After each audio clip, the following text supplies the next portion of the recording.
Welcome, welcome, welcome. We're going to be listening to some Berlioz today as we continue our work on Chadsworth. Going to get this opened up here and we'll get a little bit more work done on him. I want to go back into the Illustrator document and change a couple things. Let's go here to StreamArt, Chadsworth. We'll pull up the line work. Oh, and I need to swap over to my desktop here. There we have it. Okay, now. And then once this starts loading up, get a little bit more work in here.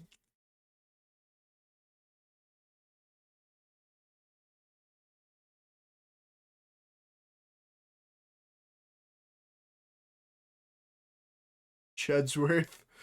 Chadsworth.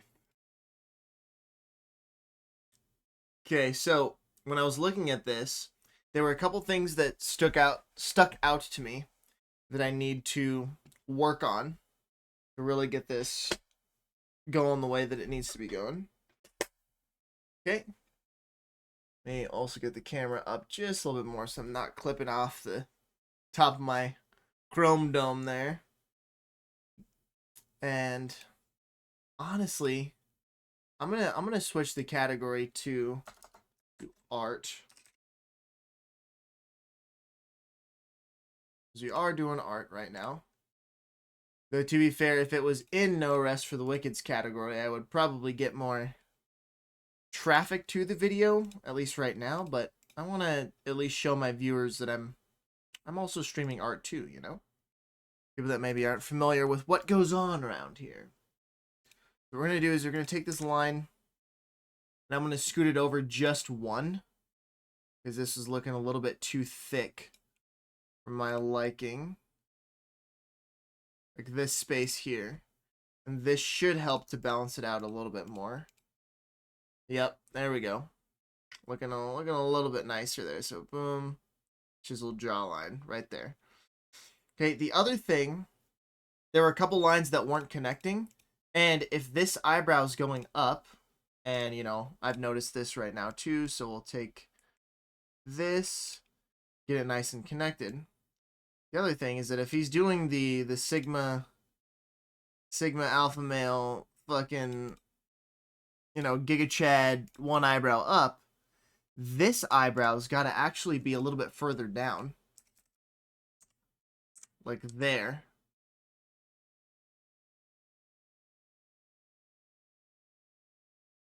Like that, see? Oh my god. And the other thing is the actual shape itself might have to be redone too.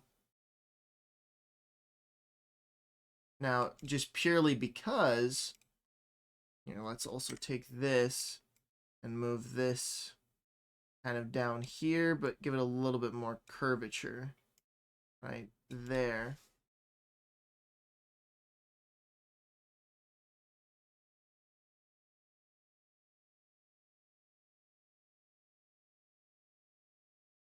And I do think that I just have to redraw this eyebrow, really. So let's make a thing here called, well, I'll cancel this. We'll call it old eyebrow.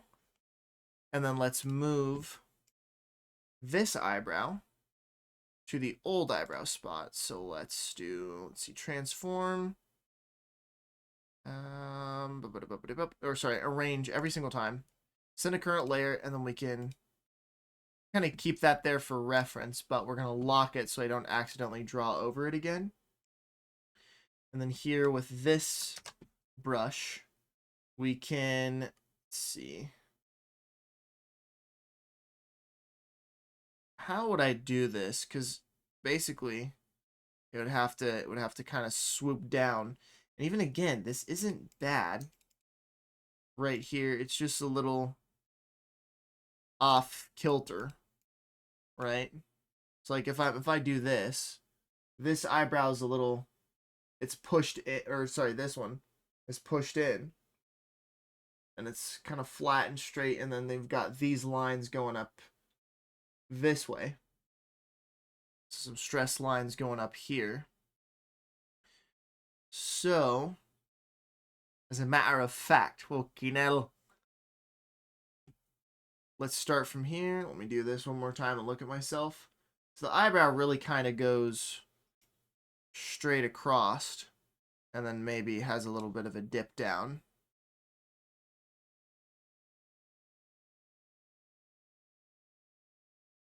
Like that, something like that.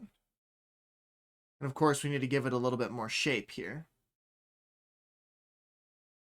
And what we can do is take this, pull it down in here, and then we can also edit kind of the curvature there too.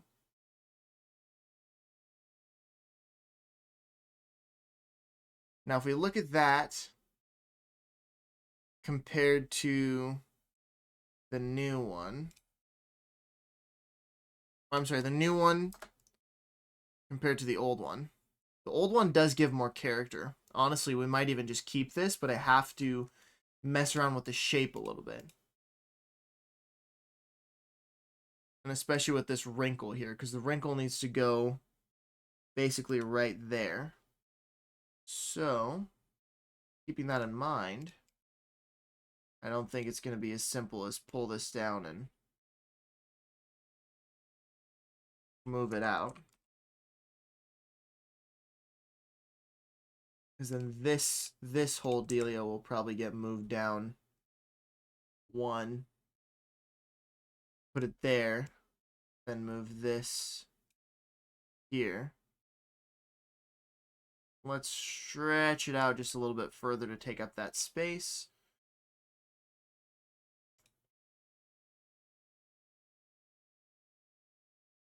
Have this sit in here.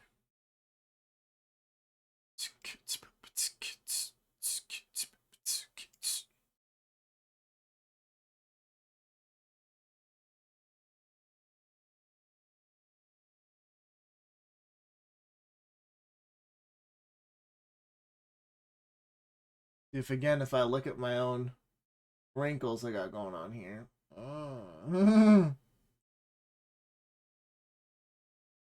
It might not be a bad idea.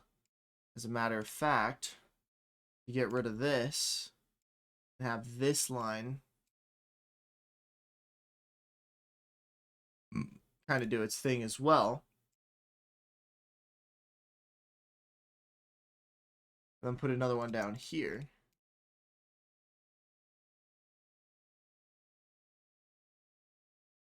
Right? And then this maybe can kind of sit down a little bit further. We can get rid of one of these points. Do something along that line. Or what happens if we just get rid of it completely? Still works.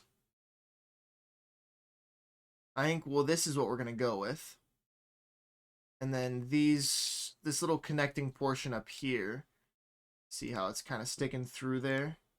I'll have to unstick through that one. So that should be fine.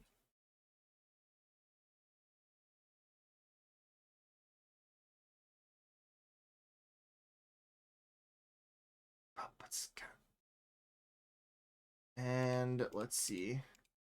These lines don't really perfectly connect here. Not that they have to, but I would like them to.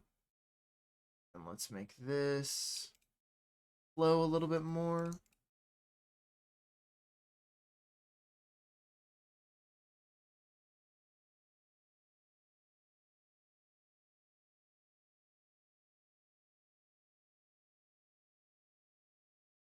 Oh, and I never saved my artist signature that I put in here.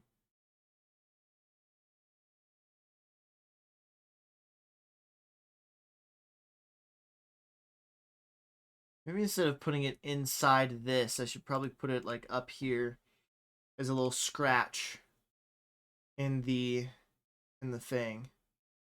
So we'll do here.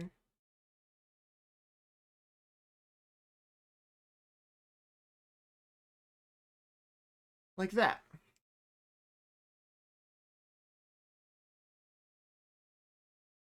Perfect.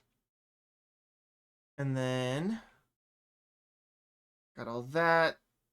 This is done well. And then I think what we need to do now is maybe thicken up some of these lines here.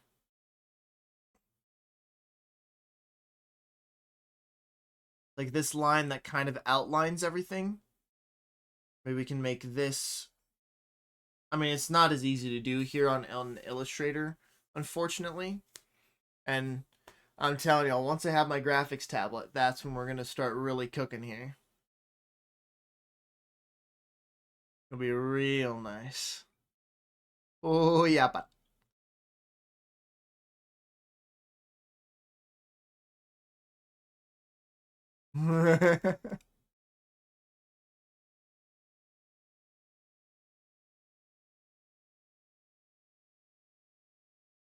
As a matter of fact, these can get moved down too as well.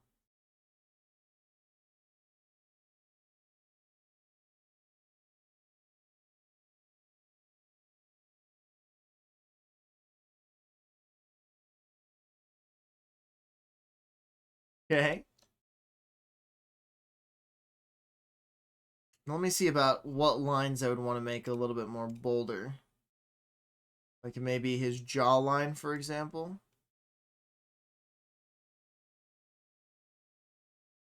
Oh god, if I just double the point, it looks awful.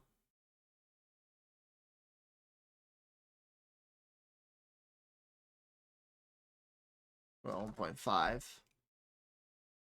Maybe I don't. I think we just leave it at as is. And then let me also go around the boundaries here, because again, we've got a couple lines that were sticking out that I noticed. We'll take that. We'll just take our time moving up here, making sure that everything is kind of staying within the boundaries.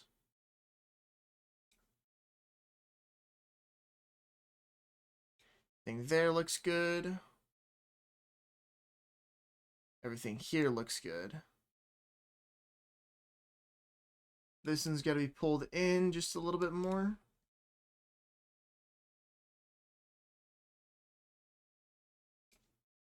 And this one too.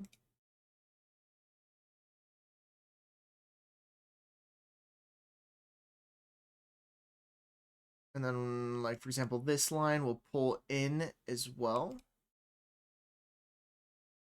Have it sit right there. And pull this guy down too. Have it connect this line as well. And then let's Control S and save. Yeah.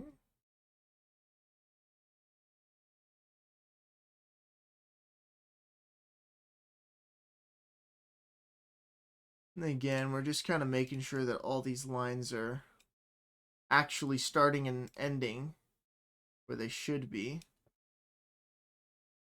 With this one, probably have it end right there. There we go.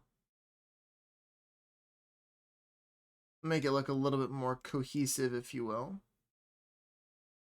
And this one can get pulled down, placed right there. Very, very nice.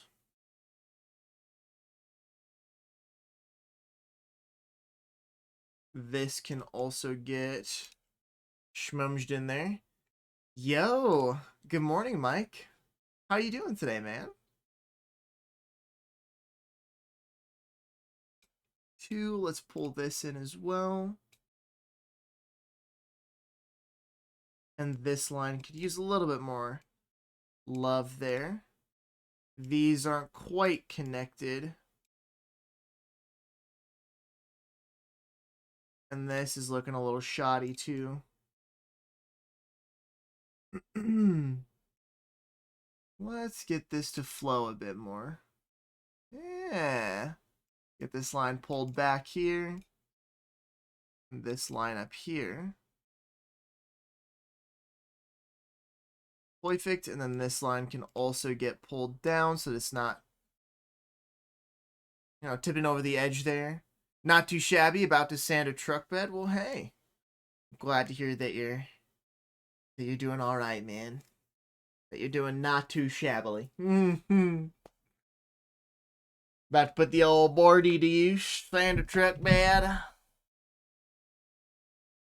Get down and dirty with it.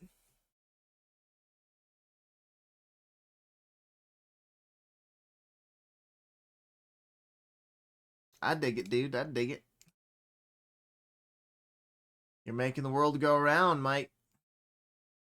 You're doing the important work. 2, 3. How's your back been, dude? Has it gotten any better? I'm hoping. Has.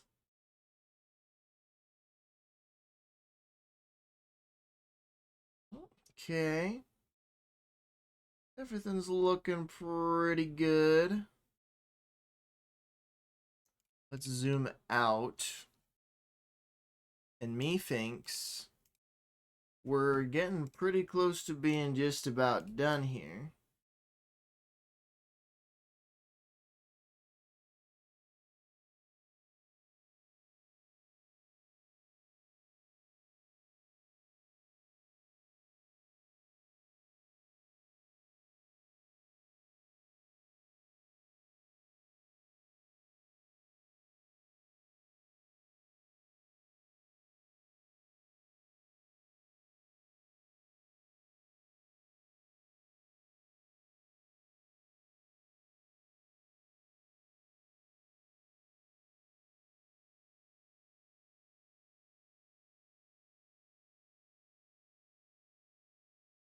Okay. Maybe this one can get pulled up just a little bit more. There we go.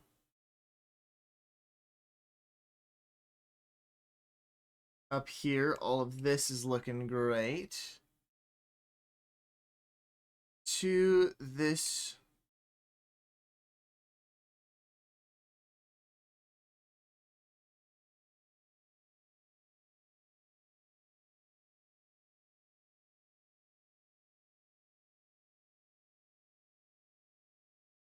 Okay, all the lines are looking fairly clean. Very nice. Then we can just kind of back up out of here. And I think this is good. So let's go ahead and export as. And we'll export it as Chadsworth lineworkonly.psd. Matter of fact, we won't do that because I want to make sure that the frame here, which is locked. Okay.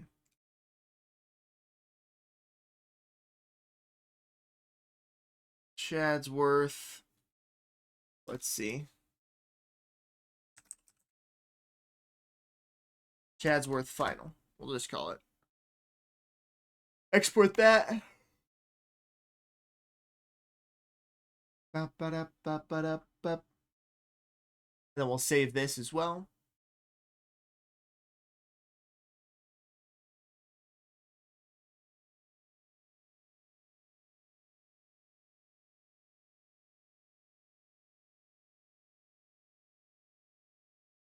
Oh, we don't need Steam open right now. Right, we're going here. Chadsworth final is what we're opening up. I want to open it with Photoshop. No? Boy, what the hell? Adobe Photoshop.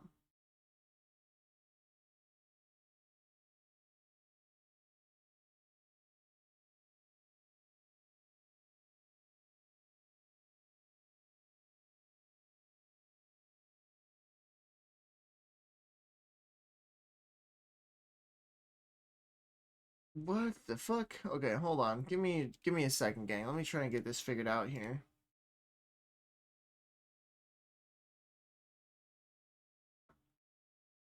The procedure entry point could not be located in the dynamic link library. Okay, so let's open up Creative Cloud.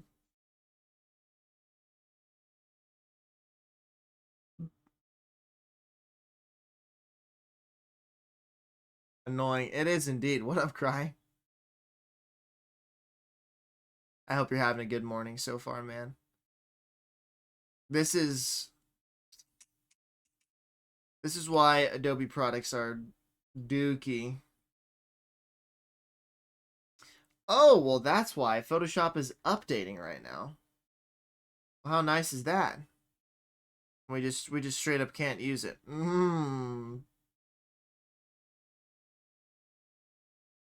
How nice. And we're on what, 71%? And we're still on 71%.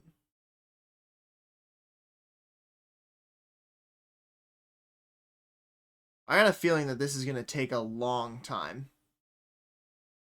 Which really kind of puts a wrench in things for me, but you know, we'll just roll with the punches. We can always just play some Wicked and then come back to it. But oh, okay, it's going by fast now.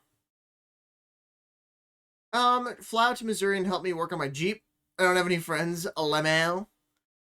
I could hand you tools. I'm not very skilled in the mechanic department, but I'm always down to help. You just woke up. Word. I also did not wake up too long ago.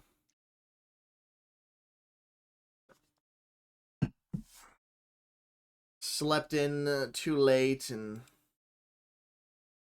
all that jazz. Now, why is this here? Like, I really want to know why this random outline is on the outside of this box, but not on this side. Like, why? Why? I don't understand.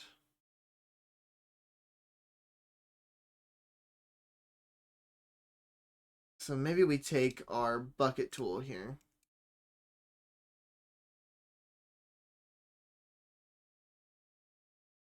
Okay, and then that'll...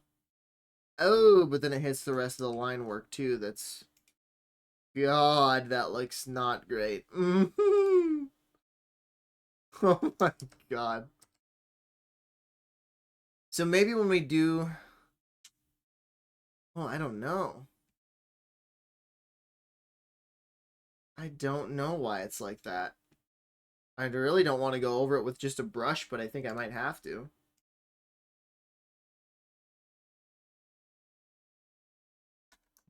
Fuck that. Oh yeah, you got a broken wrist? Yeah, it's... I would not be much help, but I am always down. Okay, let's duplicate this. We're sneezing this morning, I guess? Hey, I already got my sneeze out for this morning, so it might just be a little sneezy morning. Let's duplicate this. We'll duplicate it 4 times and then keep the original on top of the duplications. And then let's also open up our previous dude here. So it would be chadsworth.psd. Okay. And I'm not opposed to the color that I chose for his skin tone and this color of the badge, but we're going to have to open this up. Sorry, this up in Photoshop. Open with Photoshop. And really kind of go through here and pick these colors a little bit better. Because this, ooh, a little bit too far in. Again, the colors for the badge are fine. And we're not looking to do just a full kind of flat tone. We are going to put some shading in here and make it look real nice and all. I wonder if I take my brush tool here and instead of just filling it in. If I do this, does it make it look any better than what it would look without that? Is the question.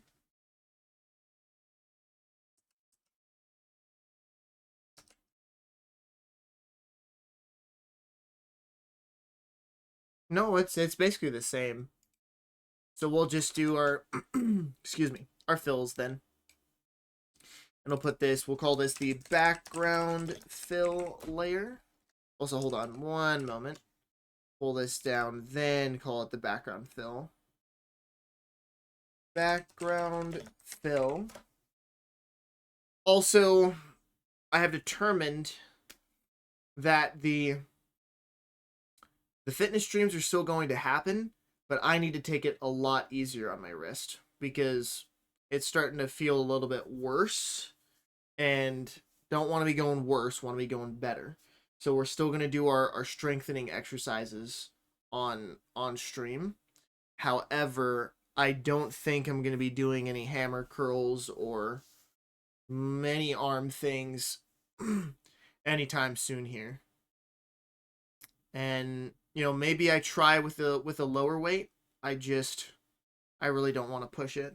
And speaking of which, let's do a... Oh, and I realize that I've been on webcam time this whole time and not the desktop where we've been working. So let's do a quick little stretch here. Little prayer stretch. We'll hold this for about 20 seconds. So once we hit the... I'll hold it for 30 seconds. Once I hit the 33-minute mark on stream. Then we'll go into a steeple stretch for another 30 seconds.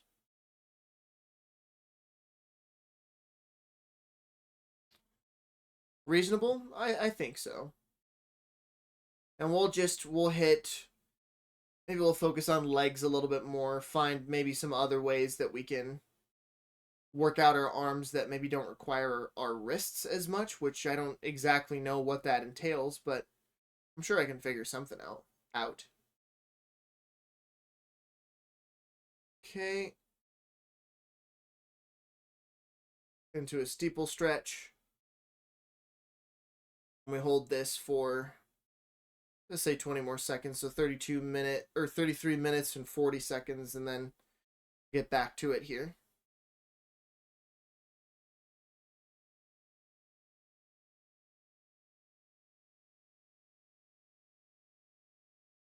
$37, $38, $39, $40. And then we'll slowly ease off the tension there. Alrighty. Now, let's grab this color again. And with the final copy, we'll go ahead and fill that in. We can also grab this. Fill that in here.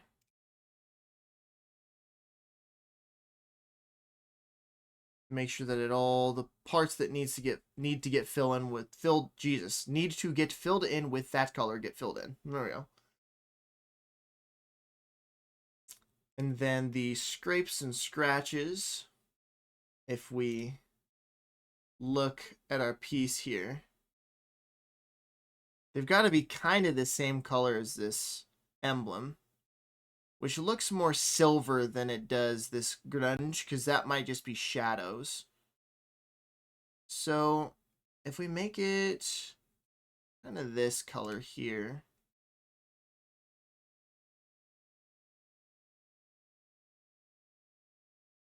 yeah, that looks nice. And then all of this can be scratched on there. And then we'll fill that in with this so it looks a little bit more, maybe, I mean, we'll see.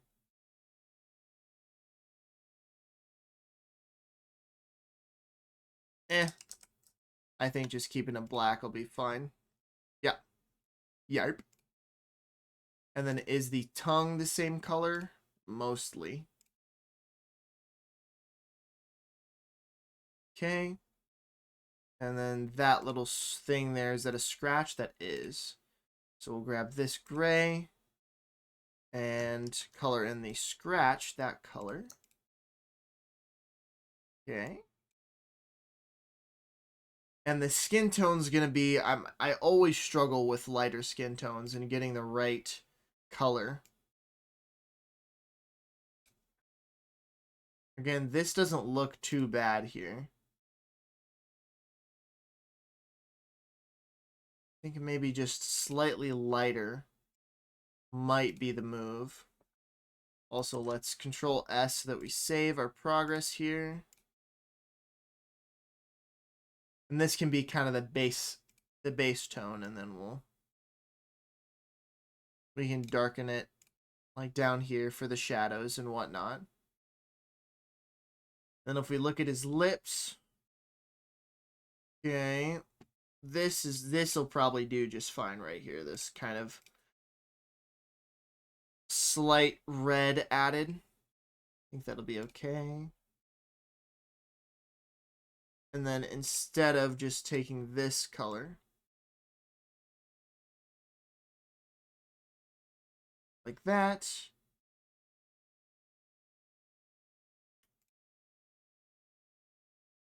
and then I'm kind of digging this base color that we have for his eyebrows and mustache and all that. So we can take that and really fill it in here. Maybe not for the eyes.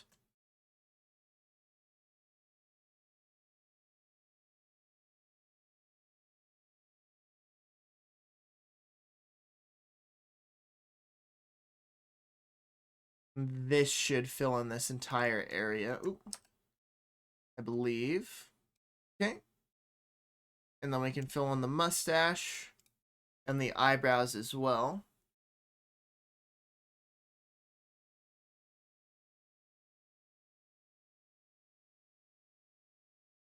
And then this is essentially black, but it's got a tinge of gray in it. As a matter of fact, we could probably even take this over to the brown section here. Give it a little bit of a brown tone. And that'll kind of help to darken it some. Like that. Cool. Unless it is black. And it kind of looks like it is, honestly. So we'll just go with that. Nope. There we go. And then if I take my background fill, we're definitely going to need that for this area here.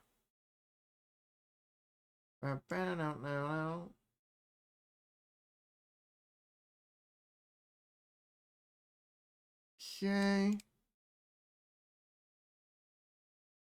Perfect. And then we'll continue filling this in up here. And then we can get all this filled in as well. Right there. And I forgot to put up this right here. Wait 1 second, gang.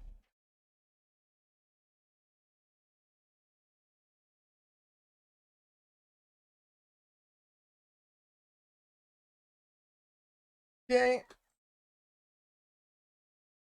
And now we can take our... We can honestly just take the same color. To be honest. Fill in the whites of his eyes. And then we'll take that black. Fill in the centers. It looks like he's got kind of darker brown eyes, but we can 100% use this as a base. And then color in the, shade in the real nice colors there. So we'll fill this in all the way around here. Like a date. And then we can also grab this black and fully fill in the center here. Fantastic. And now we have his coat left to fill. Not to mention the darker back of his hair.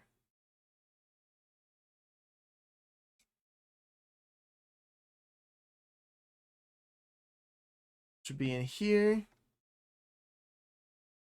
And we'll save this.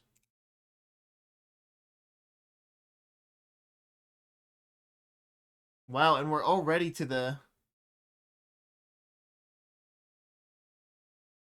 beginning.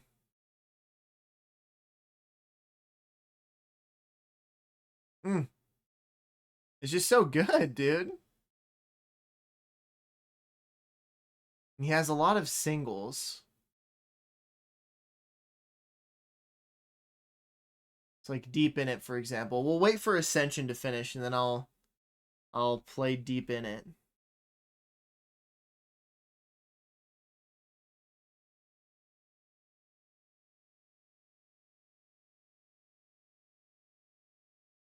Okay. Well, the next thing is going to be his coat, which is, we're essentially looking at a dark brown with like some shading. And instead of just color picking, let's make our own brown here.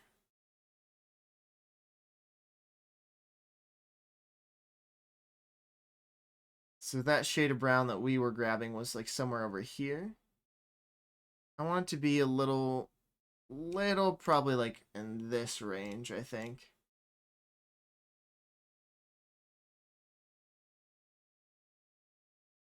Something like that. Yes. Happy Hump Day! What up, Tilted? Welcome, welcome. This is the face of Hump Day right here, man. Good old Chadsworth.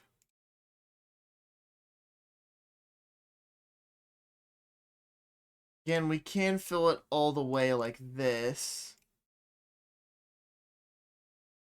But there's a couple sections that I want darker. And to be fair, these are all cooler browns. Like, they're not very warm. And oh, we got Deep in It by Barely Eyes. Then Jazz is for Ordinary People. Oh, man. He's got some good stuff, man.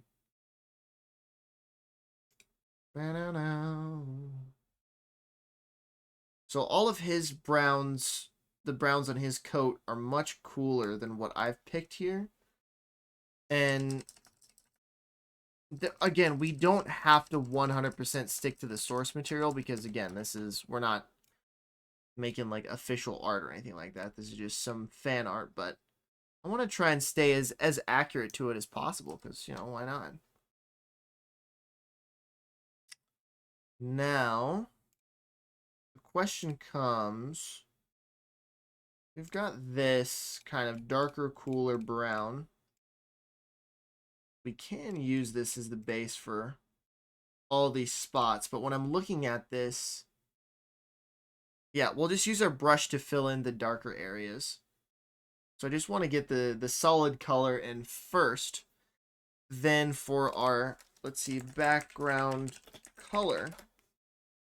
Now that we have our base colors in, what do we want our background to be? It's like when you think Wicked, you probably think like a reddish orange, right? That's kind of what I think. That and yellow. This is like really stark, though, compared to what we have going on. If it's something a little bit darker, maybe not so much. You know what I never thought about is like drawing a little halo above his head. That would actually be really funny.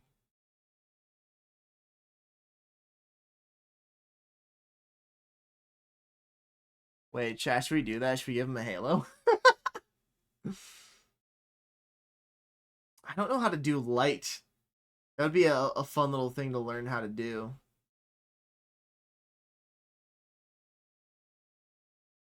Halo like Beyonce? Exactly like Beyonce. Beyonce mentioned? You could be my Halo, Halo, Halo. Why not? Ooh.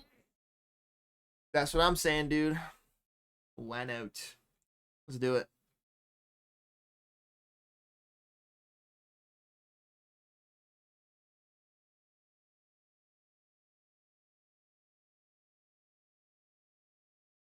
Ooh, we've got the recommended. Okay. Let's add this to the Jazzalicious playlist. Again, I already know this one's gonna go. It's by Burley Oz, dude. You can't go wrong with Burley Oz. Burley Oz.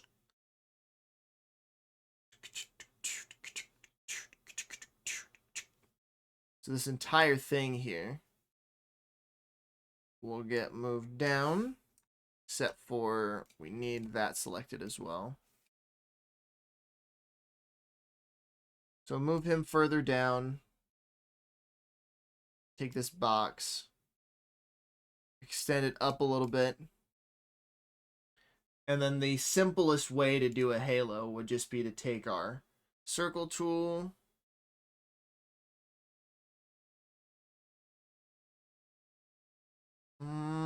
We got to get the angle right here.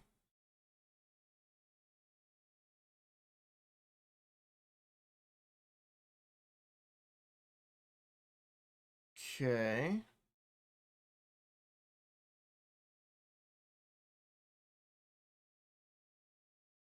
And then I think we're going to make the... See, so the center is indeed empty. We're going to make the stroke like 3-point probably.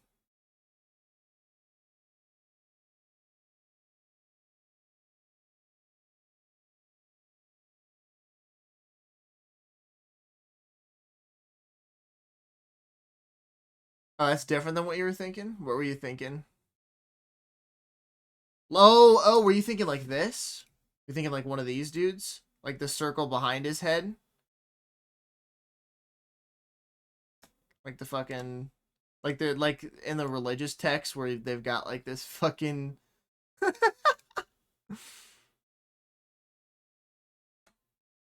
I don't know if that's actually what I want to... If I want to do that. Now that I mess around with it. It almost implies that he's dead.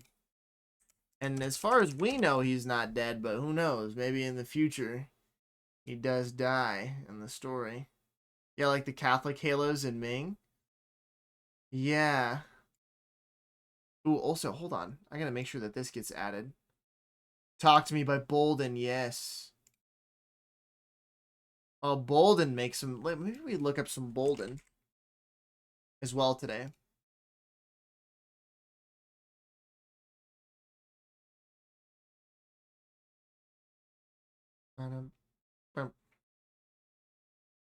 Honestly, we could do that. Let's... I don't want to save that. I could probably just do that here in Photoshop. Let me look up a picture of... Let's open up a new tab here. Catholic Halo.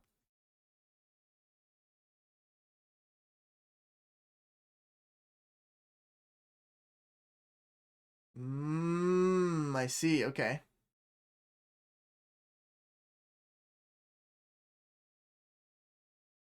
So it is basically a circle that starts from... So if I follow this line down, basically like right where the Adam's apple ends is where the halo starts. So if we take our circle tool here, our ellipse tool, my fault. Let's see. Halo.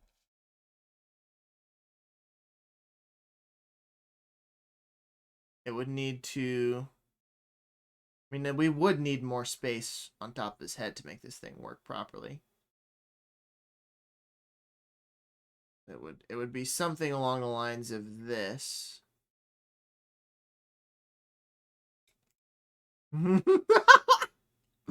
Wait, I actually really like that. Okay, I think we're gonna do that. Wait. Oh my god. I'm so glad you actually mentioned that because the Catholic Halo is definitely more the right vibe.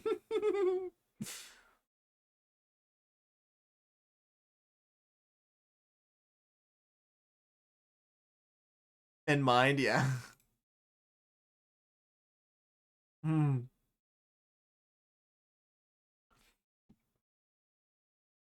Oh. So let me pull this up a little bit further. Maybe I don't know how far up it has to be for this to look properly. This to look properly? For this to look proper. So it would have to be something along the lines of here. And then if we take control's not going to do it. Shift. Yeah. You want something like this. There we go. Okay, let me pull up my reference image of Jesus with the halo around him.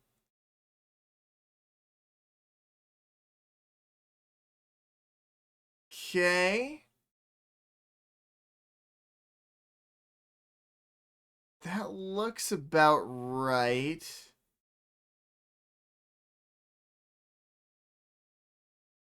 Maybe we make it just a teeny bit smaller. Like there.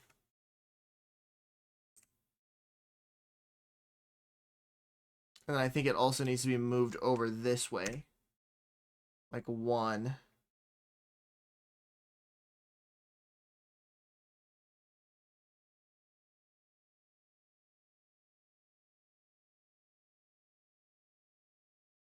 I'd say that looks about right. The spacing on either side is a little off. Like if I put it back this way, I think it's more symmetrical. She might just keep it here. And you know, it doesn't have to be perfect, but I think we go with this here. And that feels like enough space.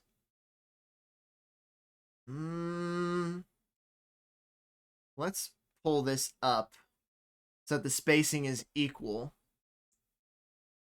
amongst all sides. Maybe we pull it down just a little bit. Yeah, that looks not perfect, but it looks about right to where I'd be happy with that. And then we don't have any artwork on the outside of this square, which again is kind of confusing me as to why it leaves that little outline on either opposite side of the thing.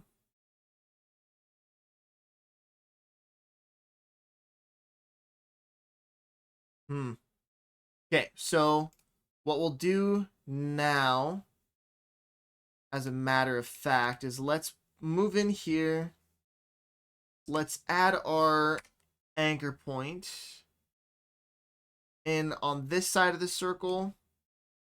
And this side, oh, well, no, not quite there. Right here, oh, not there either. Right here.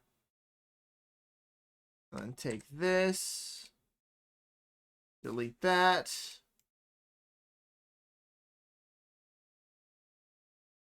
Perfect. Okay, and I don't think I need this reference image anymore. Mm-hmm.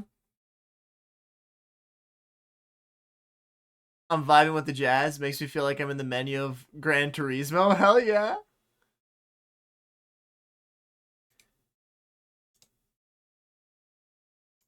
Oh yeah, I was thinking, I'm like, you know what? I haven't like actually sat down and listened to some really chill vibey jazz in a while.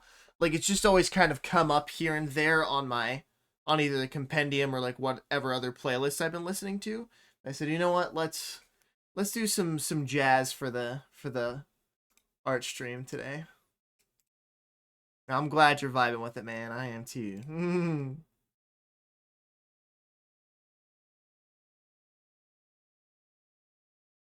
Okay, so let's go ahead and export as, we'll call this, ooh, okay, no, that is correct, because that's his hair there.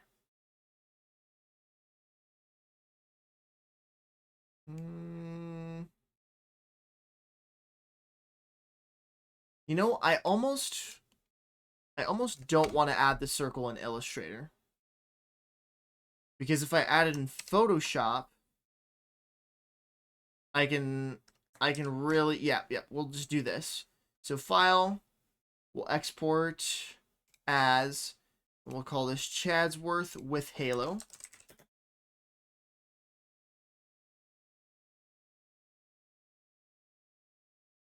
And this is all I've never heard, like a lot of these songs I have not heard before. So this is just the recommended songs after the last Berlioz song that I pulled up. And it's doing it, dude.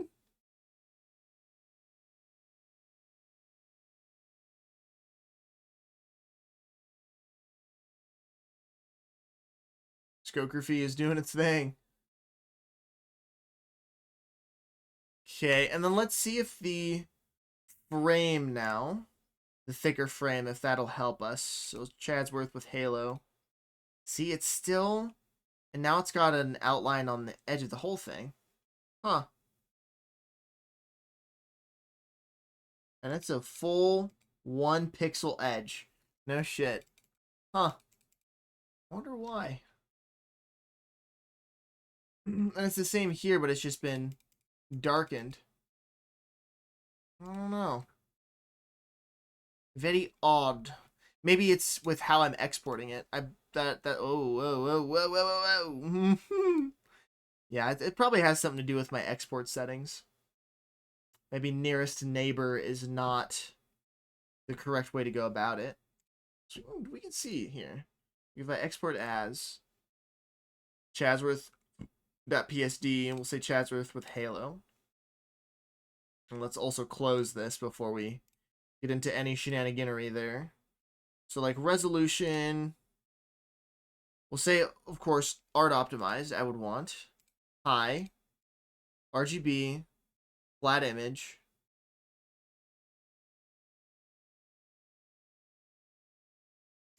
What if we did type optimized?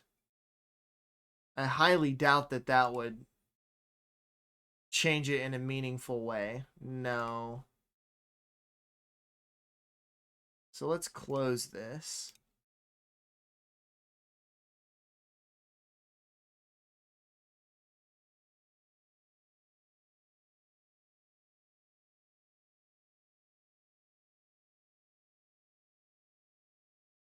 And we'll go back into our Illustrator document here and just file and export him like we do normally. Chadsworth with Halo. Yes. And then we'll do the super sampling, RGB high, flat image. Okay. So we, again, don't need the layers.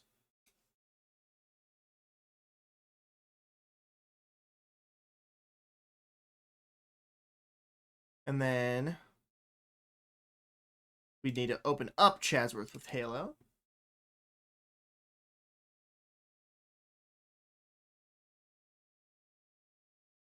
And while we're here,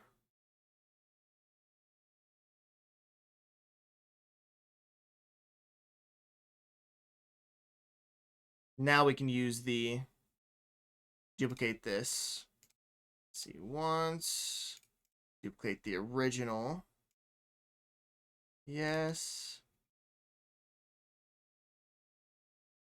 Okay. Duplicate it 4 times.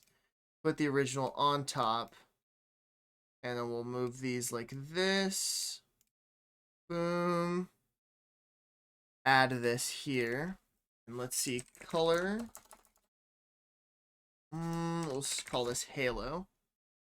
Then background color and background fill.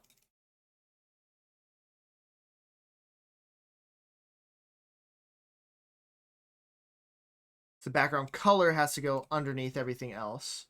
And then we'll take our ellipse tool. And let's make the halo here.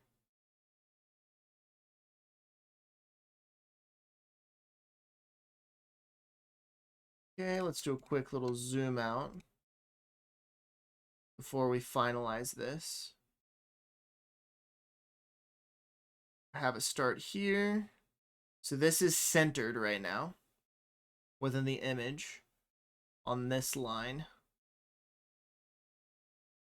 We pull it down just a little bit further.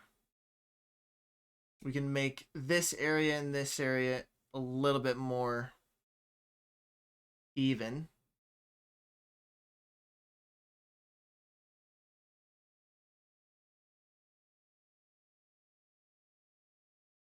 If we made it smaller and moved it up a little bit more, I think this is the move. There we go. Okay. Then, with this halo, the fill is going to have to be some kind of like yellow, I would say. Like a lighter, not so much green. Would want more orange than green. It's like there. Yeah, almost like straw.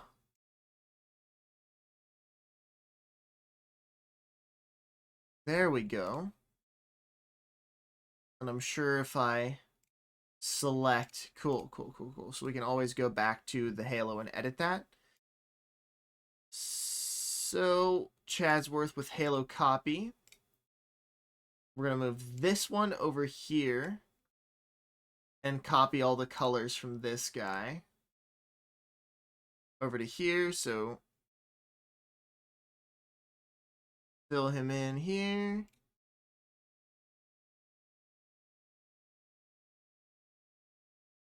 And we'll fill this too. 1 and 2.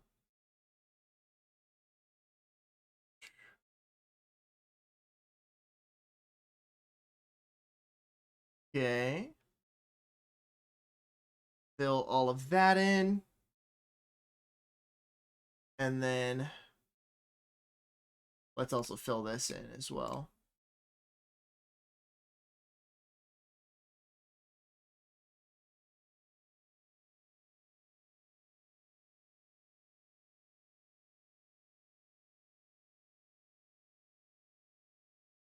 Fill those eyes in. Let's grab the lips as well. Fill these in.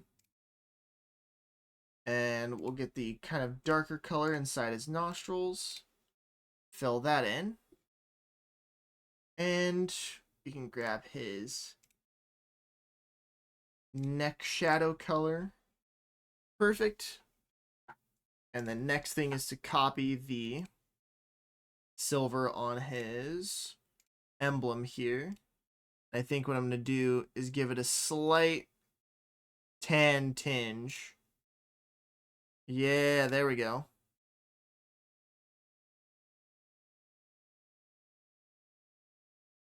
Wash My Sins Away by Burley Oz. Ooh, this one's a good one, dude.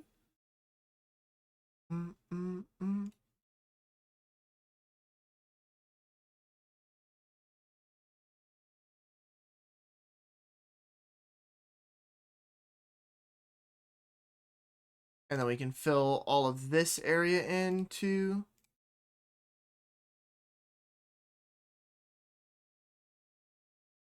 And let's go ahead and save this before I have another episode. And then we can also fill this area in with that. Then we'll grab our brown here. Fill all of this in.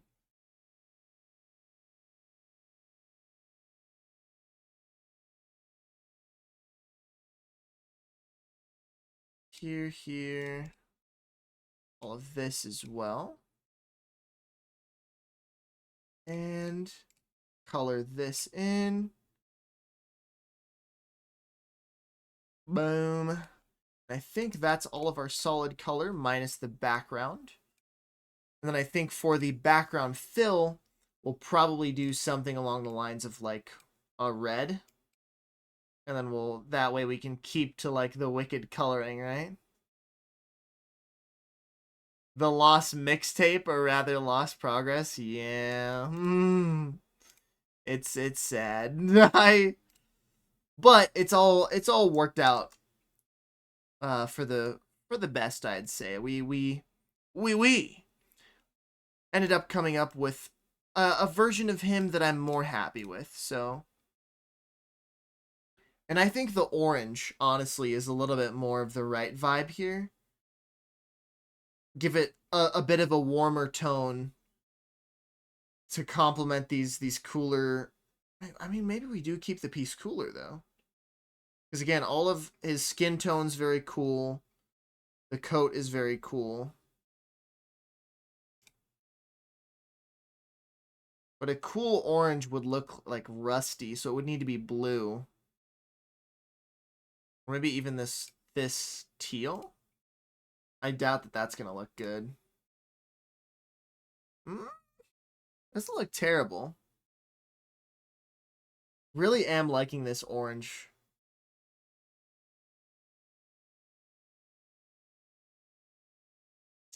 Let's go into our halo really quick.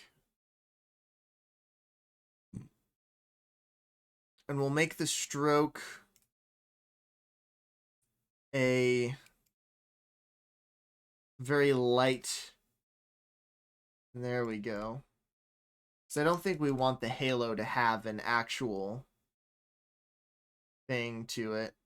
And we can also increase. Cool. I think we make it 20 pixels. Probably a little bit too thick. 15. 10. I think 10 is a fair number here. Make it a bolder line than the other lines, but it's not, too crazily sticking out. And then we can add some shading and whatnot in here to make it kind of flow a little bit better. And as a matter of fact, what might be the move is if it doesn't have a fill. So I can take our color picker, pick this, and then we'll make the fill non-existent. So then what we can do in the background here, so on top of here, we'll call this the halo fill. And then we can essentially, honestly, take this, duplicate this layer. We'll call this the halo fill. And then this is the halo shading. So the halo fill, we'll do this. And then the halo shading will allow us to go on top of it and make it, go from lighter to darker here. And I don't think we'll add anything darker closer to his head. I think we'll just make it a little bit lighter on the outside and then have it kind of ombre in, so to speak.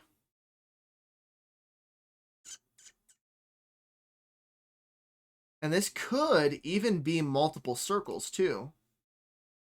So now that I'm thinking about it, this in and of itself is a thing. This in and of itself is a thing. If we hide that, we go here. That's another ellipse. So maybe the fill. Okay, hold on. We're cooking. I've got an idea here. So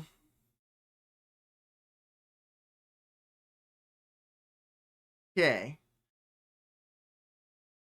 Then we take this circle here, and I believe with Shift and Alt we can keep it centered. Yeah. Okay. Oh, it's just Alt keeps it centered and still. Okay. So what we'll do with the properties of this circle Now that we have it selected, halo fill.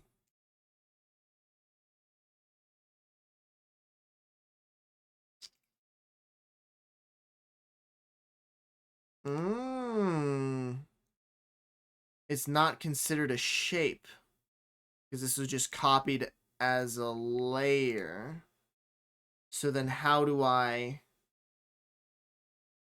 guess I would just Control C, Control V. Yeah. And then I can center it. And then with Alt, okay, gotcha. Then we take the straw color. We take this as well. And then with Alt, I can bring it in. So we've got this. Maybe like right. We can do this like right there. And then we'll take this. We can, hold on, take U, Control C, Control V. And then we'll center this with that one. And make this a little bit lighter.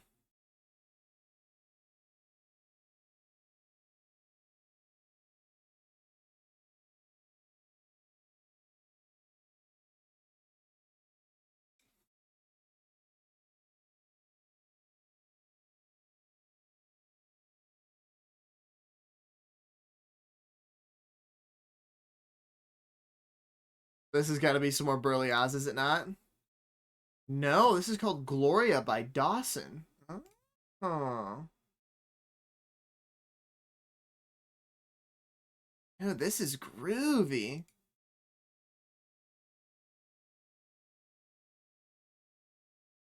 Okay, let's move this circle to once again be centered. Then with Alt, we can extend it out. Though I don't like how this is, sure it's darker, but it's not as saturated as this is. Like it's not, it doesn't feel like it's getting, it is getting lighter, but it's not.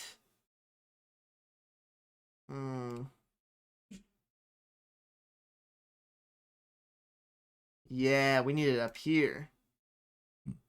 There we go.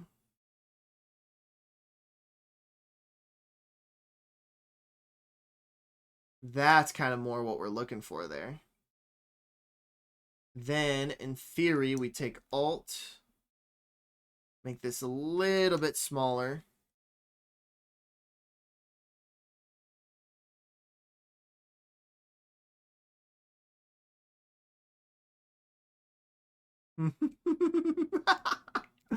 Oh, that's awesome.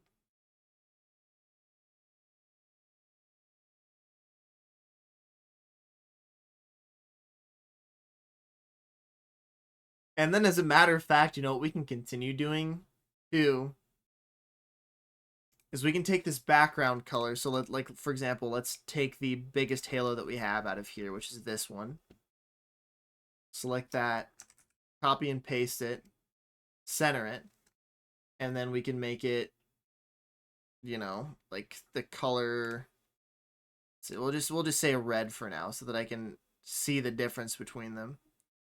And this would be behind these with Alt. We'll make the fill. Sorry here. My fault, Photoshop. There we go.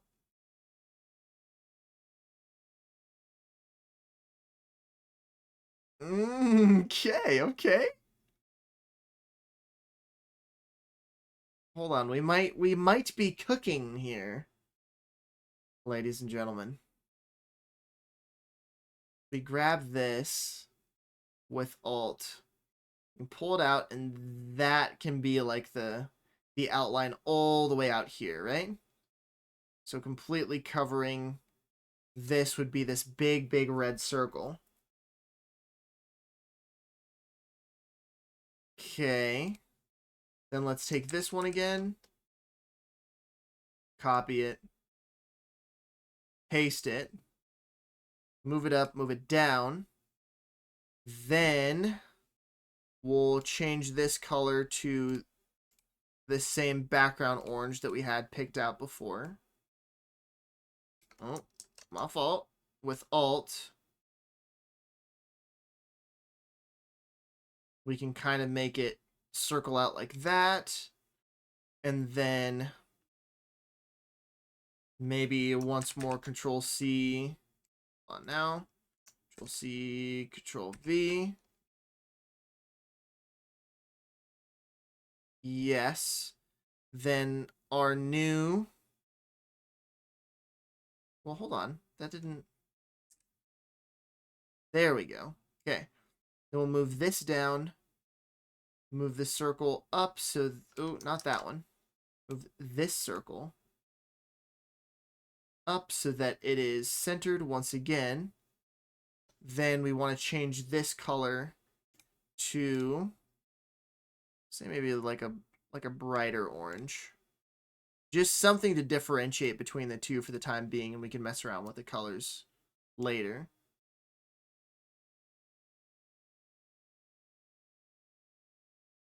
Like that. We probably need at least one more ring of color before we get the red outline there.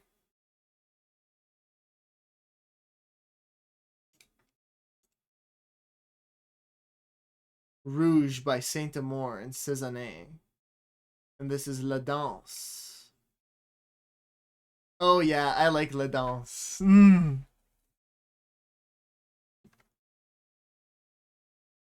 Okay. So, brown, brown, brown, brown, brown, brown, brown, brown. Un bout la danse.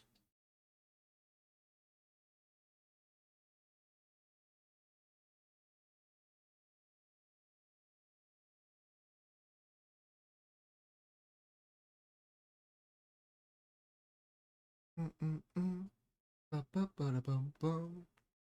Bum bum bum. Ba ba ba da ba ba da bum. Control C, Control V, and then we'll move this circle up to be centered with that. Nice. Oh, thank you, thank you. Do here. Et pas si. Then we could do, we'll say like this, for example. And of course, these colors are going to be changed. But for now, this is still not properly centered here.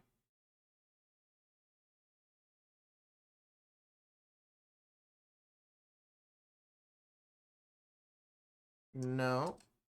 That is centered. This one is not. There we go. Right?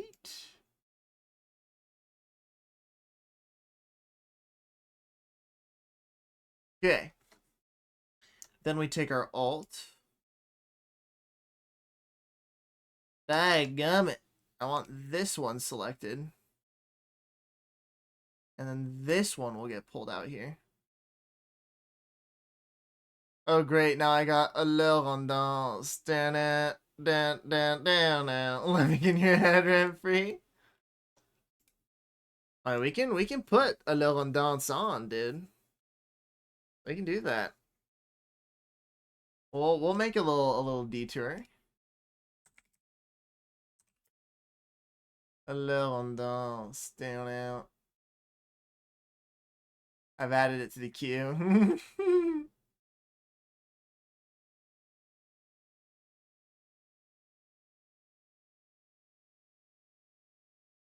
Okay, we probably need one more circle of color, or we just need to make these a little bit more expanded out, which is probably what I'll end up doing. Bam, bam, bam, bam, bam, bam, bam, bam, bam, bam, bam, bam, bam. Alors on danse.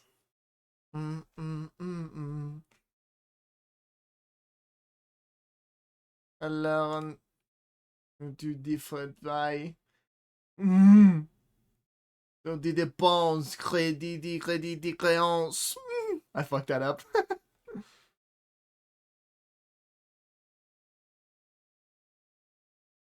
Des diverses. So I think this color here needs to be on the edge. Encore se lever. Alors on danse. Now.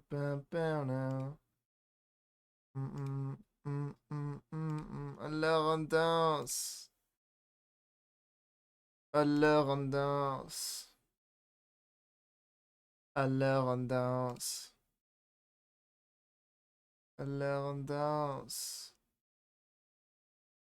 Alors on danse.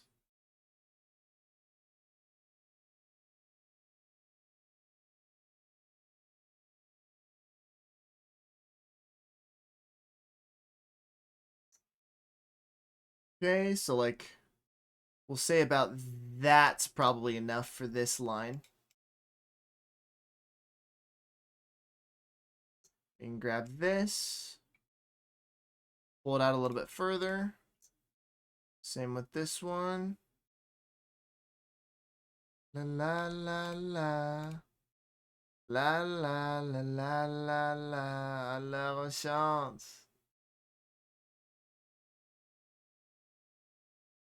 La la la. Alors on chante. This one is not centered, is it? It almost looks like it is not. Okay.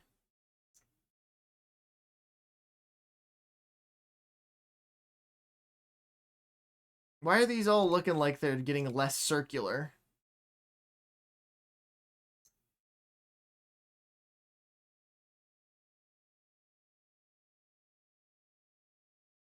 I might just be tripping, gang. I think I am. I think the loopies are making me crazy. Is it just me, or does this look like it takes up more space here than it does there? Like if I think the best way to see if that's the case is by hiding all the line work.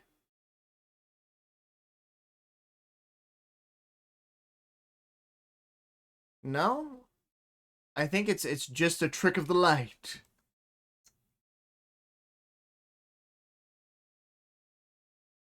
Yeah, it is. Bam, bam, bam, bam. It's an illusion. It is an illusion. And I fell for it, no.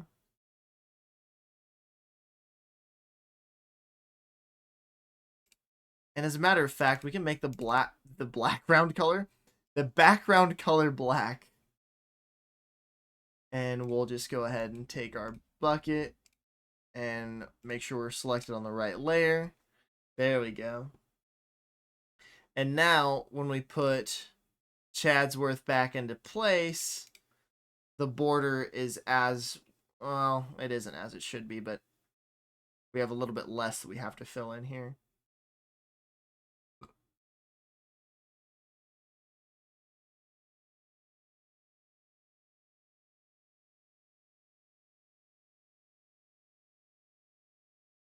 What do y'all think? Is that too many rings of color? Does it like take away, does it subtract away from the subject, or you feel like it's pretty okay?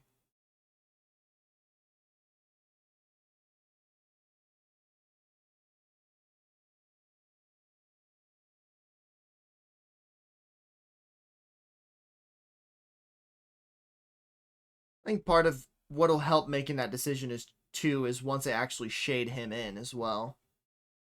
Glorious. Okay. Hell yeah. And then let's do the frame fill. And this will be a little bit of tedious, boring work here, but it is necessary. So frame fill. We have our black. And this actually needs to sit on top of all of the halos. Okay.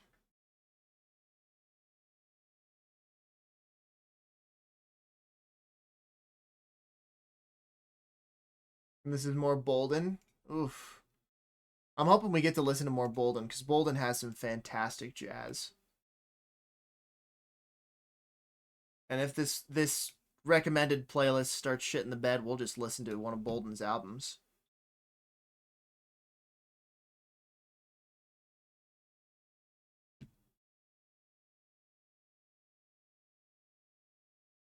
Move this across.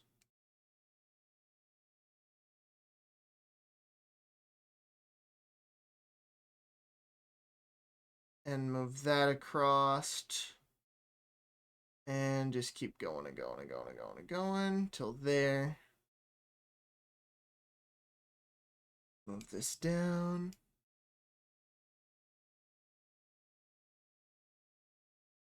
Keep going down.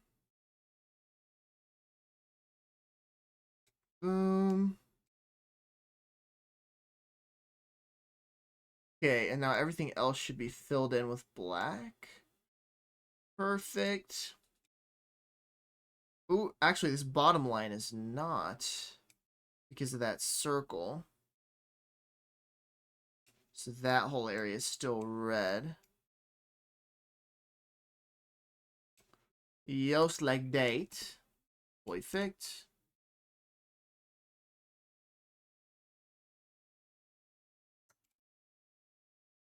Okay.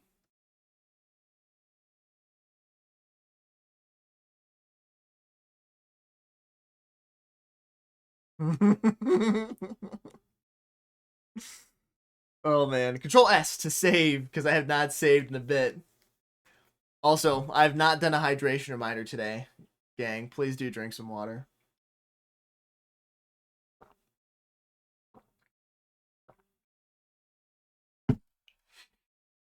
Okay. Now our next step is going to be custom colors. Now that we've got all of this, ear a little itchy. Now they've got all this put in, the background fill. Control S playing a dangerous game. It was true. We'll fill in the eyes here with black. The irises with black. Or I'm sorry, the pupils with black and the irises with brown.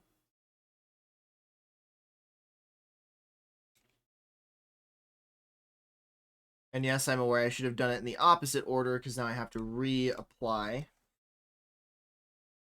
the black here and here. And this also needs to get filled in with white. So what was my color picker's eye? I really need to get into the habit of using my shortcuts. It will really help me speed along my artistic process. I and B to do that. And we'll I and B here.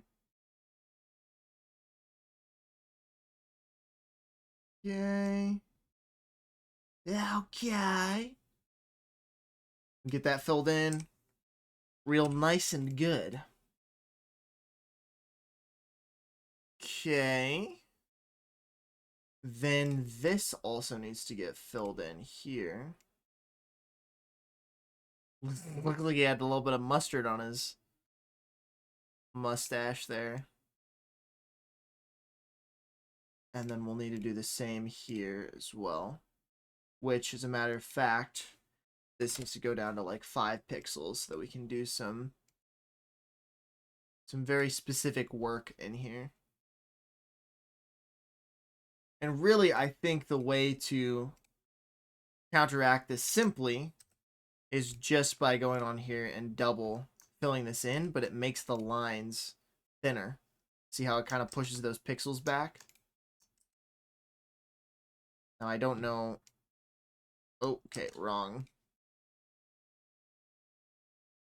I really don't feel like it does that in this, doing this tracing here.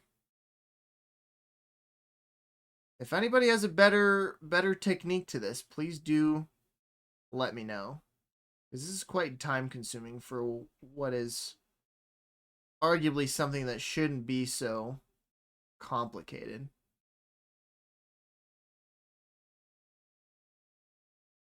And I'm sure this will all go by a lot faster when I'm using when I actually get my graphics tablet and I can draw and not have to use a mouse for all this.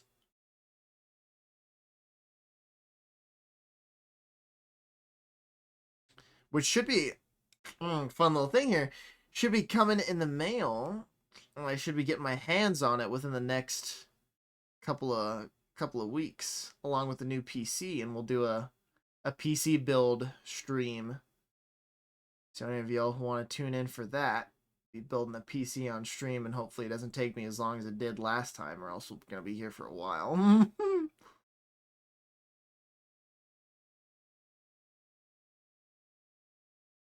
Let's go and pull this in like that.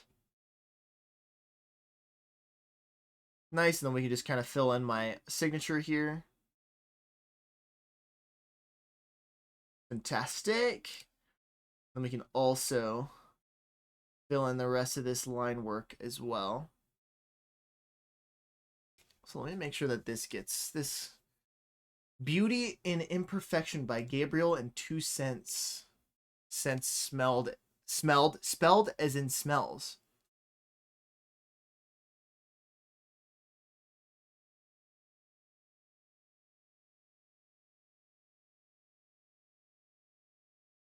Very nice.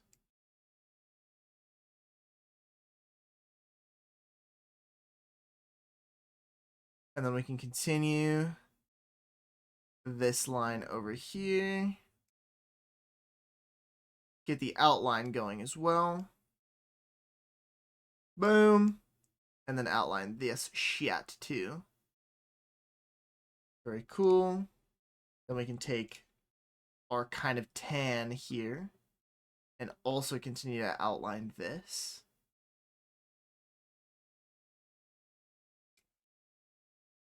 Went a little too ham there. Gotta remember to unclick my mouse. I don't need to do it all in one go. As a matter of fact, we could probably go a little bit bigger to cover some more ground. So like a 7-point will still, yep, there we go. And that'll be able to take care of those areas, but we just have to be a little bit more careful.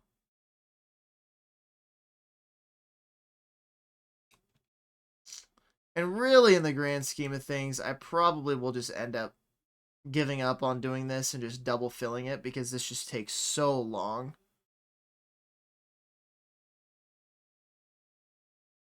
Like, it's ridiculous.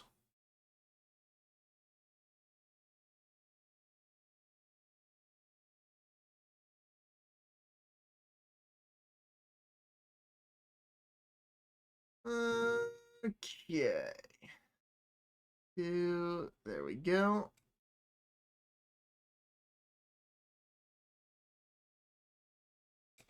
Oh, gang, I'm actually so excited to get this drawing tablet in because I'm going to start going ham.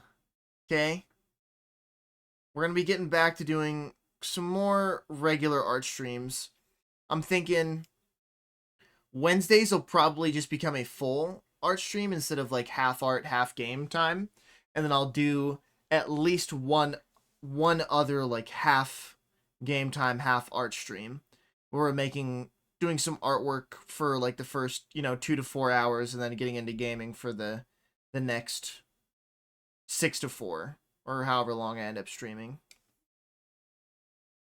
I definitely want to have more than one art stream a week, and I'm feeling much more motivated to do so because I don't have to keep on doing this shit with the fucking mouse.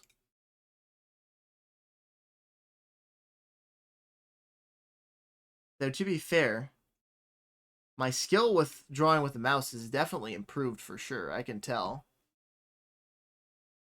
Heck yeah. Yay. And then we can fill that in. And now, as far as custom colors go, we're going to use our So actually, I don't need this anymore. You just save this and that.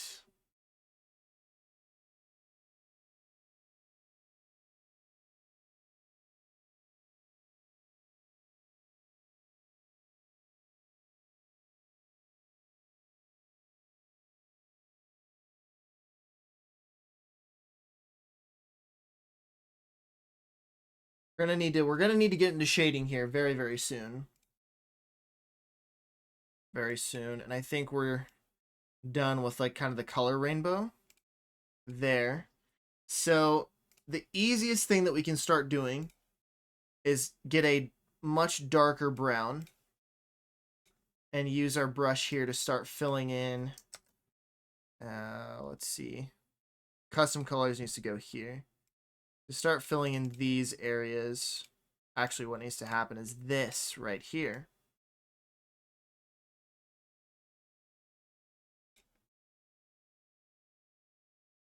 These areas that very clearly should have shadows in them.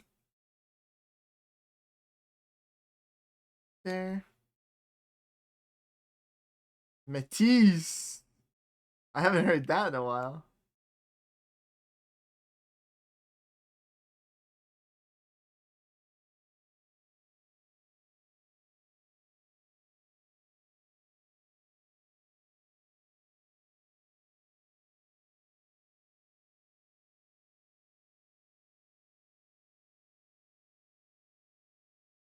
Cool.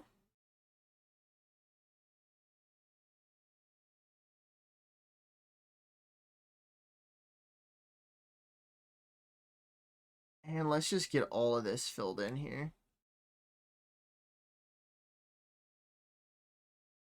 And as a matter of fact, this whole area here can basically get a healthy coating of shadow.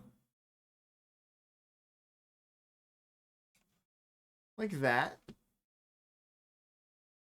And then on this side, we'll have one line. So just like that.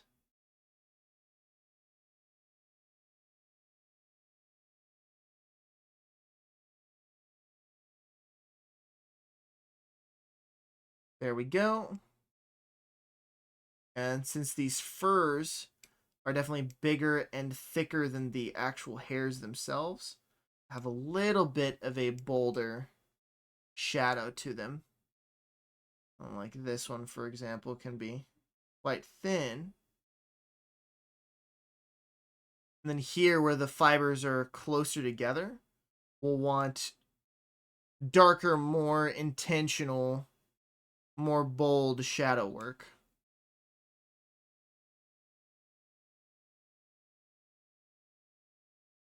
So like right here, for example, we'd make this line a little bit thicker and still follow that and make it a little bit more thin there.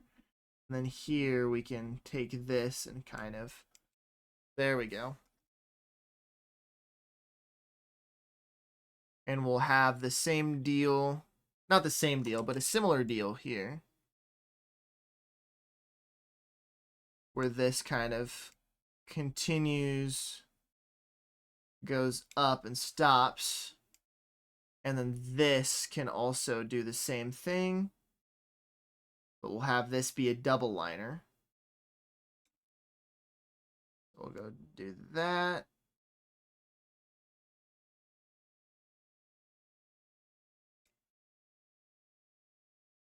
And then maybe not even a full brush worth of shadow here. Just something to kind of indicate that, yes, this is still falling over that, but maybe not casting as much of a shadow. And then this badge here, we have to make sure that we're getting the shadows right on this because it's casting it down over across the top of this fur coat. And the shadows are definitely going to be darker here, right, than they would be up on top.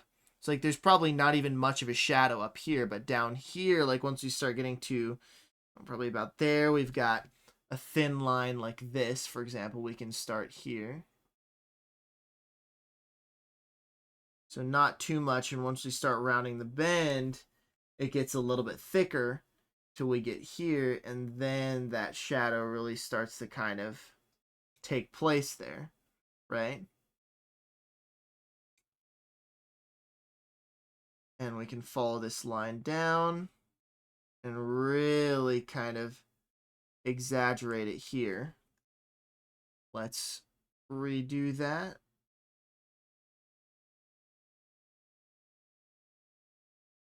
Just like this.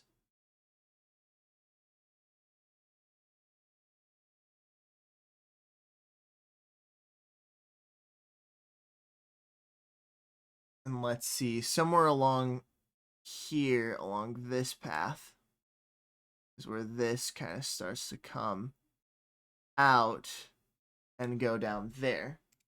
So then we can take our eraser, kind of get rid of that little bump. Okay. And then we'll fill all this in with shadow. And if it becomes too much, then we can, we can go in and make it smaller and what have you. Definitely does not have to stay this way.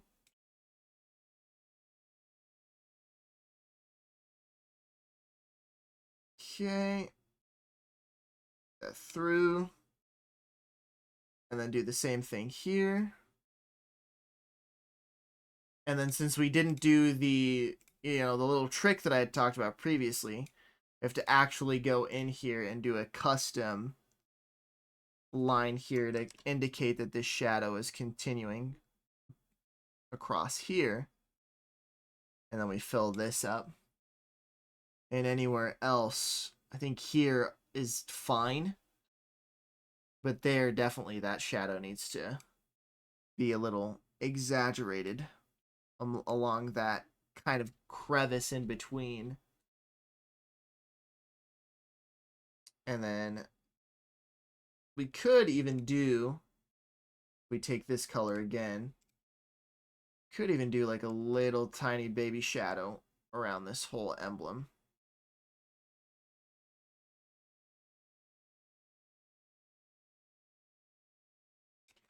Let's stop it there. Scooch over.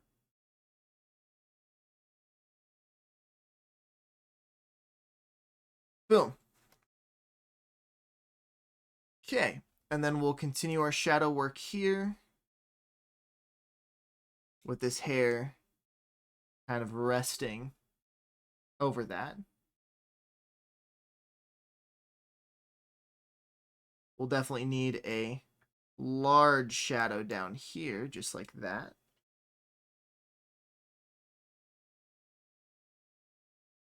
And then this one is going over that. So we'll do this. This one's just ever so slightly resting on top of that one. But this would be casting a more significant shadow, I would think, over here till it kind of reaches to that point. Maybe we take this and make it a little bit thicker and then kind of move it there.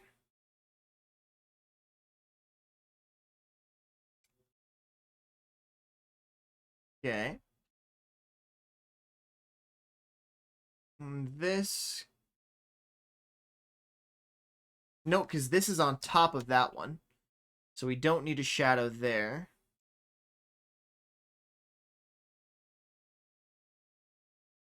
And then what we can do here, this is definitely casting somewhat of a shadow over these pieces.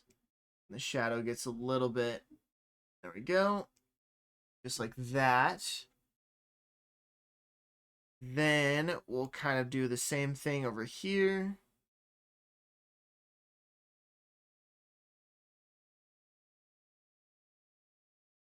And the same deal where the shadow gets a little bit bigger and then just like that.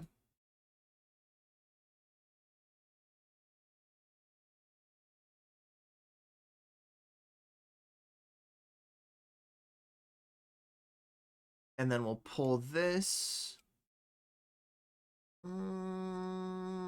Like that.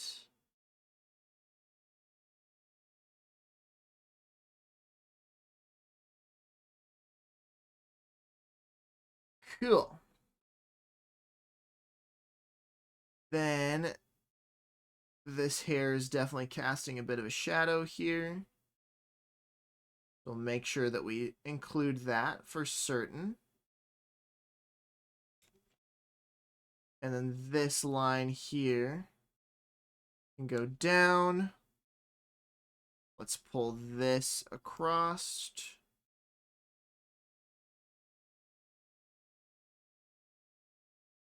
Right there. This line gets a little bit more thin.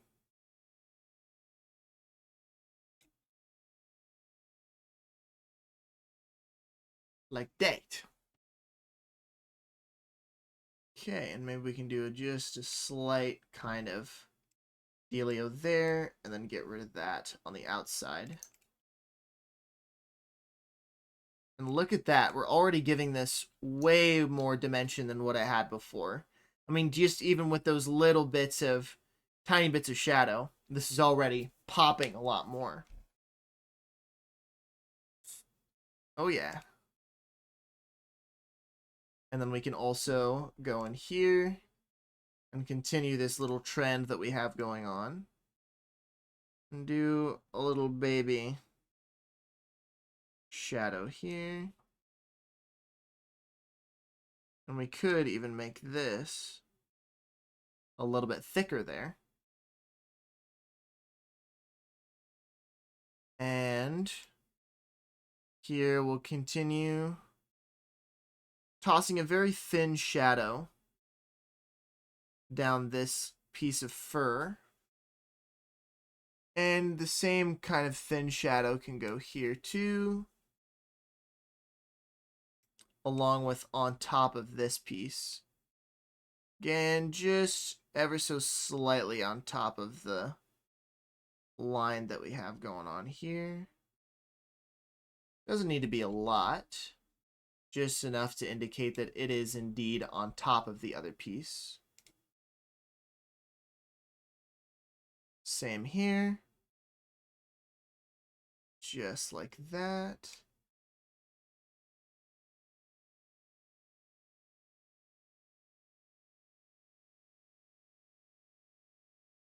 And is his GIGACHAD chin casting a bit of a shadow over the coat here? It might just be.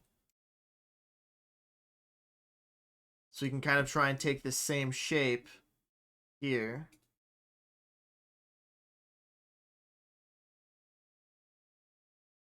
And copy it there.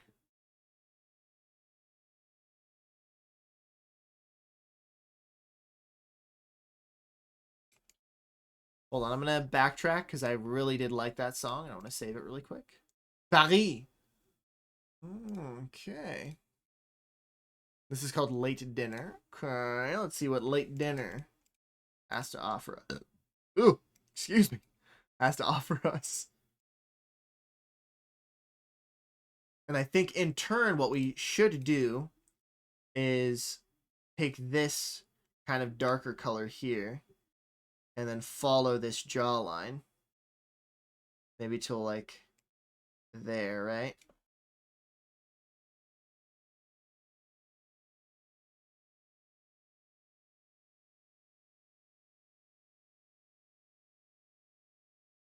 Like that. And this can go from a little bit further up, down like that. And then this entire section here gets filled with this much darker color, indicating his jawline, kind of taking up that space.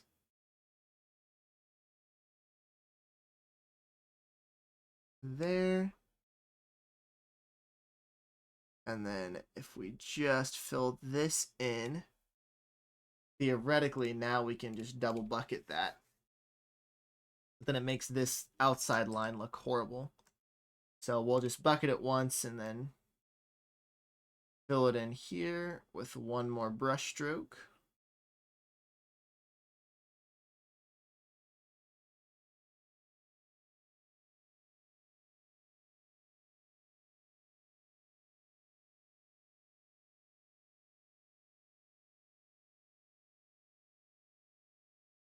Then we'll have kind of the same thing going on here.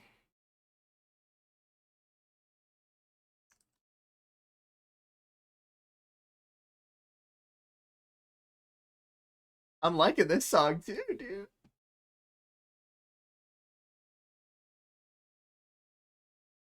Oh yeah, these are some chill vibes, baby. And we'll probably do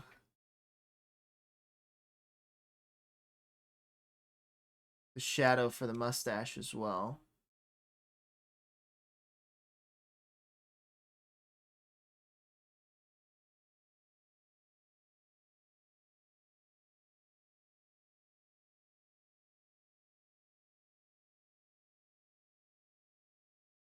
And that will just sit back here. And then we'll also pull this shadow line down here to do shadow for this little hair strand. But what we'll do is we'll exaggerate it a little bit, since the rest of these going there. You can pull this down further, much further, before we kind of make it angle in.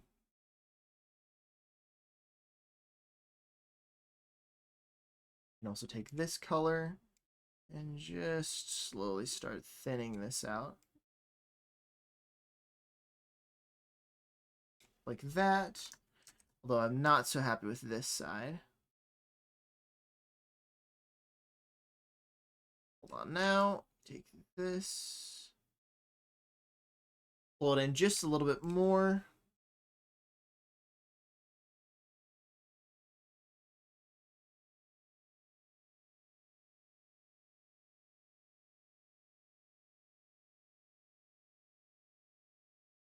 Okay, and then we'll also take our brush here.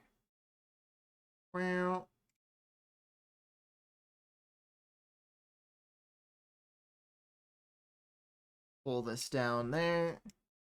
We can make this just a little bit thicker to indicate, hey, this shadow is behind this one.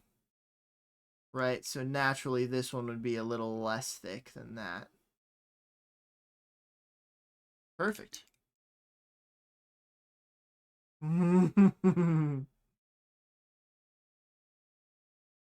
then I think here what we should do, honestly, is pull this in by one brush size and make it probably even a little bit smaller.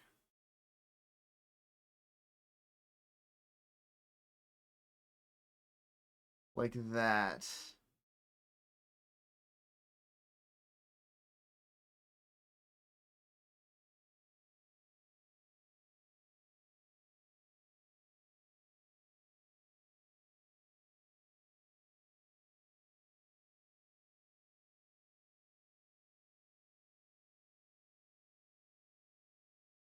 New York City in 1940.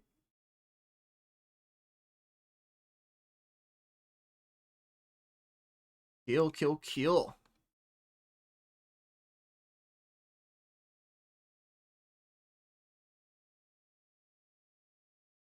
And then if we take this,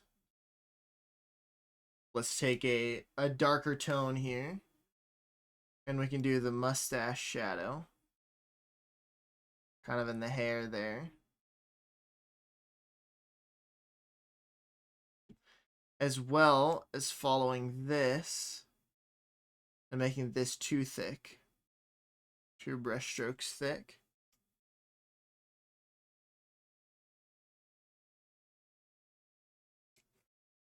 There. Then we can probably take this, though it might be a little bit too dark. It is.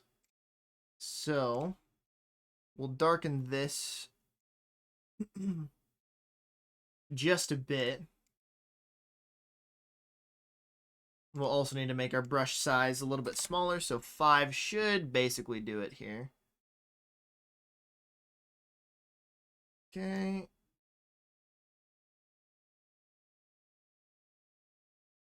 And then this whole area will get filled in with this very light shadow.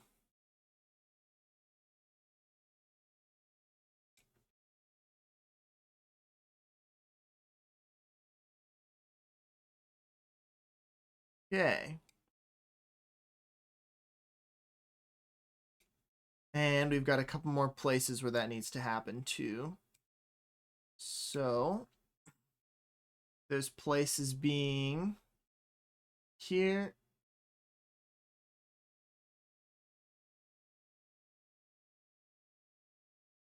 Pull that in. Same with this, it'll sit out. And then pull down. And we'll also grab this line here.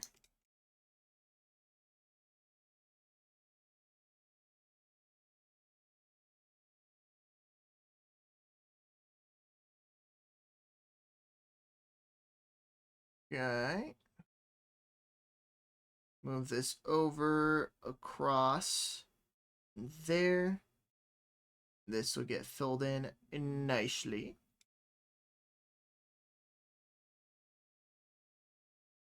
And that can also get filled in too. And our shadow from this circlet will become more prominent the more further in we go, like that.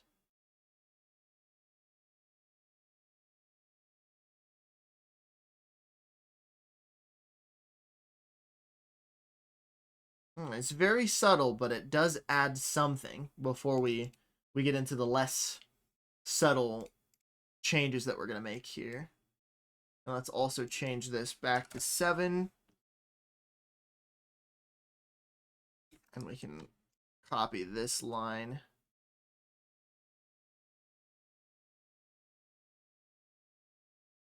Down here.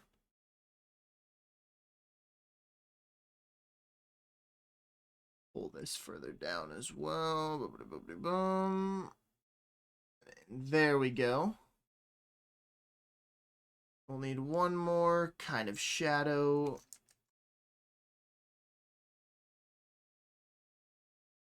Sitting right here.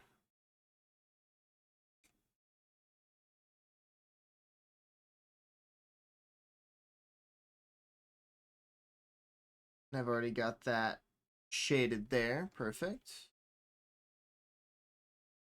Very nice, very nice.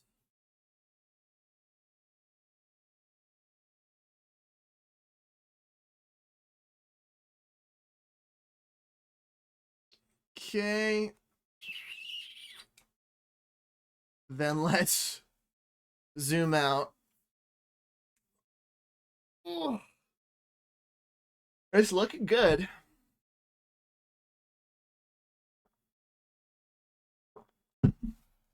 It's looking good. Just need some more work. But so do us all.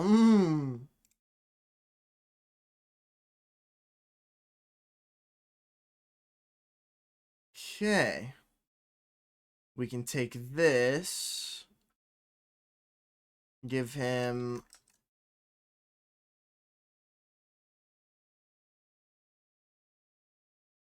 a bit of a shadow under his mustache here.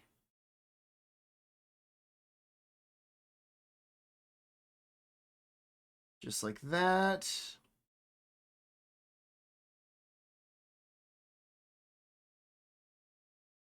And then I think we got to give him some pretty heavy shadows here to indicate this. This GIGACHAD line right there.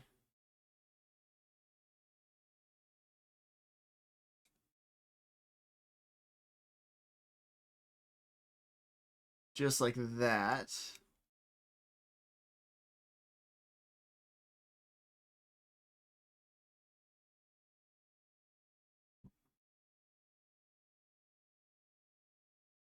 I mean, shit, it could even be more exaggerated than that. We'll do a very thin shadow under his lips.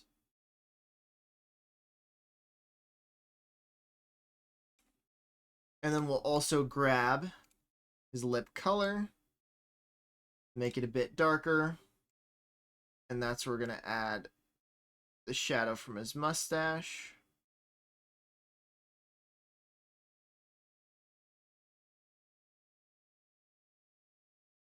And from his upper lip onto his bottom lip. Then I'm thinking we add some lighter tones. Maybe go up to here.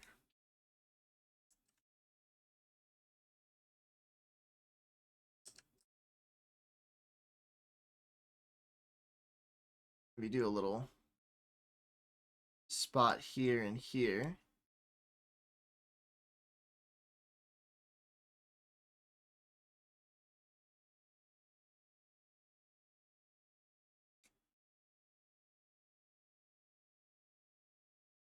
Something like that.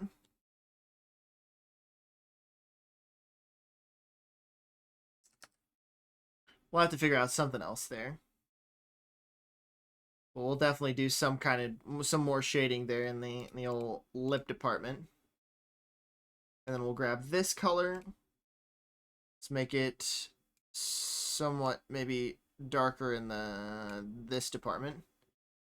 And then that will be darkened. Cool. Then we'll take our same shadow color here.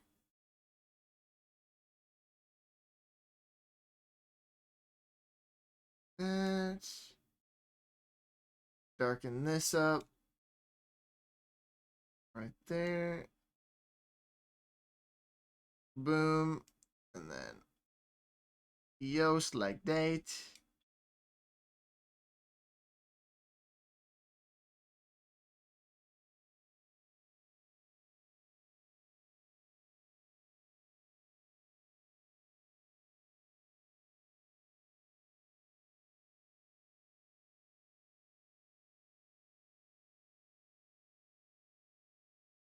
There we go.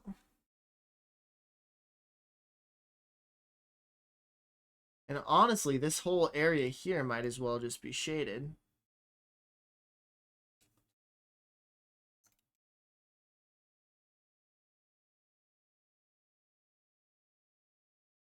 And for all we know,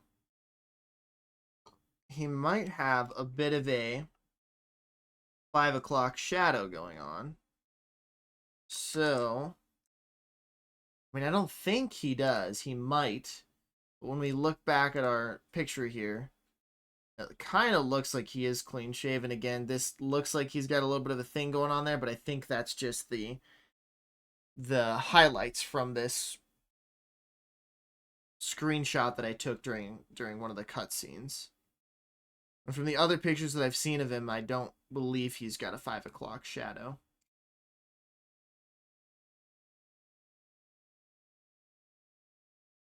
So what I am thinking about doing, though, is taking this lip shadow, making it a little bit more prominent down here, and then scaling it back there. Like that. And we can curve this in just a bit more like that. Perfect.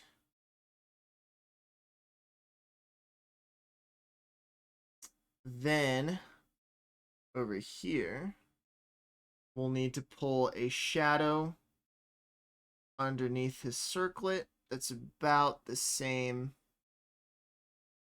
width across. It's not perfect, but it's damn close, so we'll go with that. Boom.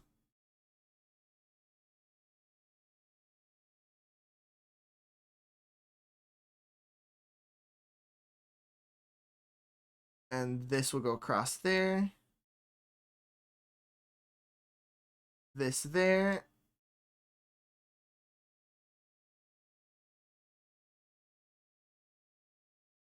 Pull this across, down, and up.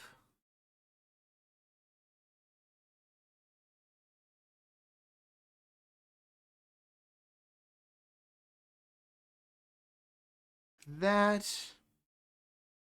And we'll cast maybe a bit of a thicker, darker, maybe not darker, but at least a thicker shadow here. Since his brow is furrowed more. And then we can do... we definitely need a shadow here. So like those wrinkles under the eyes cast a shadow on top rather than casting a shadow on the bottom. So the shadow wouldn't be here. The shadow would be here.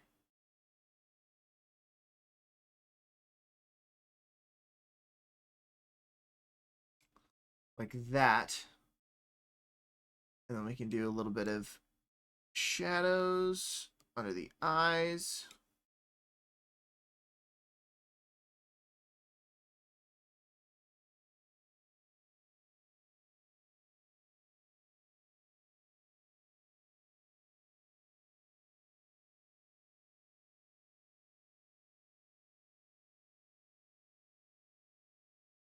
Like that.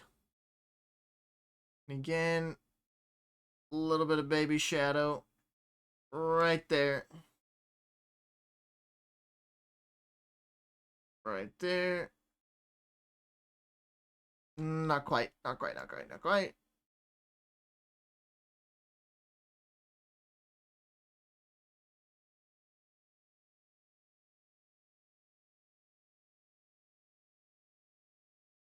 Cool, cool, cool. And then this can also get shaded in a little bit. Right there.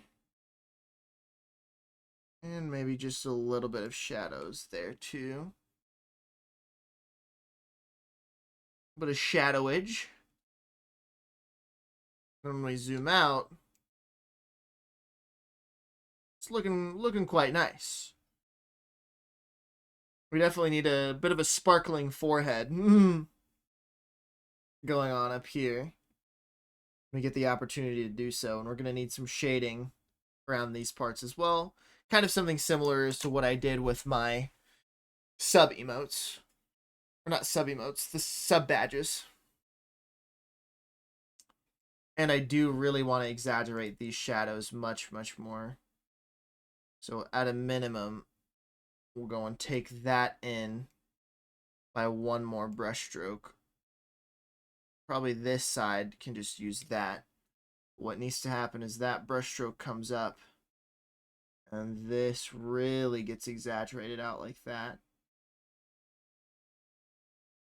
Maybe not quite to that extent, honestly. Hold on. Gotta find the right balance here.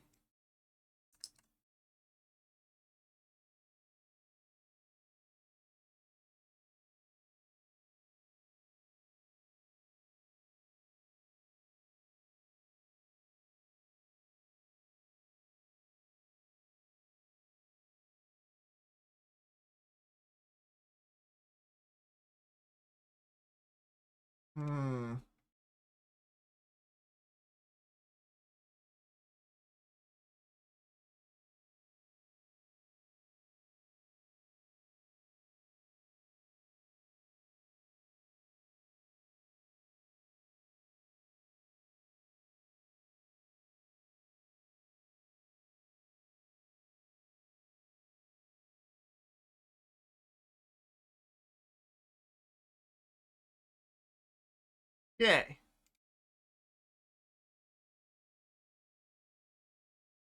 Maybe.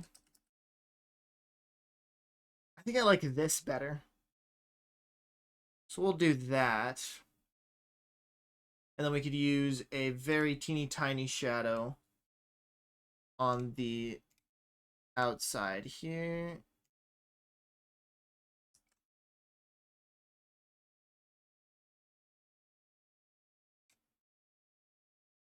And the same with this too.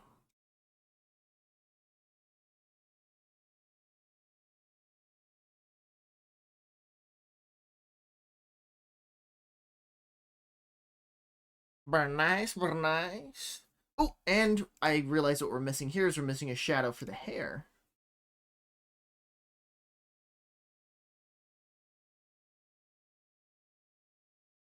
There we go.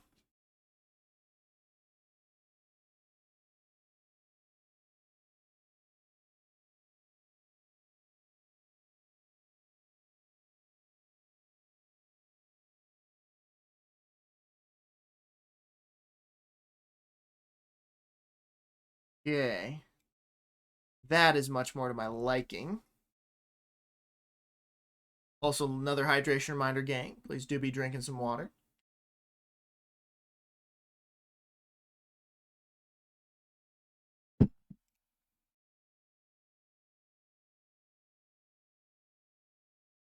Perfect.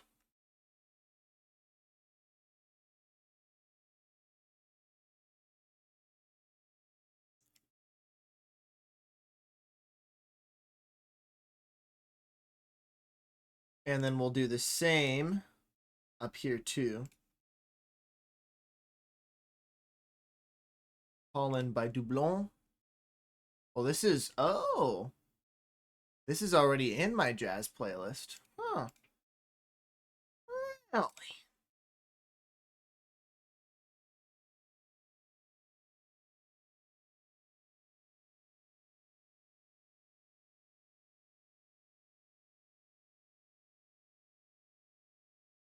That can be done so like there. And then this will also have a bit of a thin shadow sitting right there.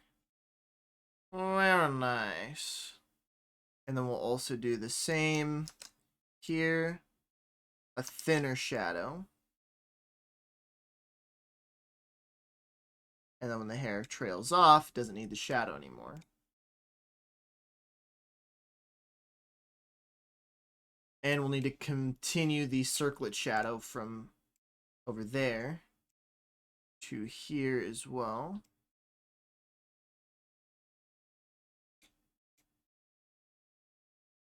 Like a date.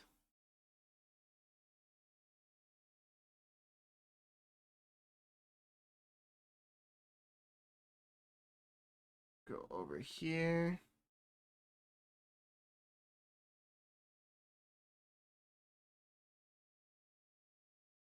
Take these guys there. Fill this in. And kind of do the same over on this side of this circlet as well. Look at that. Fucking hell. And then we can also grab our same shadows here and fill in this area right here.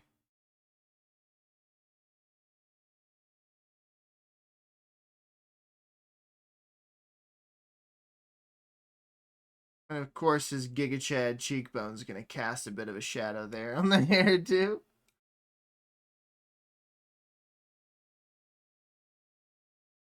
Cool. Kill, kill, kill. Okay, now everything has shading except for the emblem here. So let's get a little bit of shadage going on in this department. First off, we can grab a little bit of a darker teal. Old Conan. No, this is one of the characters from No Rest for the Wicked. This is Governor Ellsworth, but drawn as a GIGACHAD. With a much stronger jawline and more pronounced cheekbones and doing the old squinty look. How's your day going today, Corwin? Oh, also, I totally didn't realize that this needs to continue over here. Maybe it's just set back a little bit since the hair's further behind.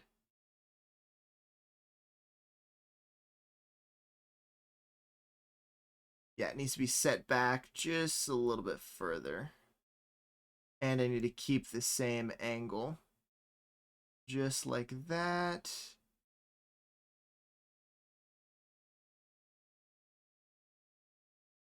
Can you smell what the VOD is cooking?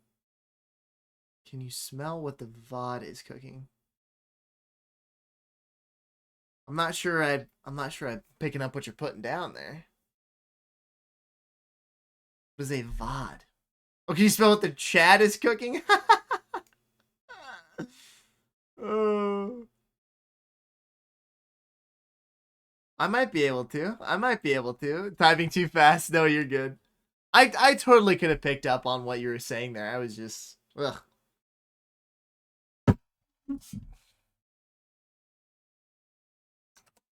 Okay, what before I got distracted by the little shadow up here that I hadn't done, what I was gonna do is do shadows down here.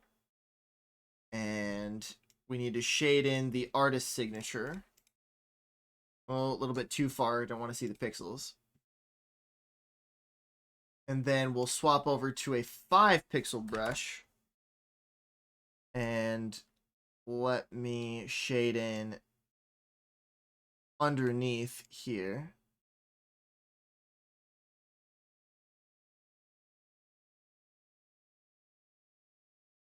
And under the dot just a little bit. That's a little bit too much. Let me move this over here and here. There we go. Protein shake. Oh, very nice. Protein shake ad? What? Actually, wait, that's sick. That's actually awesome.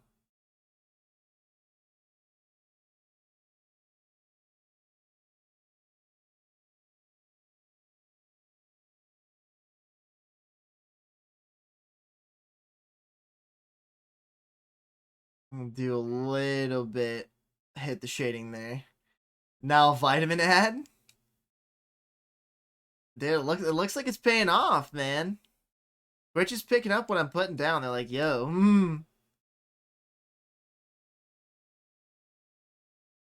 And a car ad. Okay.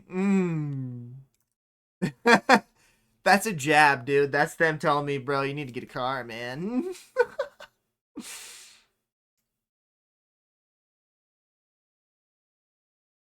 Cool. Okay. And then I think for around this, I can hit a bit of a thing. And I really should have just done this instead of filling it in with the base color. I should have just filled it in with the shadow, but I wasn't quite thinking about that at the time. But that's all right though. You live and you learn, right?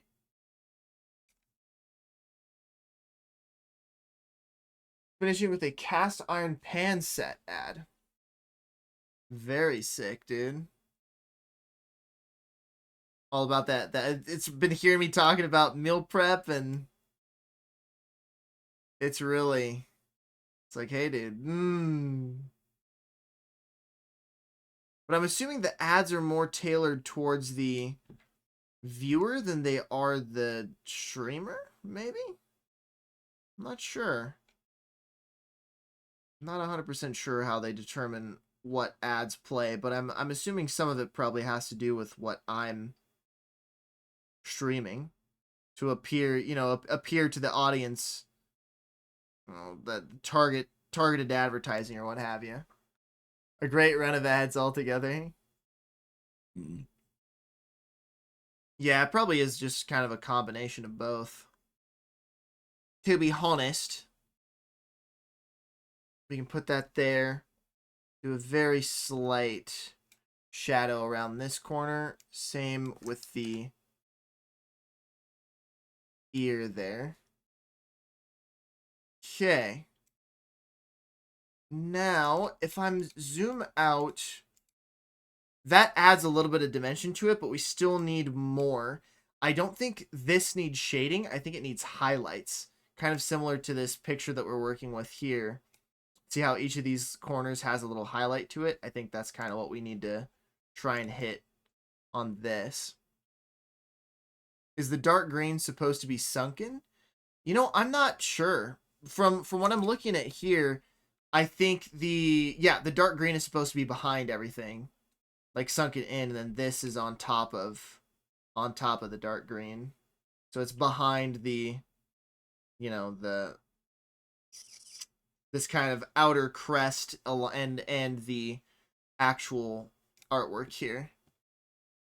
It looks present. Oh, it looks set into the original. Yeah, like the original does look like this is behind, and then this is on top, and so is this. Ooh. A little bit of R&R by Berlioz. Oh, dude. Every time I hear, like, Berlioz just has such range with the type of jazz. It's not just the same jazz, you know?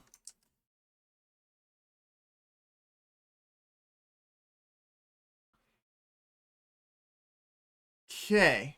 Now, we'll also add a bit of a shadow here, I think. And kind of pull that around. And we're going to also need to add some shadows for these scrapes here in the center. So if we make that a little bit darker, what we can do is follow this and add those shadows in here. We'll do the same up here, down there, and then this will get the same treatment as well. Needs to be just a little bit thicker. There. What time do I work? This is my work right now, Corwin. Like, genuinely. I'm currently I'm still on disability for my wrist, man. I have a partially torn TFCC in my right wrist, and I can't go back to my job until it's fully healed or until I'm fully cleared to work by a doctor. So, yeah, this is what I'm doing for work right now, and I'm putting my all into it, dude. The wrist part sucks. It does. And with the workout streams I've been doing, I didn't. Speaking of things, we're gonna take a very slight stretch break. And you know, the workout streams have been fantastic, and I've been loving it, man. And I've been having so much fun. However, I'm gonna have to turn it down a notch and not work out my arms as much because it's been getting re-agitated, and I fear that it might be slightly more torn or at least more inflamed. Make lemonade while when life gives you lemons? Absolutely, Tilted. That's exactly what I'm trying to do, dude. I'm you know, this it's a lemonade life. Yeah. It's a very unfortunate situation to find myself in. However, I am actively trying to make the best of it. Low impact exercise, no weights. I think so. Well, even push-ups have been agitating it a little bit. And when I was like hanging off the bar yesterday, just doing my tucks, it wasn't too bad. So I can still probably do like my hanging tucks, but just probably 4 sets instead of doing like 6 to 8 sets every stream.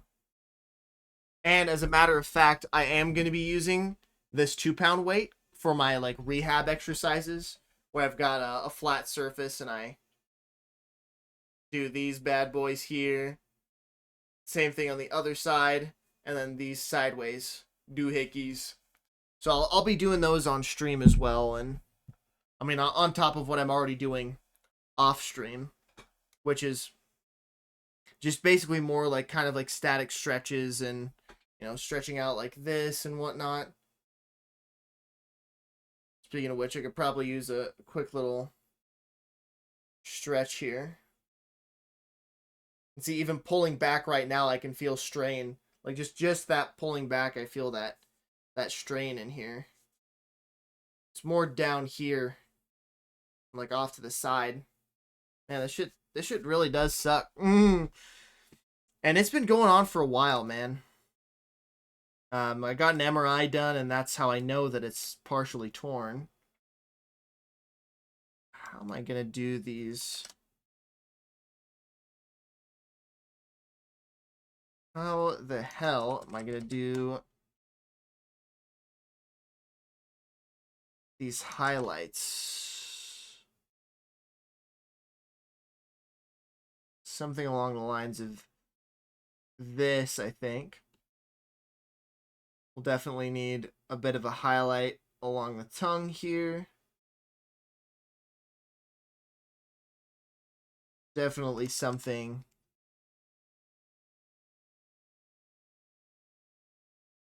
like that.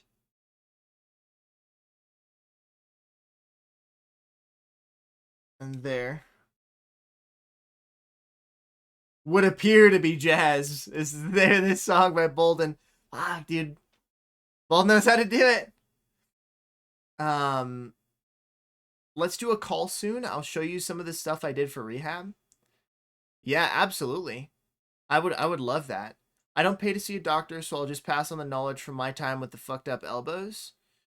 Dude, I've also one thing that I was noticing before I hurt my wrist, while I was, while I was still actively fighting with my right hand, and I want to get to the bottom of this so that it doesn't start occurring with my left hand, is a lot of the time when I'd be throwing shots, for example, if I throw a flat wrap, my elbow, I was starting to develop kind of pain, hold on, in here. And I still have a little bit of it, like when I'm doing my tricep extensions. If I'm not careful, it flares up some. And I think that's like what, tennis elbow or whatever, especially if I'm throwing a shot out like that, snapping that elbow. I mean, I have to get into the habit of not doing that, obviously. That's golfer's elbow. Okay.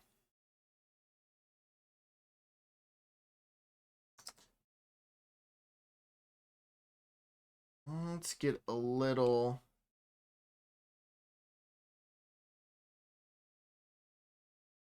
thing going there.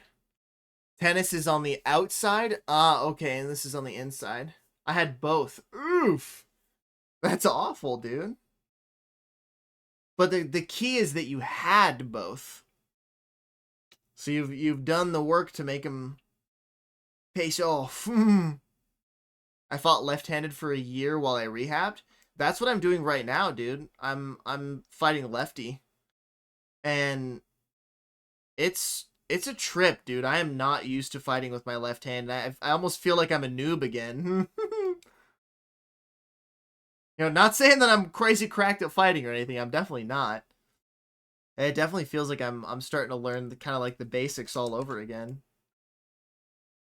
And it's really frustrating, like I'm losing fights against people that I shouldn't be losing because of course I'm not used to fighting with my left hand. But I'm not in it to win. I'm in it to have fun, and it has been fun.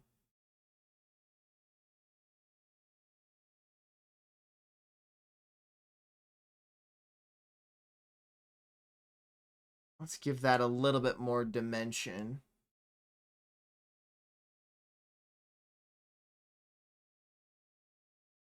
And we can give this a little bit more like there of a highlight. Again, I'm not sure that I'm 100% sold on these highlights that I'm doing here, but we'll keep them in just for the time being. I don't really like that one as much. This one's okay. And maybe something behind the eye here. I got good with my left. It's a great thing to have to learn. It is. I mean, especially, you're gonna get your arm sniped. It's going to happen. And being able to still fight decently with the left, I think is quite important for sure. Let's make this maybe lighter. Hold on. Let me grab the original color again and see what I'm doing here. If I just go straight up, that's probably what I want to do. Just adding white into the mix, essentially. I think is how that works.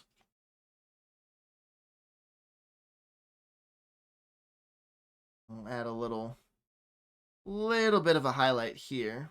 We've got this empty space.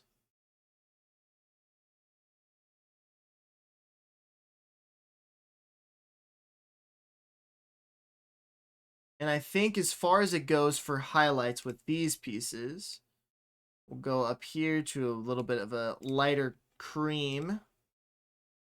And we can toss in some highlights here on these little bits. I won a local tournament with my left. Whoa, that's sick. That was at the end when I could use my right. That's awesome, dude. We're gonna have some people coming down from a different park. Maybe, I think, from the... I know, for example, I'm pretty sure Dane is gonna come down from Silver Riders. And then Windcrest, whatever the park's name in Laramie is. I think we might try and get a couple of them to come down as well here relatively soon. And I'm looking forward to fighting those people again. Not that I'll be able to fight all of the park members, because for sure not all of them are going to come down. But whoever does end up making it. Because when I had... Originally when we went down to Laramie and I fought them with my lefty after having, like, not knocked any of the rust off before going. And it was essentially my first fight since. And I won a couple of my... Because we did a Swiss-style tournament. And I won a couple of my, like, fights, but I didn't win any rounds. And I was definitely fighting against people that I could tell, you know... I could beat them if I was at 100%, and I probably could have placed pretty high in the tournament as well, but, you know, it was what it was, and I'm not, like, it don't bother me none.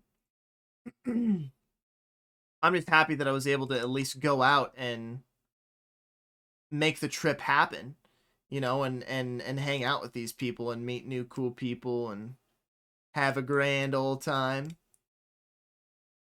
Put maybe... No, that'd be a little bit too much.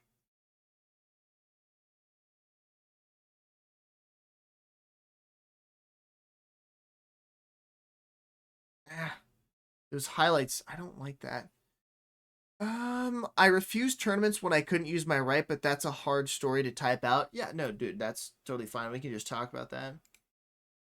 If you want to. Been there? Yeah. It's definitely a little discouraging in the moment. But then you just kind of take things into consideration. You're like, you know what?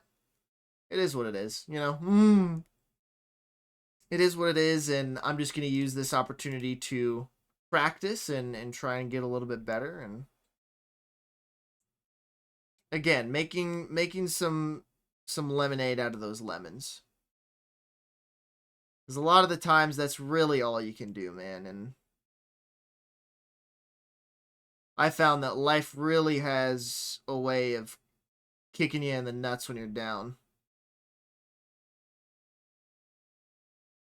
So you got to be able to find the positives in whatever situation you're in. You also got to be able to laugh about shit. That's a big belief of mine. You got to be able to laugh at ridiculous stuff, because it's... I mean, laughing's helped me got through... Laughing and, like, you know, making light of serious situations that I'm in, or maybe that other people are in, when it's appropriate, of course, has definitely helped me and them get through some very tough spots. And you gotta be able to. You gotta be able to, man. Reeve for now? I did, actually. So that tournament that I fought in, I only fought in single short, and I reeved the flow, sword and board, and open. And when I went to curse, I reeved the non-men's tournament as well as the open with Himori. And that was one of like the longer interactions I've had with Himorian. Oh my god, dude, I love that guy. He's so cool. He's very zen, very wise, and knowledgeable. Got a lot of respect for him, man.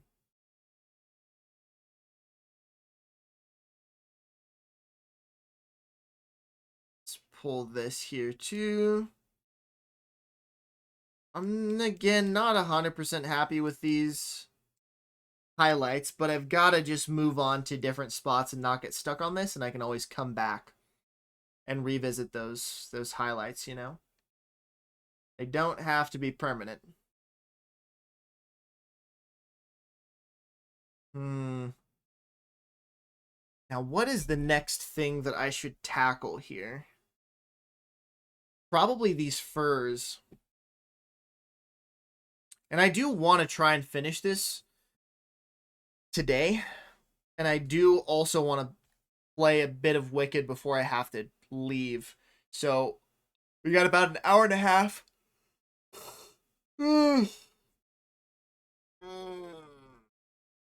Until Finley spawns.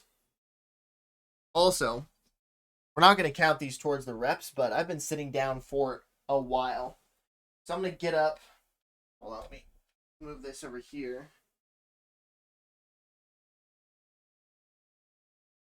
Move this out of the way too.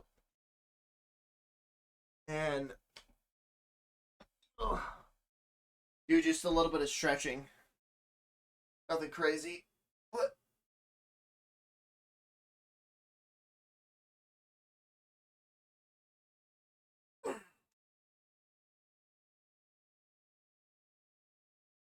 oh, the old hammies.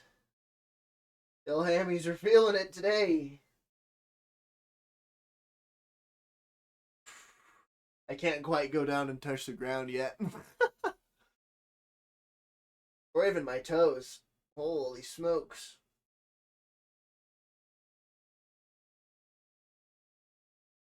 There we go. Got to ease down into it. Fingers on the ground, and that's probably where I'll stop. 2, 5, 6, 7, 8, 9, 10. Oof, duh. Stretch our arms out too.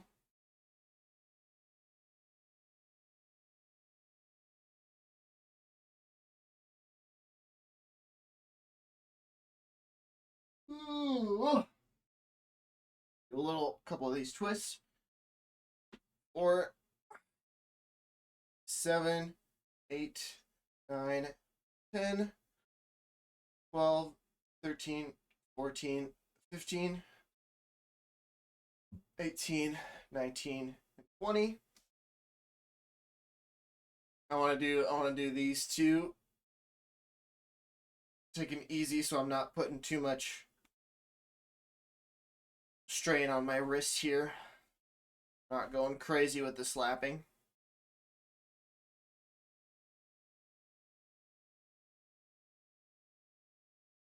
10, 15,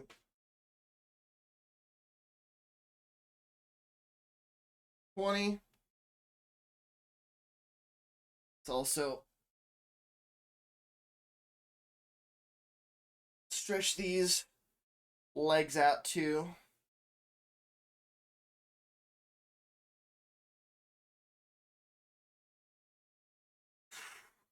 Grab the other one. Not doing these for like terribly long, just enough to kind of get a little bit of movement here.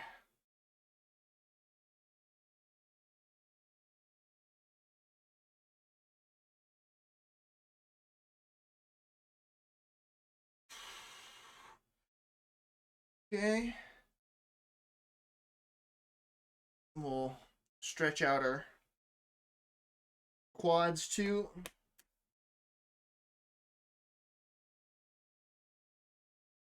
Stretch this other one out as well.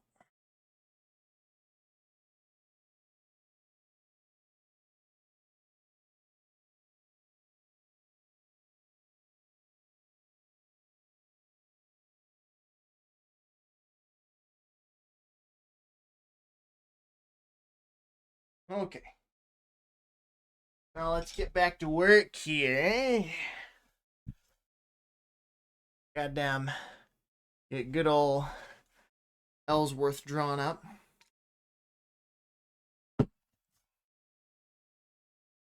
Okay.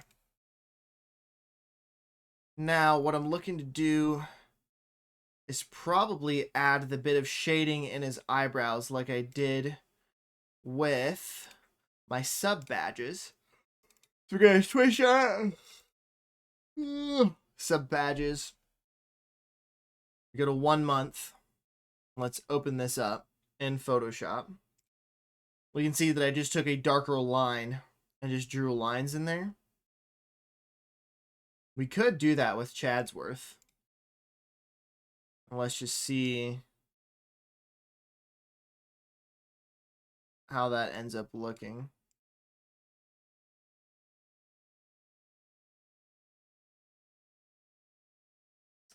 Not terrible, but I'm almost tempted to want to do like individual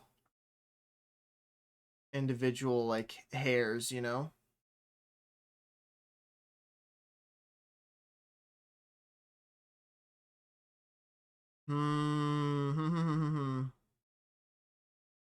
I could do something similar to what I did for my friend Onway Scroll.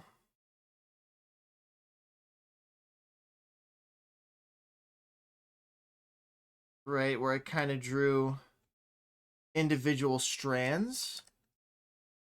That could work. I'm going to need both lighter and darker strands. If I just go stark white, I mean, you can barely tell the difference there. So we can't really go lighter, unfortunately. We can only do darker strands.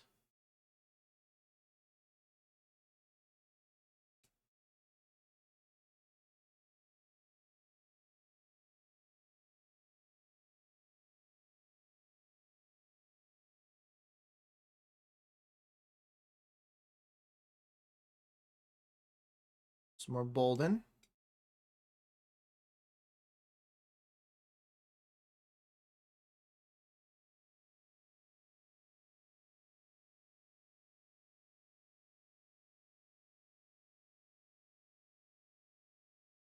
And continue this line down.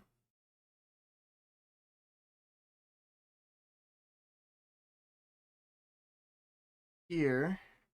And this will just be probably like the singular strand that goes down through this one little,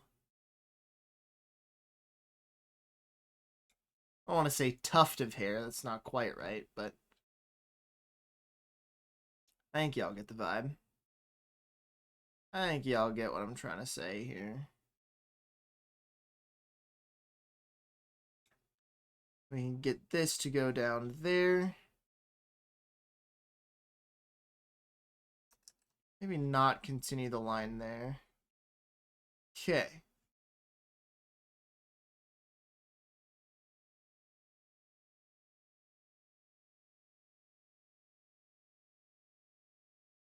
Move this here.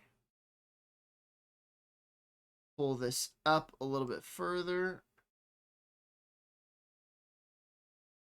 And I'm thinking actually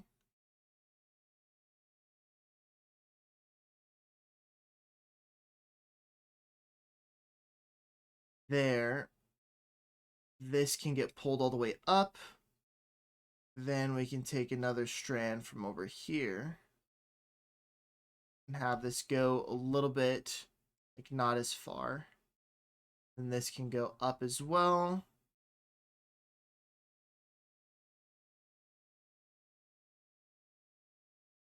Then here we'll have our kind of middle strand. Sit through there, head up the center. And I'm thinking this one strand will climb up probably all the way to the top. Have them go all the way up into here.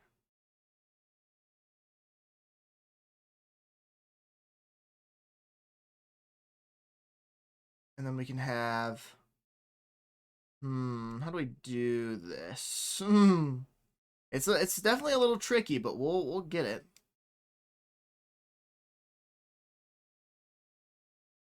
Like that. Have another strand coming in from here. And this one will curl around. So this one and that too.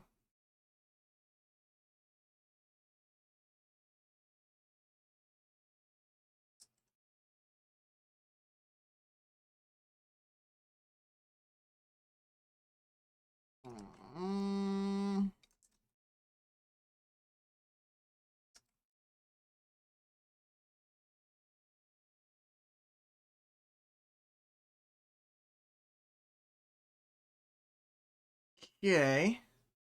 Yeah, okay. And then we can also take one more strand here.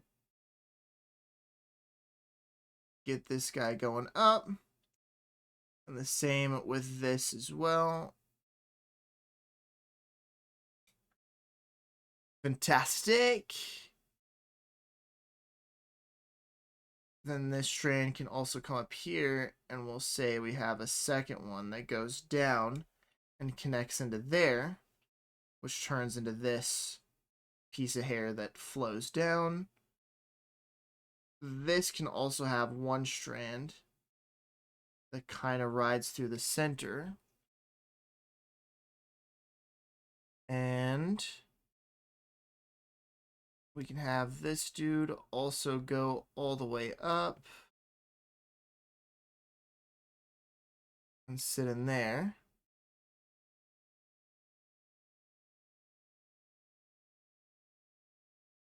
Same with this guy.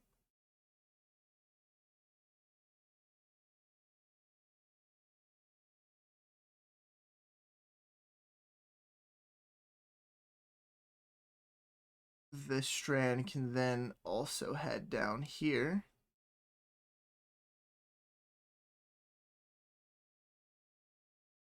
Pull down. I don't want to 100% follow the waves of the other hair. And we can also have another strand in here. And one more off to this side that maybe connects in on this one as well. And then here we can do a little strand that comes in there. And this one will also go in through there.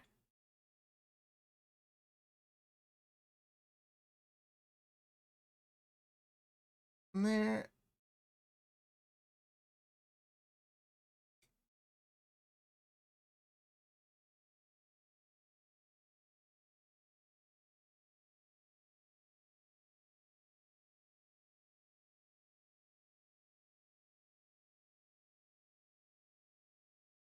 Okay.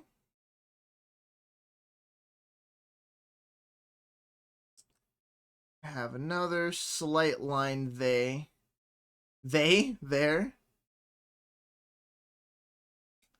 And that here too. Then maybe we'll do another kind of strand that acts as a bit of a, shall we say, like a little shadow there.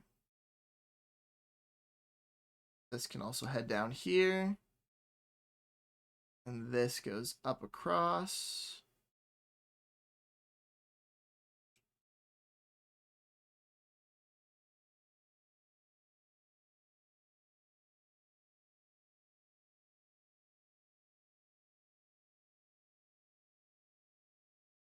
Then we can also have these strands come across here as well.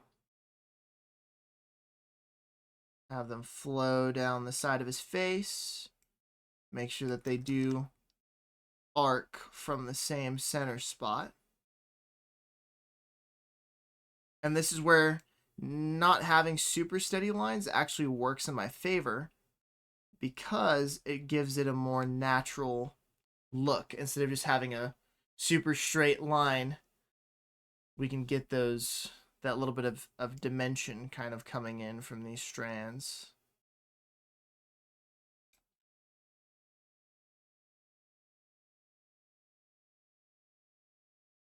And from here, we can take this, kind of pull it up from there. And maybe this is this main strand that goes all the way from the top to the bottom. We can also have this sitting on this side.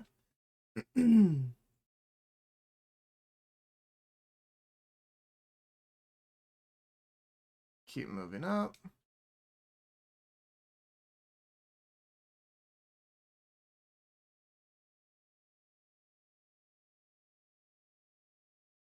This move here.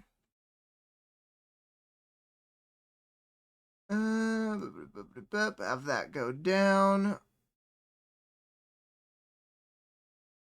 Over and across.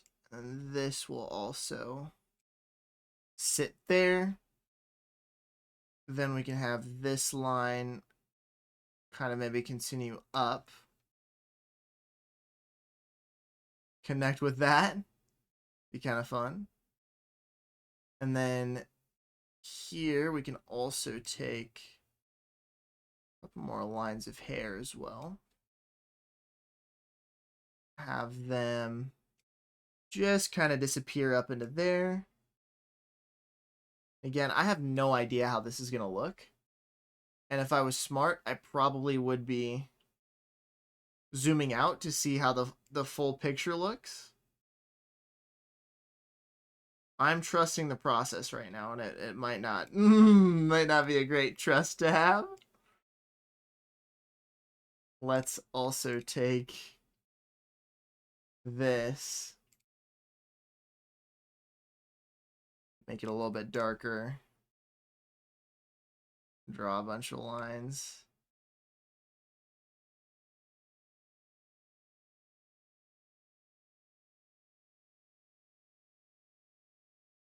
Really, they should be going through the shadows.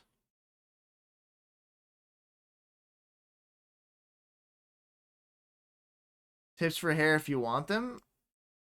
Yeah, dude, go. I would love them. I don't know how many of them I can apply since I'm drawing this.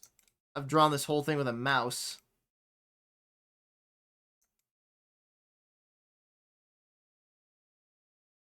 I mean, hey, that doesn't look terrible. It's definitely better than just having flat hair, I think. I probably should have done this all on a separate layer.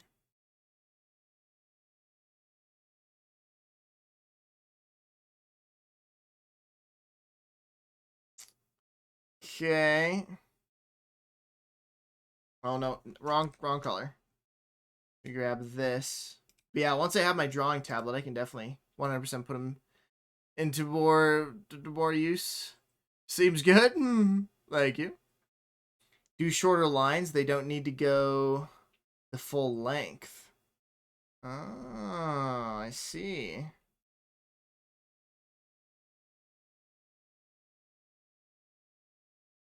Oh, and just have more shorter lines. I think I see what you're saying. Like clusters are a good way to look more real. Hmm.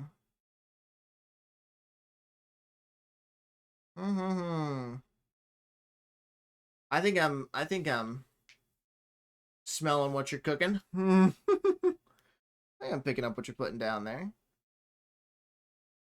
I'll send you a pic, sure.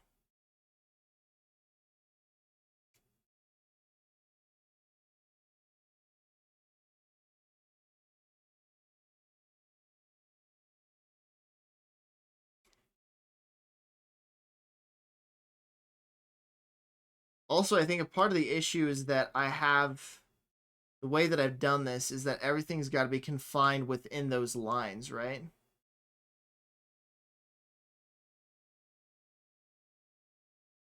I'll do a sketch, no worries. The real question, how will that translate to a small image? Well, this isn't... yeah, that's a good point. This isn't meant to be like an emote or anything like that. This is just some custom fan art that I'm doing. But we can try and make it into an emote. I think it would be a little cursed.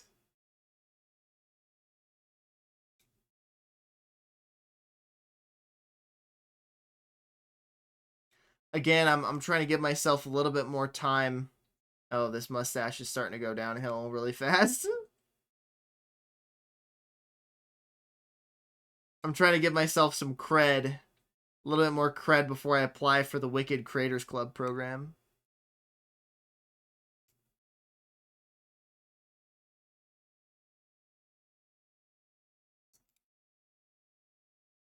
Honestly, that doesn't look terrible.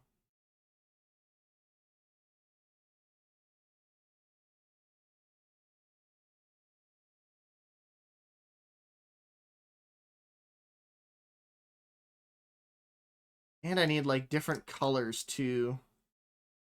I feel like for this to really look the way I want it to. Like here, for example.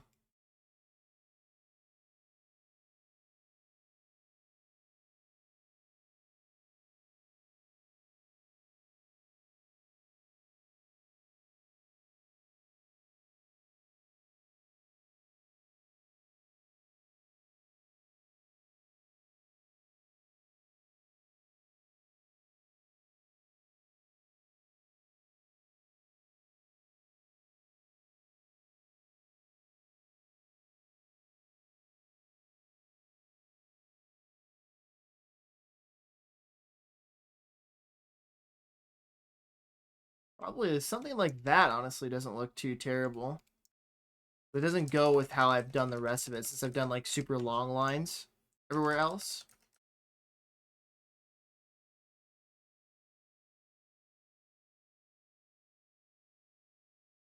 I just can't seem to get this shape right.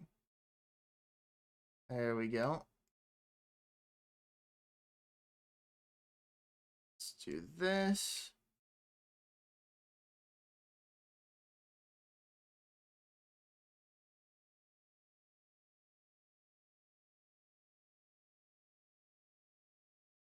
Like that.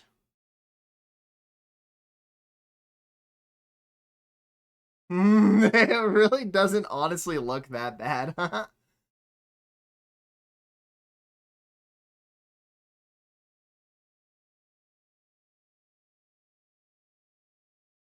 Okay.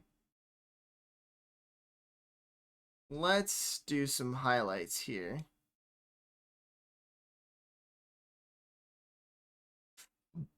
And maybe we'll go for like a 10 pixel brush this go around.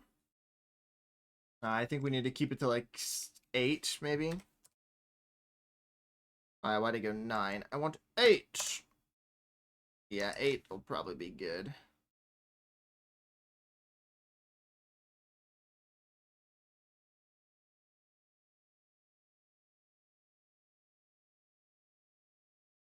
Really, I think the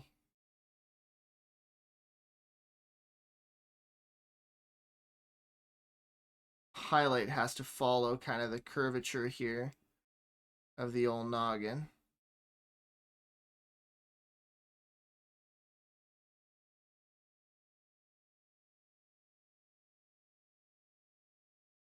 They look a little too bulky. I think we do need to go back to our original brush size of 5. Maybe just try and be a little bit more intentional. Just trying to copy the same idea. Because the first time I did it, well, I mean, it took a couple iterations, but I'm talking about like with my sub badges.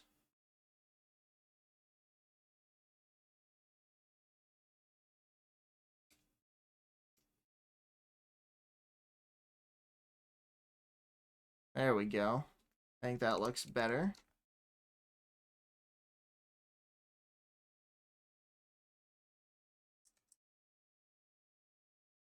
Honestly, that one kind of does the job.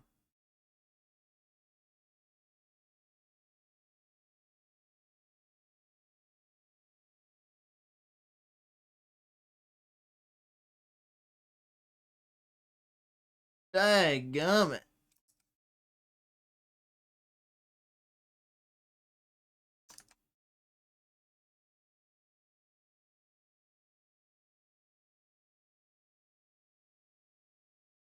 Okay. Get this nice and filled in too. And then we'll do a little bit. Little bit there.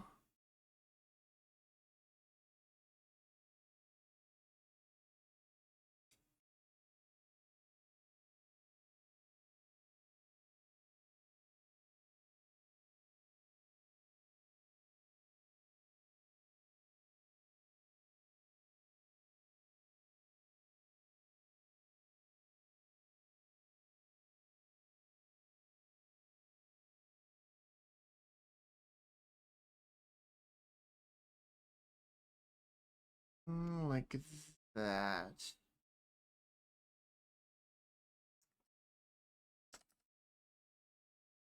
Yes, but we'll take this around there.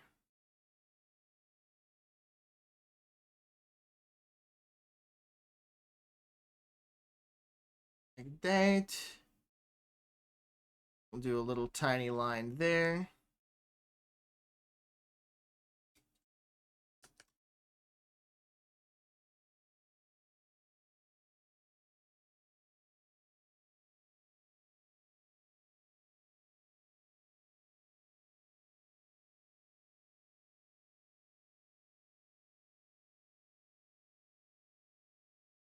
Damn it, I really have to stop drawing it all with one mouse click.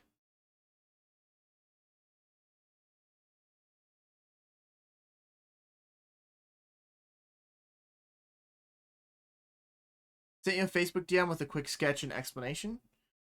Thank you, Corbin. I will take a look at it in just a moment.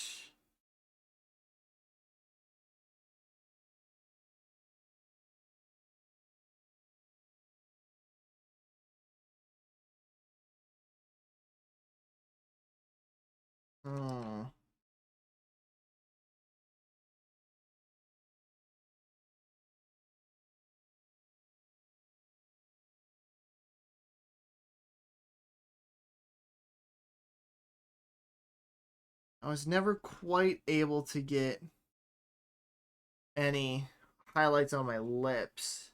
Oh no, I did. I did do one tiny one on the bottom, which I'll probably do the same here. Make it a little bit lighter. And then follow it on the bottom here. Just like that.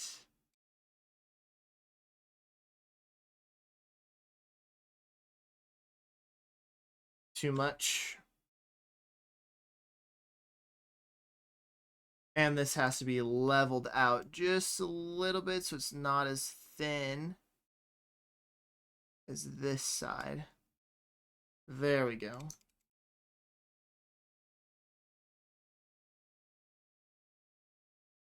And then this, I think, could probably use a little bit of a highlight. Even just like a line going through the center or something. It's just kind of acting as this dark void right now. We need something to break it up. Got to be a little bit more straight with this line.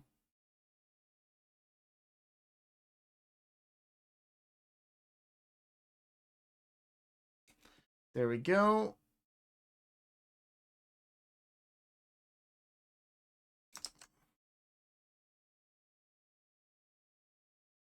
Pull that down there, and then we can take our white here, fill this in.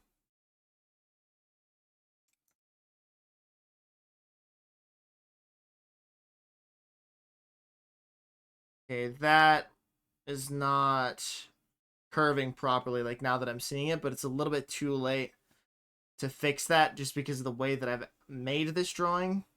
Like I could, but again, I'm not looking for really for perfection here.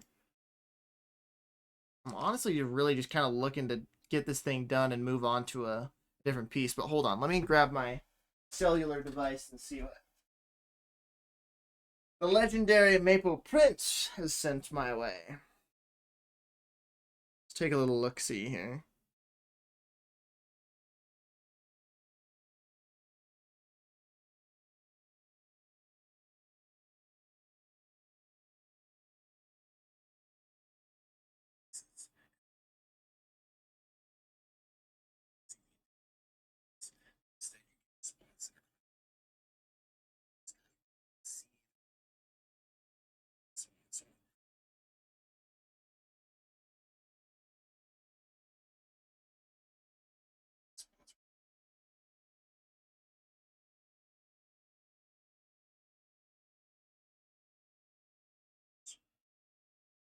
Mm.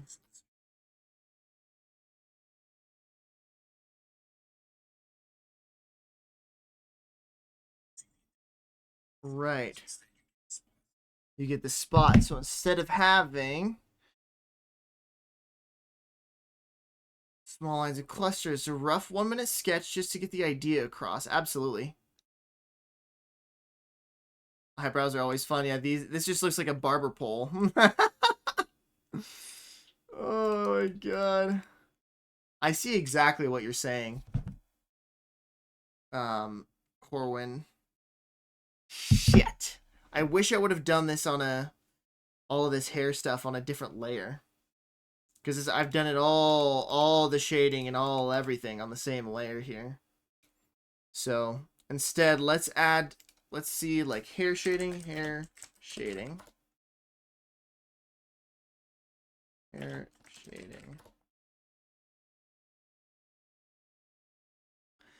All the voids where there are no lines is where the light is hitting them the most. Look at work by Jim Lee.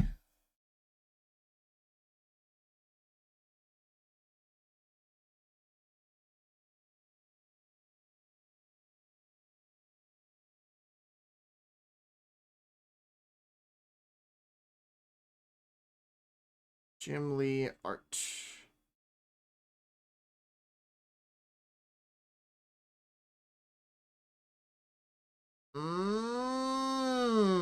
Okay.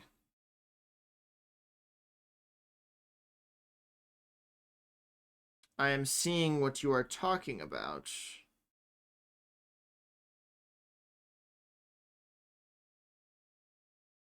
Aha! Okay, okay. So really, let's make this disappear. I don't even know where the fuck my light source is, which is honestly not a great thing. We'll say it's probably coming from over here, right? So like if we say like a light source, we'll say, you know, we've got our thing. His comics have a great base on how to do exaggerated body structure, hair, and muscle movement. Decide where your light source is. Yeah, well, I'm thinking the way that this is set up is that light source would be probably somewhere around here. Like, obviously, it'd be way up over in this corner. But, like, I would say shining light down like this. Something like that. Right? That looks about right for what I have going on here. So this all has to be a little bit darker because it's further away from the light source, I would assume. And yeah, that's why all these shadows are being cast underneath the badge, because the light source is hitting on top and then casting them underneath. I'll just do one light source for now. We'll get into zenithal highlighting later. Oh boy. Yeah, we'll say this is where that light's coming from. So then that would mean that all of this would probably have very minimal line work to it, right? So let me get rid of the custom colors layer. So there's going to be no shading whatsoever. but I'll be doing the line work for the hair, right? So we'll grab, make sure I can actually grab the color I want here. And then let's zoom out, move over, get rid of the custom colors. So if the light is hitting here, then we probably won't really have too much going on here. Maybe just like, you know, a strand or two. Maybe more like creeping in from up there. Something like that. And then definitely a couple strands from down here. Then he for sure has some strands visible there. Your shining shadow, look at the light source and ask if it will shine or shadow in that spot.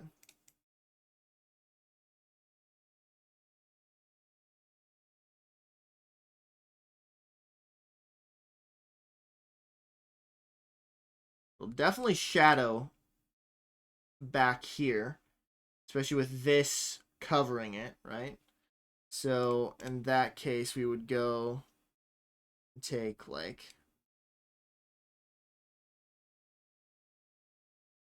a couple clusters of lines. Let's see.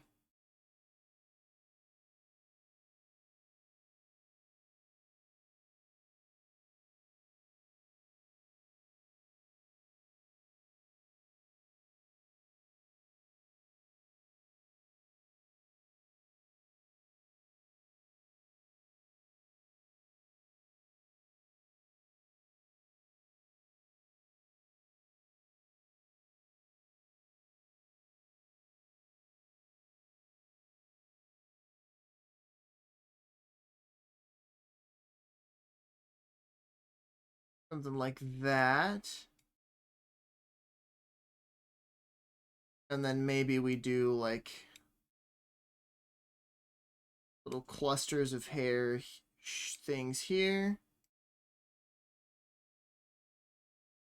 Definitely, I mean, there's definitely shadow right there.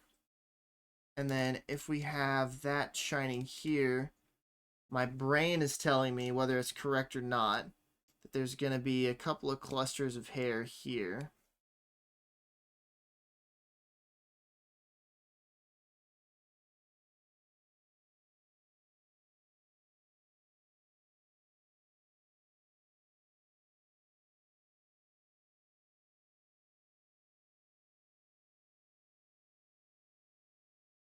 Probably we have a little bit going on over here too. And then, I mean, this would probably be super, super shiny, but I want to do a couple strands here.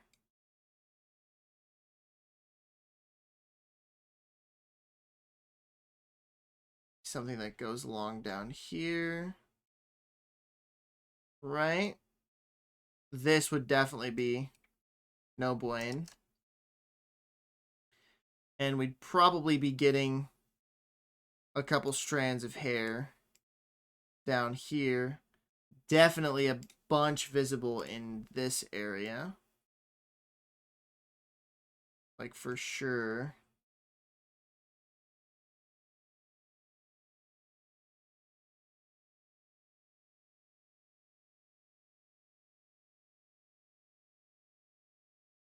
Okay. Then maybe we're seeing, you know, like a strand or two over here as well. And then in terms of his mustache,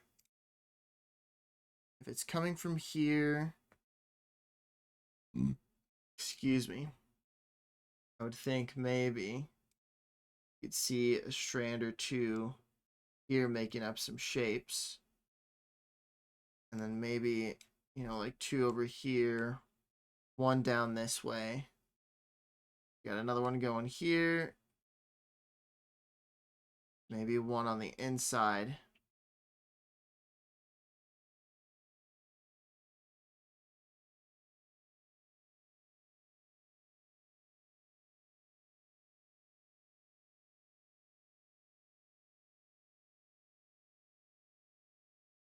I just want to fill it in. Like, I just want to fill it all in with lines.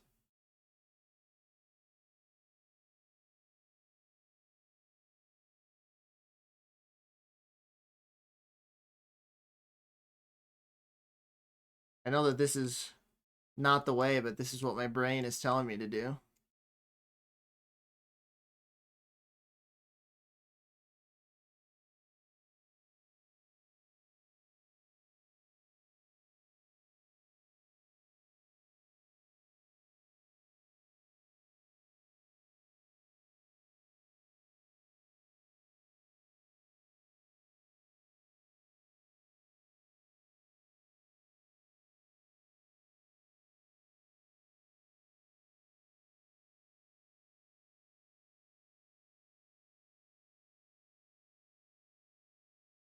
I actually kind of like that.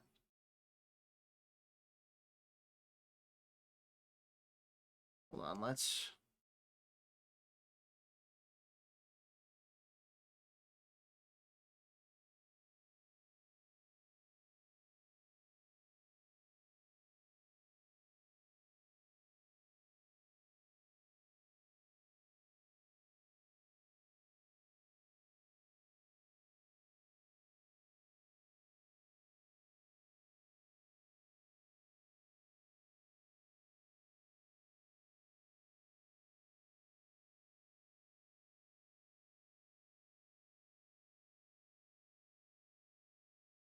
I do realize that this is not what you instructed me to do.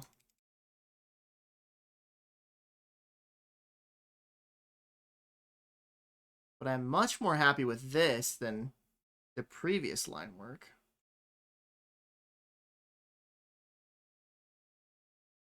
And I do want to add more. Like, definitely a couple more coming down from here. Hiding these, this little area here. Another line there. Suggested, not instructed, my squire. Oh my. Oh my. Well, thank you, Sir Knight. Oh.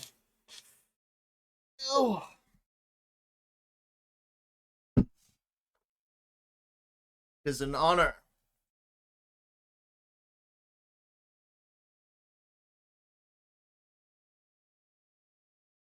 To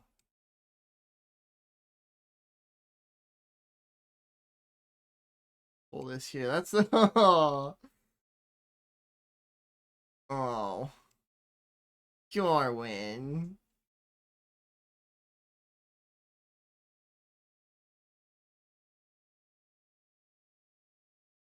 I think if I was doing a different style, that your, and I think still to an extent your, like, your suggestion is valid and does apply to an extent in this situation, because the whole shorter lines definitely is better. Like when I take away, oh, and I'm drawing this in the light source layer, fantastic. When I take away, I don't have anything in here, do I? When I take this away and I do the custom colors layer, like this does look very blah, right? It's kind of just like what you were saying. It looks flat, almost like there's no dimension to it. But then you take this and you go, oh, you know, there's more individual, smaller, like the mustache and the eyebrows look way better here than they do in the other one, in my honest opinion. And I think still leaving some blank spots is probably necessary.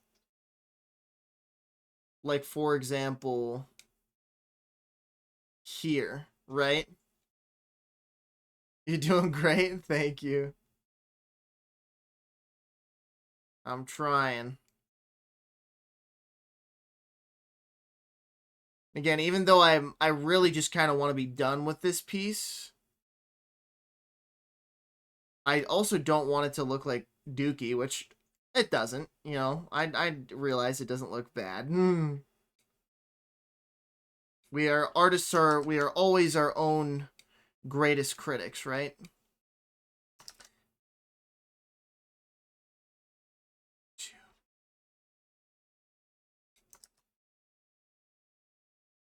Two, go up through here. And I think we kind of want to do the same where we'll keep this free and open. So there's still a little bit of room to kind of breathe without just being suffocated by all those lines in the hair. And I think we'll definitely keep this strand pretty tame in terms of like lineage. Like, you know, maybe we have one. I don't even think we need one more line in there, to be honest. We'll have one more going down here. Maybe this piece coming up through here. It's a little bit too straight.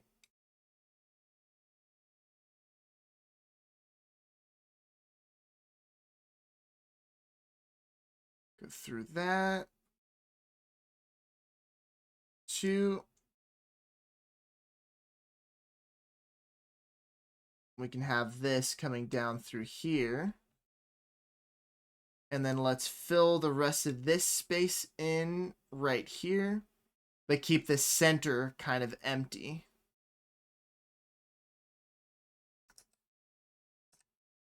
Yes, like that.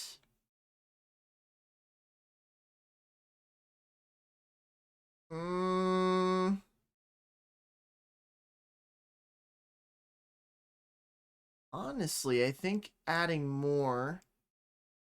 too much more is going to start taking away from it.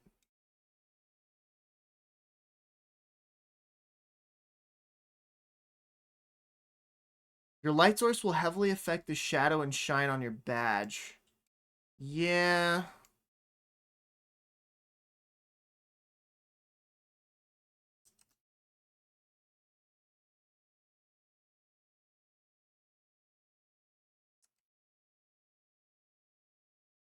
I think that's good.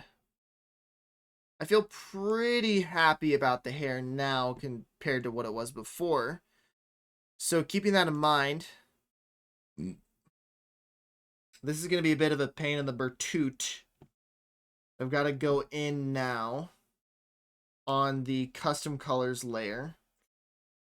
And I should have been thinking about this ahead of time, but, you know, shoulda, coulda, woulda. Oh well. It'll just be a little bit more work for me now. That's okay. Take our eraser and erase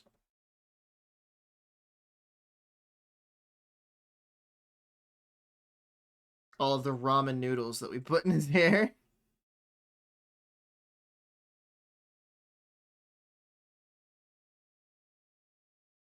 Okay. Get rid of all this.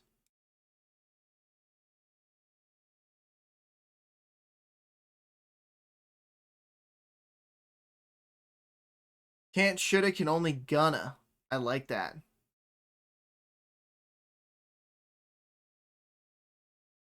I do very much like that.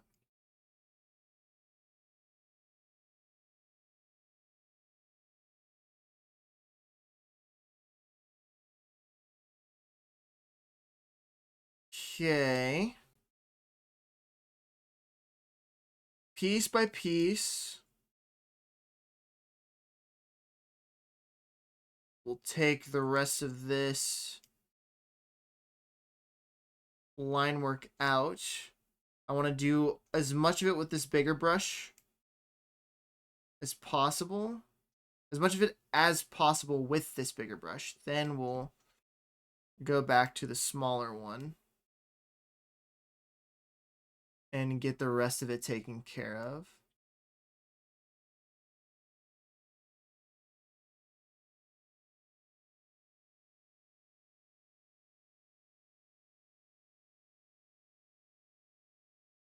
Down there. And get all of this. Boom.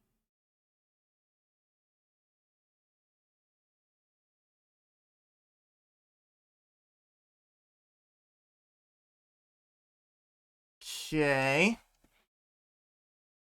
Then let's grab these as well.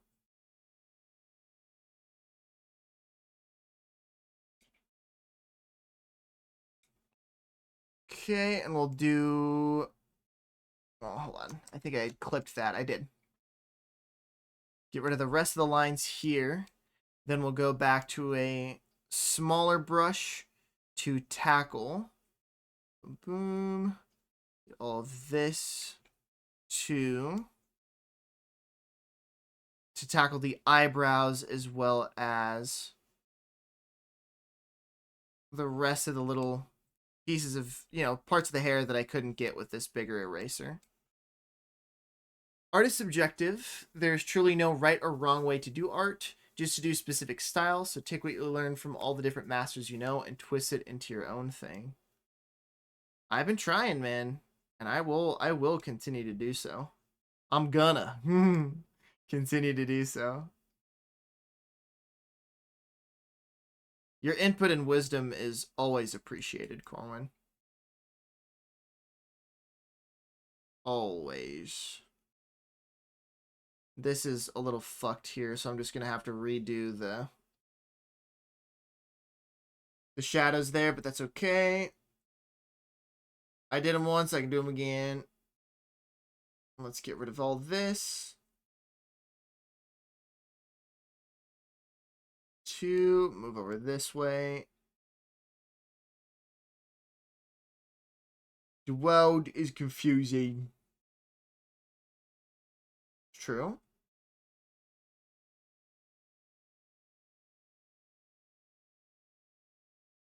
It's true.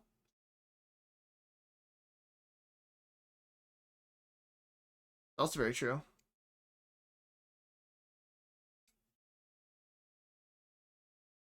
You're speaking facts right now?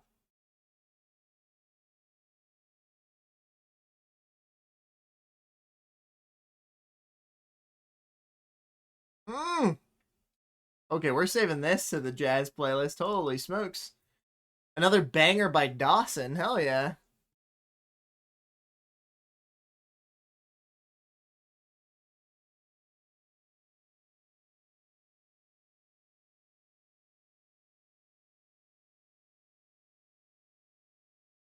And then let's change our brush to 10. Not 105. Jesus, 10, please.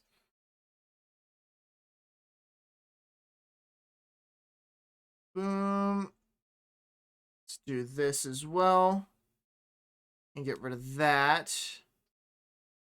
And this. Boom.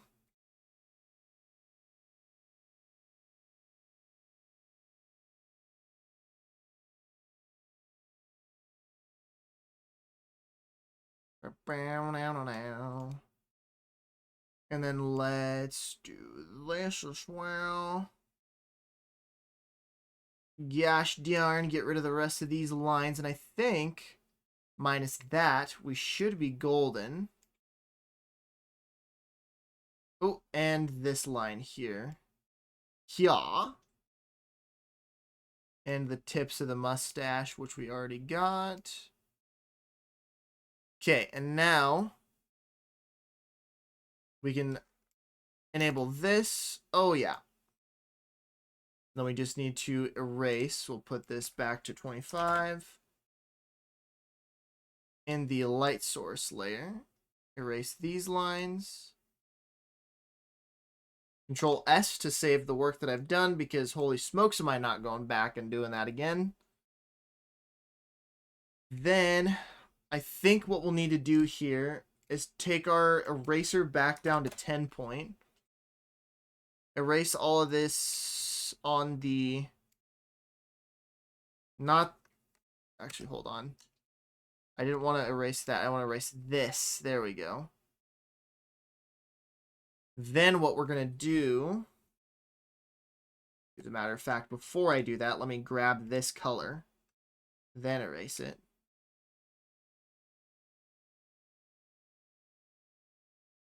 Actually, no, because this layer's on top. That could just stay. And all I do now is continue the shadow of the jawline going up here. All of this gets filled in with darker colors.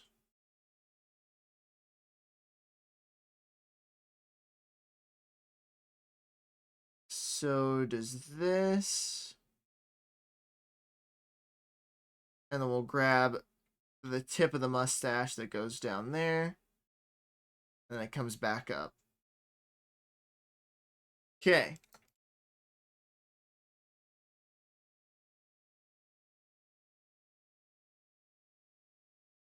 And that still sits in there just fine. This does too.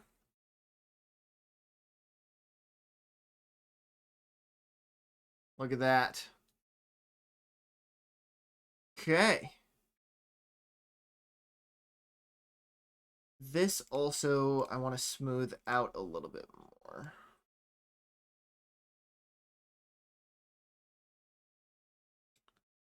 There we go.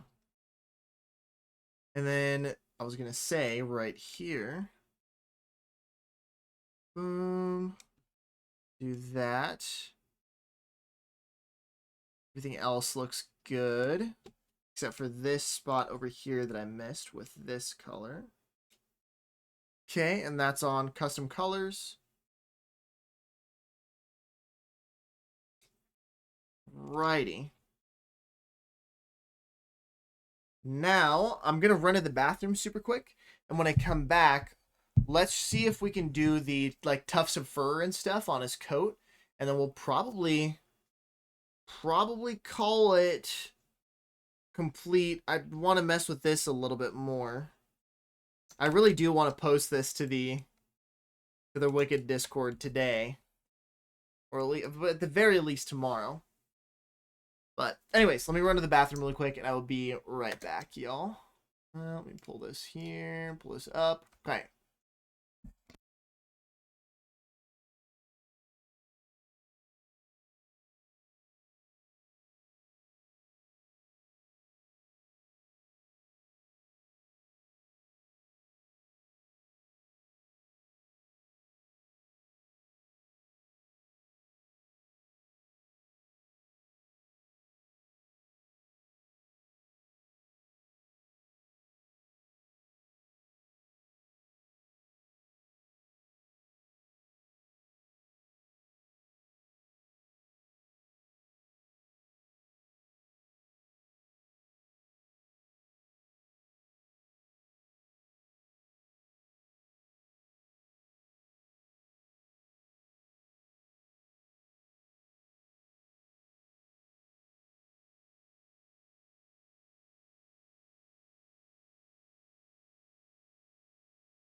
Alrighty, y'all.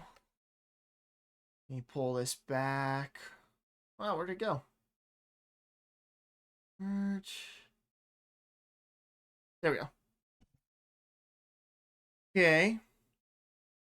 Let me also get this pulled back up and plug my phone back into the charger here.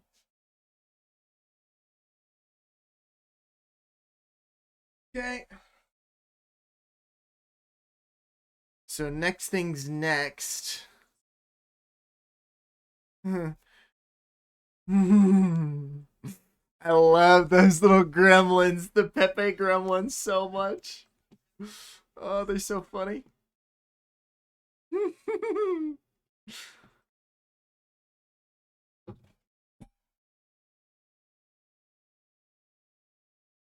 Every time you put those in Tilted, it cracks me up.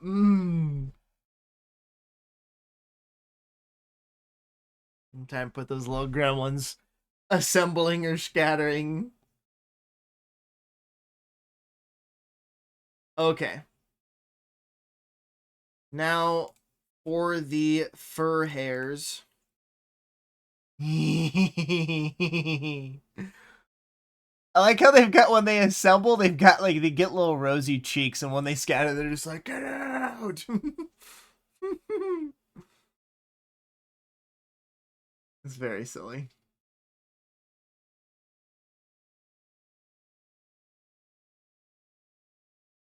Okay. And I think here we're going to do something very similar, because then again, this is all like hair, right? It's all fur.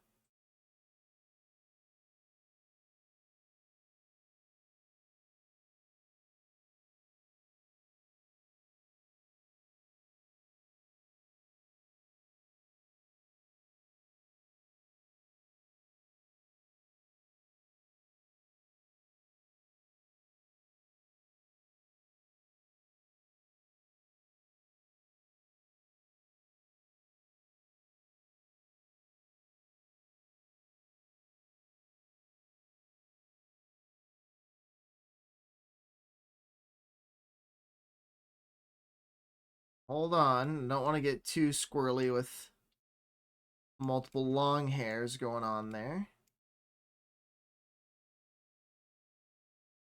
Like that.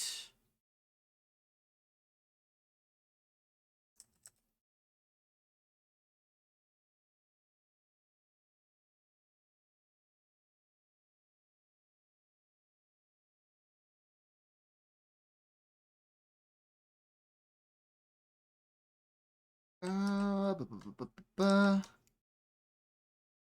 Do this. And that. This up. Boom.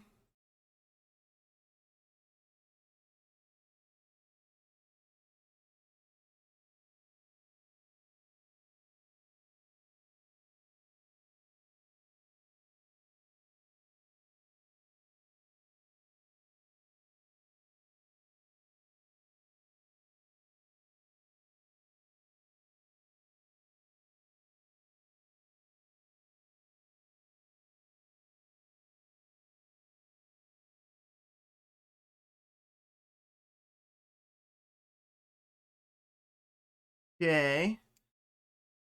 We're making some good progress. I don't know if this equates to looking good, but I am doing it quickly, and it's getting some lines down, so we'll see.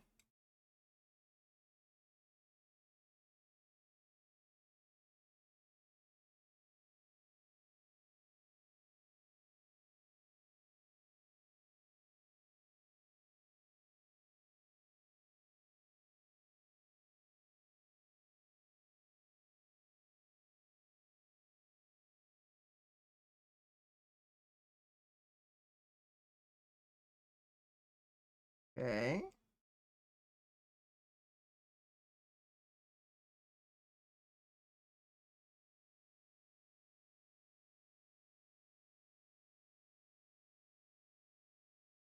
Actually, we'll keep that empty there.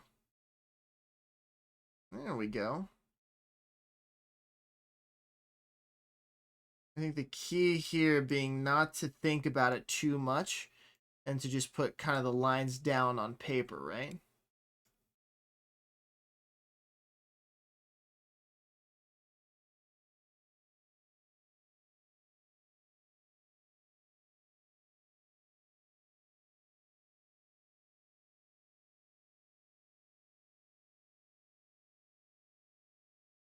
Okay. Then this will also sit there. Let's have this go up, come back down. There we have it. And this will also come down this way. Then we'll do a couple more strands from yonder.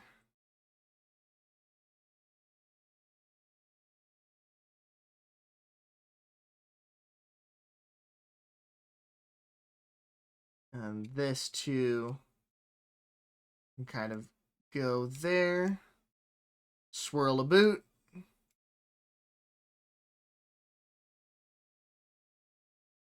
And then we've got this big busted right here. You put 2 in there. Make this kind of swirl up. Make this go 2 like that. There, and then we should be able to fit, I was going to say, like 2, 3 more lines in there. 1 more to make up that space. 1 to bridge the gap. This one here. And then this can kind of sit like date.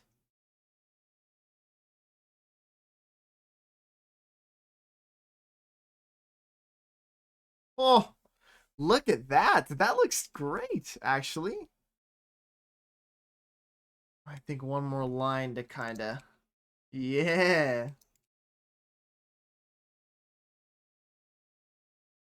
Okay, I'm pretty happy with that. Oh yeah. Oh yeah. Now let's touch up these highlights that we've got going on here.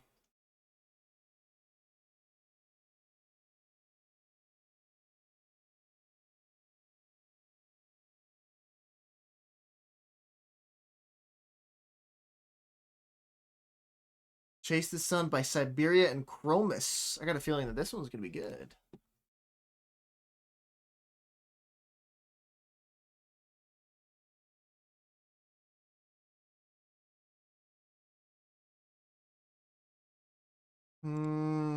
How am I going to redo these? I have an idea.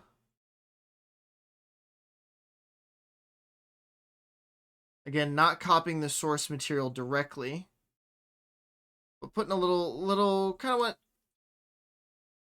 the Maple Prince, yes, what Corin was talking about, is add my own little flair to it. So again, we're not copying the source material 100%. We don't want to. That's not what this is about. This is about drawing this in my own style. We're just going to do, essentially, let me zoom in 1 more. Okay. Take this. Essentially doing something along these lines here. See that?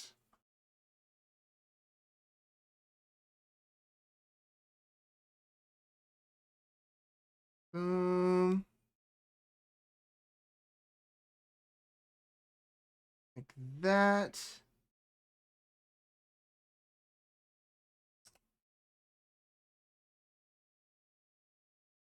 Oh yeah, so I've been big vibing to this song. This is a good one.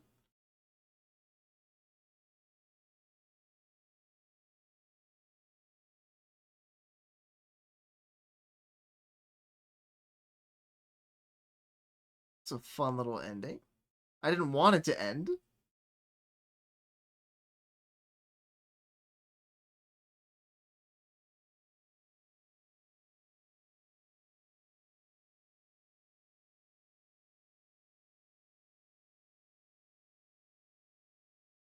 Okay, and then we can do a little bit of that.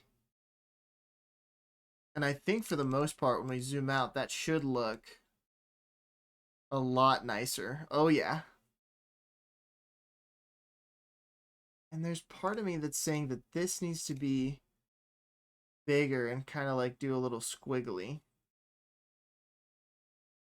Right?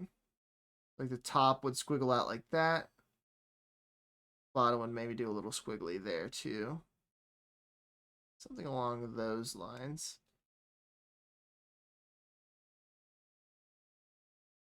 Yeah. This is also looking a little odd. So let's go through here, get rid of this, and do something a little bit better. So maybe not have it take up as much space. Still act as a little highlight. Yes, yes.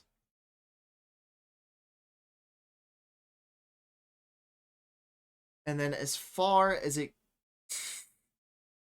let's see, hold on.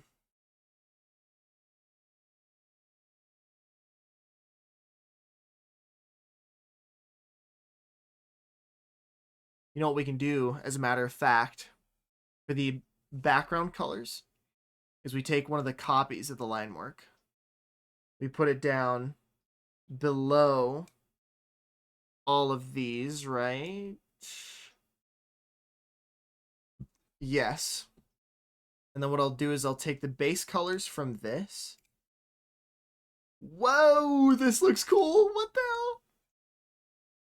Oh, this looks sick. That's awesome. What I'm going to do is put this, oh, excuse me, put this base color in, but we're going to double bucket it in, right? And essentially what this is going to do is it's going to fill up all of that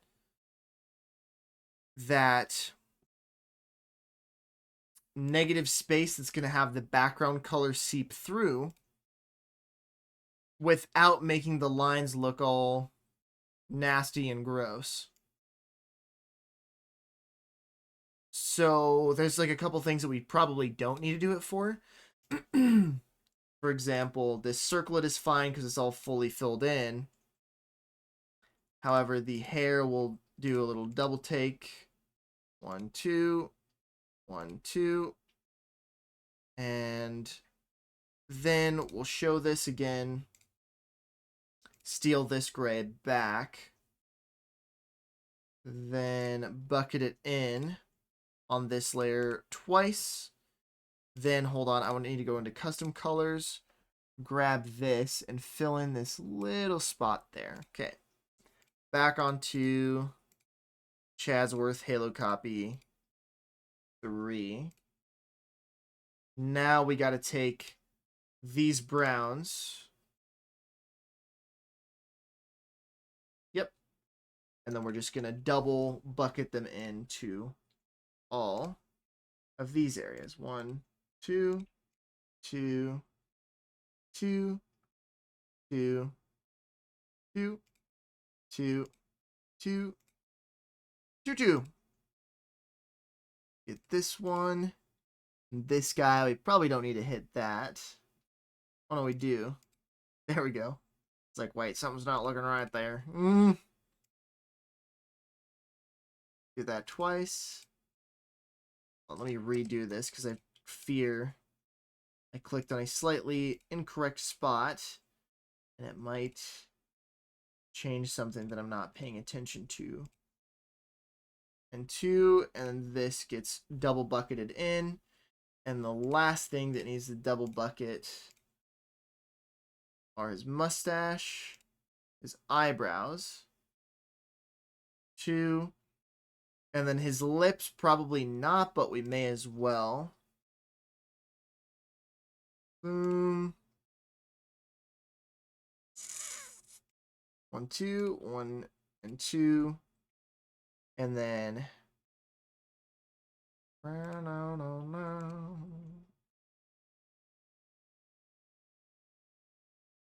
on, what's going on here?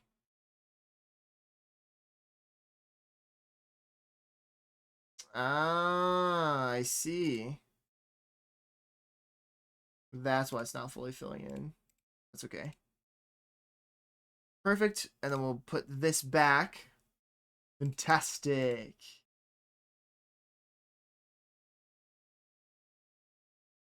You know, there's probably more work that we could do to make it even better. But I'm happy calling that a finished piece. Let's Control S.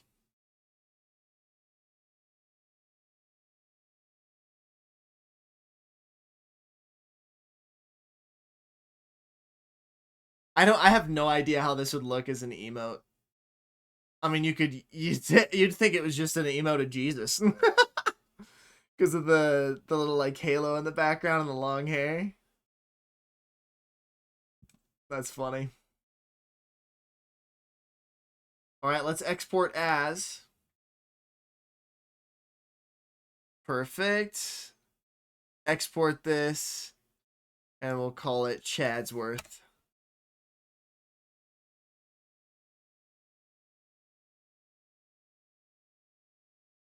He is Jesus. I mean, shit, dude, he may as well be.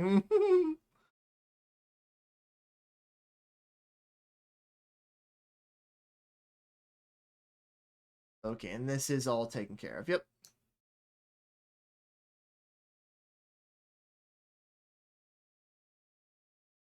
I'm really happy with that, actually.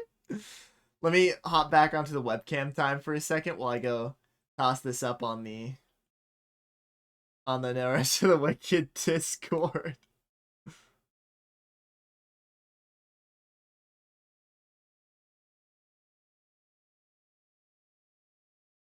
Okay, let's upload a file. Chadsworth.png. Mmm.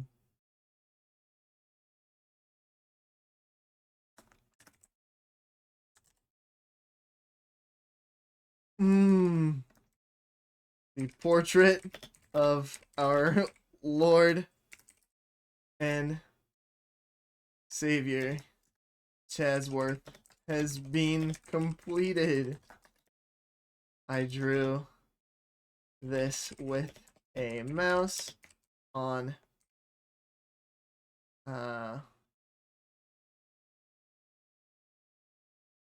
Illustrator.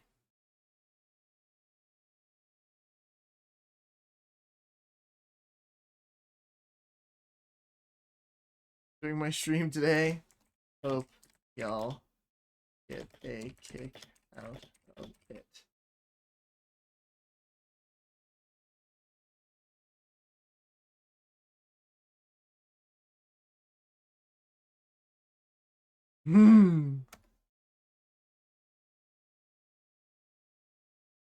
Oh yeah, that looks great, dude. Holy shit. Let's take just a moment here to admire good old Chadsworth, dude.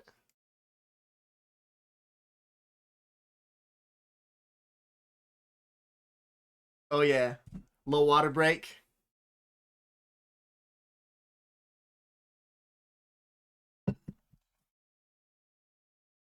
Okay, before I forget, we're gonna go back over here to the webcam time. I caught myself doing it. I've been doing it today. I'm gonna email this to myself so I don't forget because I want to show it to a couple of the people at the art center. So let me make sure that I'm sending it to me.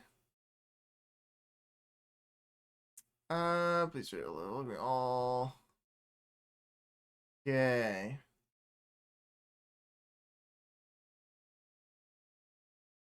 Cool. Compose to me. And then subject is Chadsworth. Worth. And then let's attach. Matter of fact, hold on. I don't need. What am I doing here? Show all files. Let's see, desktop, Twitch and YouTube. StreamArt, Chadsworth. Got that open. Why? What?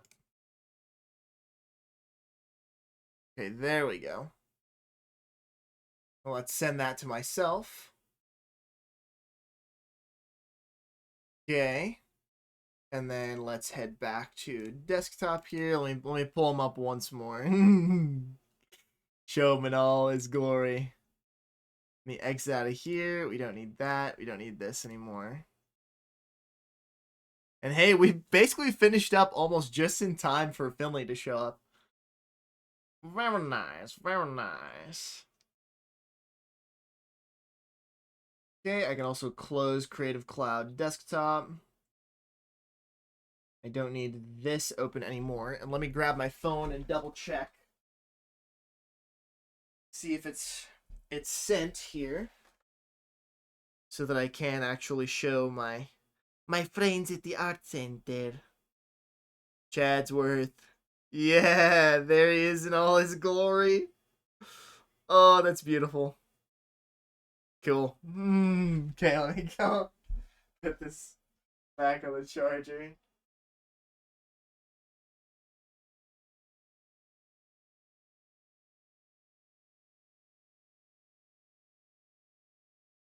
Oh, that's awesome. Okay. We're going to hit webcam time one more time. And we're going to go to No Rest for the Wicked. Let me change the stream info to, let's see. Chadsworth has been completed. Hardcore, and our FTW continues.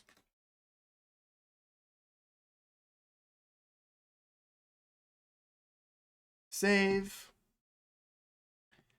And, oh, we got to change the category as well, too. No rest for the Gooners. No rest for the Gutna. Then we'll also open up Steam. Let's take us a second, and let's get a lot of BS open here. I need to exit Creative Cloud, please.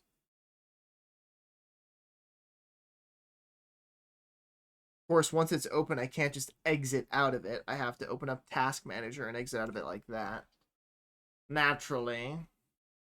So let's do that. Task Manager. Okay. Where is Creative Cloud? End a task. Thank you. Then everything else should. And with it,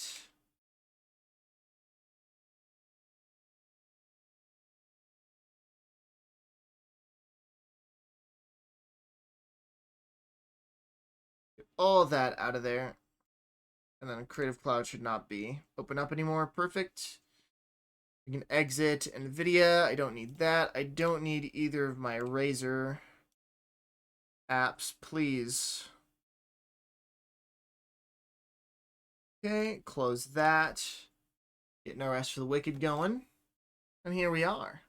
Let me upgrade the reps this, or update the reps this stream to 0. Since we have not done any. And No Rest for the Gooners. Here we go. Woo. I played a little bit last night. I got the rest of our inventory sorting done.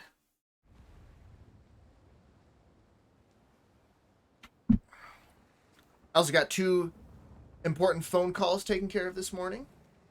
We're doing it. We're doing the things that need to be done. So. Let's continue on. I mean, if we're already on Telcodor, let's just continue on here and see what Greenwich and what good Finley has to offer us. I think I'm broke. Also, I don't think I have any moolah. My mustache hair is kind of going crazy there.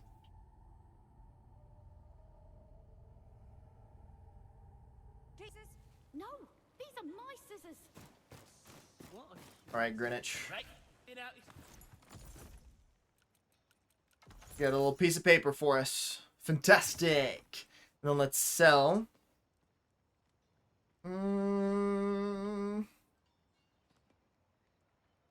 No.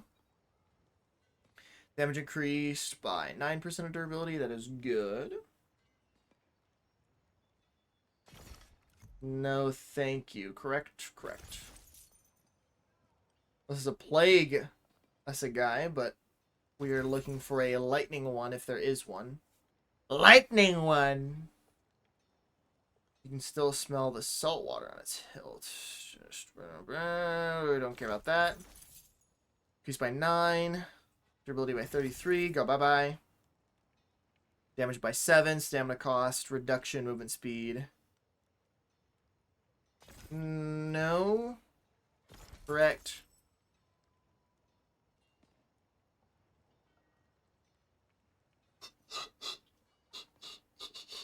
I think we'll keep this because it's sharp. Give us some more crit damage. Attack stamina cost reduction. None of those are really that good. And on these guys, durable.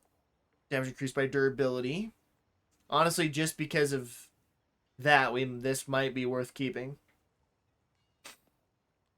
These can also go.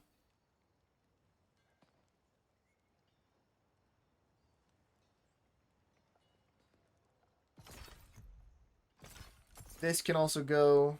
This can go. So can these pants. And this hood.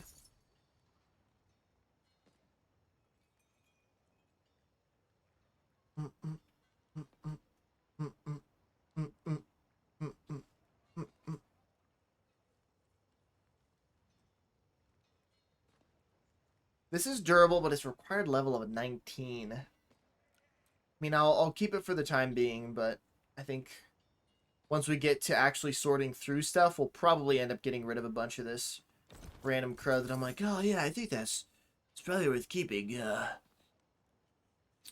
Keep that. This is also durable. These are leather pants. I mean, the crit chance is pretty high, so we can keep it for that. 20% thorns. Lightning damage is maxed out for sure. Don't need these. These are rapid. They're also level 19, but we'll keep them for now. Get rid of that. You're dense. Are you dense, are you?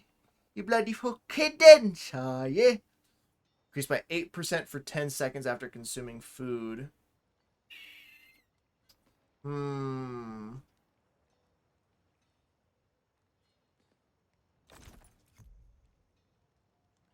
What am I thinking about? Nothing on that was good. Damage by 4, sure. Get rid of that. Get rid of this. Almost max lightning damage. 38 thorns. Ice stamina recovery is really high. Ally res is almost maxed out. This is insulated. These are frantic. Level 19. Crit damage increased by 5. Yeah, we'll keep it for at least the stamina recovery. Alrighty. What you got for us? Good old damn Finley. Let's keep on heading up. wouldn't you like to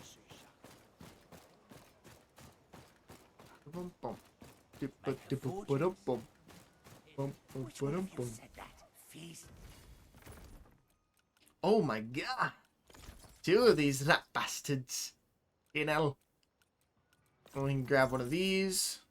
Quite the haul just from one Finley.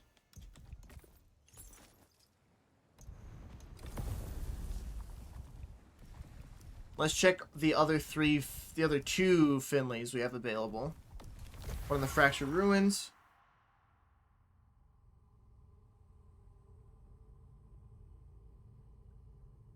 Scoured the realm. Ugh. Good to see you. Okay, grab that. And let's keep on heading up.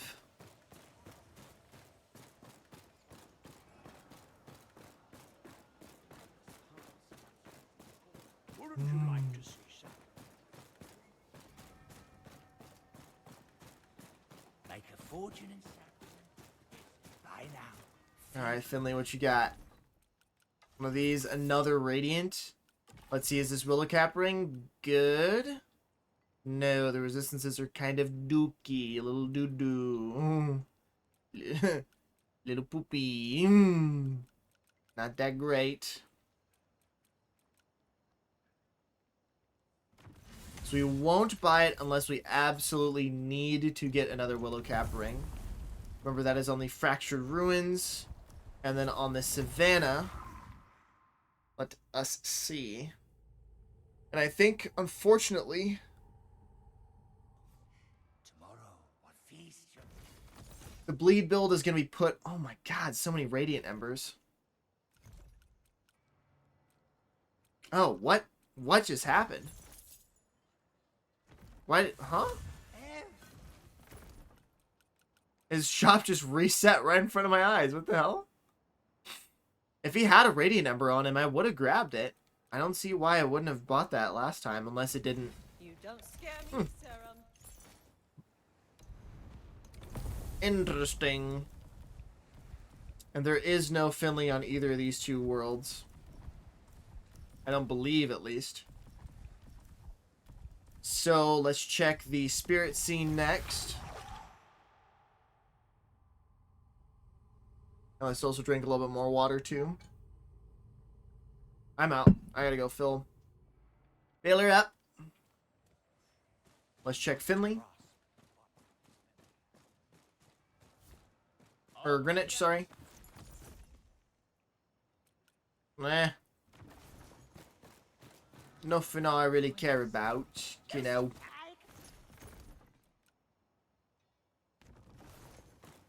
Okay. Marcos Henry doesn't really have anything that we're really yearning for. Wouldn't you like to see something?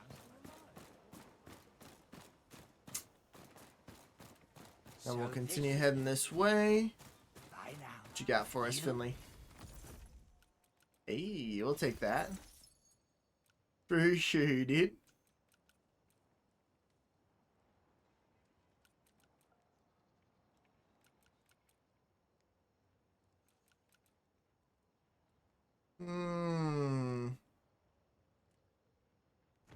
No other pieces of gear that are really kind of grabbing my attention or tickling my fancy.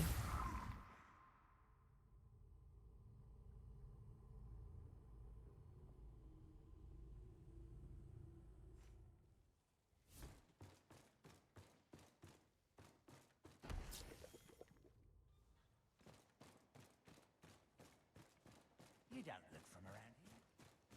Alright, what you got for us? Other Finley. Take this for sure. Take this for sure. And what is this? 9, 4, 17, and 7. So not that great.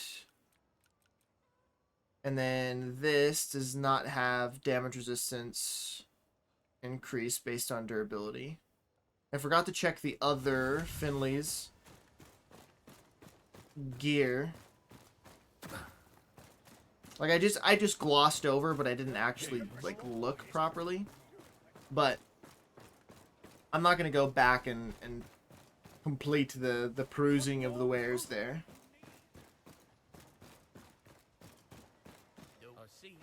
What do you have for us, Greenwich? 6 and 6. Some of those. I know I'm going to need more of these for certain. Okay. And we are on Azlaran, correct? Yep. So we can go drop off all of this gear. Now, after having sorted through all the chests, and including the ones that I forgot to look at in the tower, in the Spirit Sea, we've, well, first of all, I put a bunch more chests down, too, so you can see we got quite the space for gear now. I believe all of these are empty. Yes. And everything is very loosely sorted. So we've got all plagued gear here. And I don't think there's one loose open spot in any of these chests. Minus this last one, maybe? Yes. So this is where all of our plagued gear is going to go. And then the rest of this is not, like, actually sorted. It's just magical and then unenchanted gear. And tools kind of strewn about. So these are all of the uniques that we had. There were a couple more that I had stored in the tower. So these two, and then another shield. So what I'm going to do is figure out which one of these two I want to use for our parry build. And then we're going to make...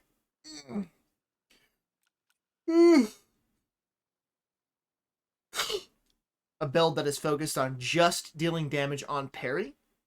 And I think we're probably going to go for not the sharp one, but this one that just doesn't have any facet on it. But the thing is, the sharp one has much more damage on parry. So it'll be kind of a toss-up which one we use. This one has more max health, but not as much damage on parry. So I'll just kind of have to make a decision and see which one that I really want to upgrade.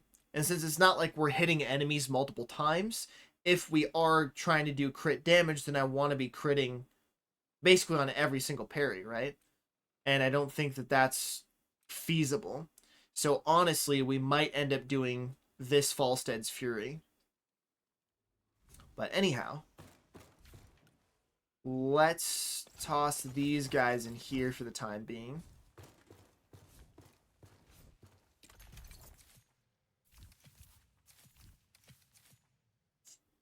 Okay. And then let's also check and see what kind of bounties and challenges and whatnot that we have going on for us right now. Right now. And if we take our chest piece off, hold on, we are at 375 health. He's down to 320. We lose a lot of health by not having that enchant on. That makes me very scared. Thinking about plaguing that chest piece. Oh, and we've got all of our weeklies now, too. Yeah, that's an easy dub right there. Let's accept all of these as well.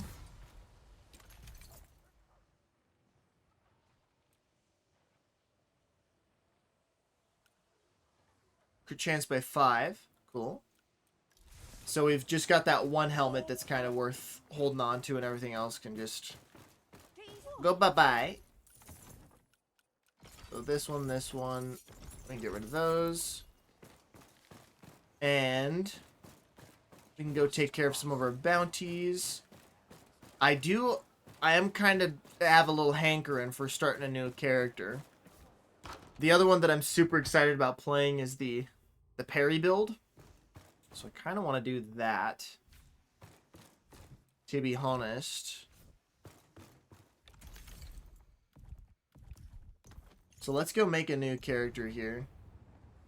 I'm gonna make, we'll call her Parry Queen Amari, if we have the space for it.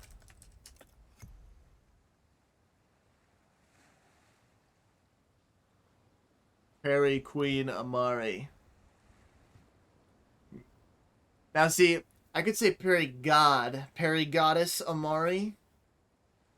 Parry Queen, the Parry Queen or the Parry Goddess? What do y'all think? We'll customize her for the time being, and then I don't think she's all scarred up. I think she looks pristine. I don't like the freckles. I dig the freckles. And what kind of hair should we go for here?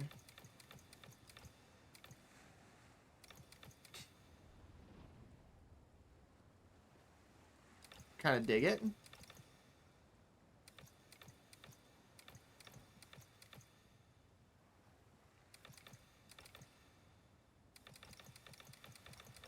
I think gonna go for the short hair here. Yeah.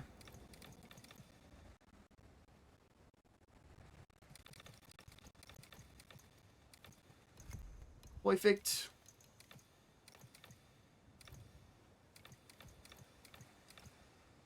I think we'll give her green eyes.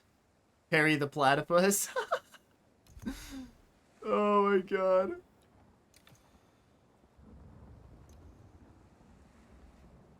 Eyes distance. I don't really think I want to mess around with their features too much here. Yeah, I'm pretty happy with that. The bold green eyes and the gray hair. Perry the platypus. It's tempting. But I'll be stuck with that name for the rest of her life.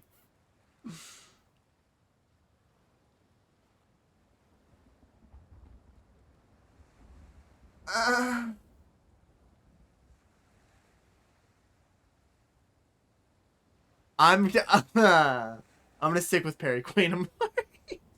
What? Wait, hold on. Would Perry Goddess even fit in there?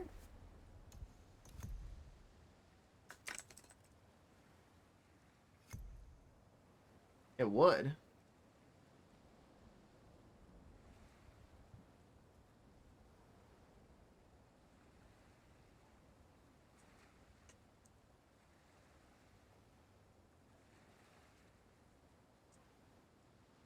You know what?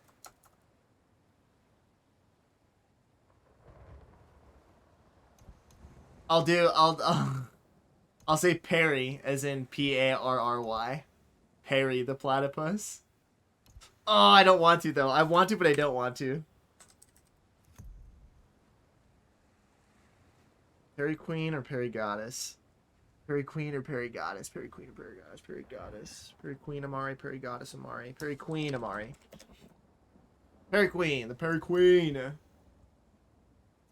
Great. Once we play 1.0, then I'll make Perry the platypus. Then I can live up to that name. What world should she play on? The Perry Plains.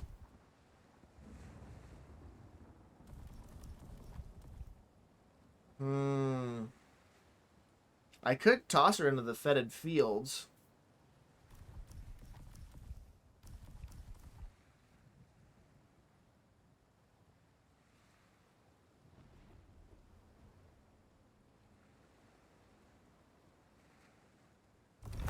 Hold on. The Elysium Fields. I like that. The name of that.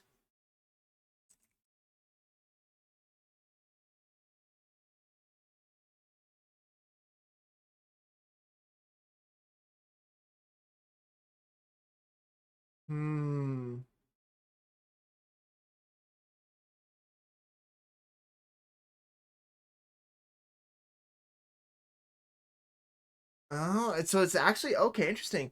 The Fields of Elysium or Elysian Fields. Elysian.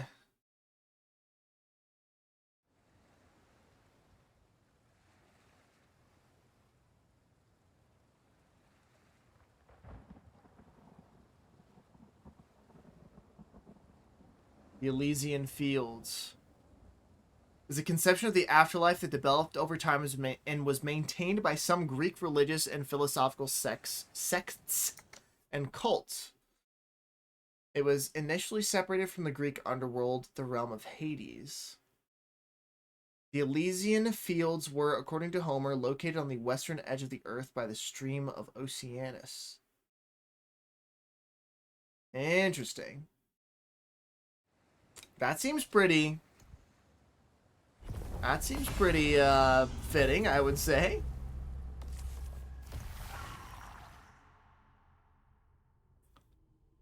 Also, we're going to have to hop back and grab our silver ring. Let's go to Realms, Azlaran. Let's grab our rested buff. Let's grab our silver ring. and the Falstead's Fury, so that we're dealing damage on parry with that sword as well. And honestly, getting a nice shield too is going to help us out a ton. Not that we have a shield this low level that she can use. Matter of fact, we do have one, just Azebo is using it.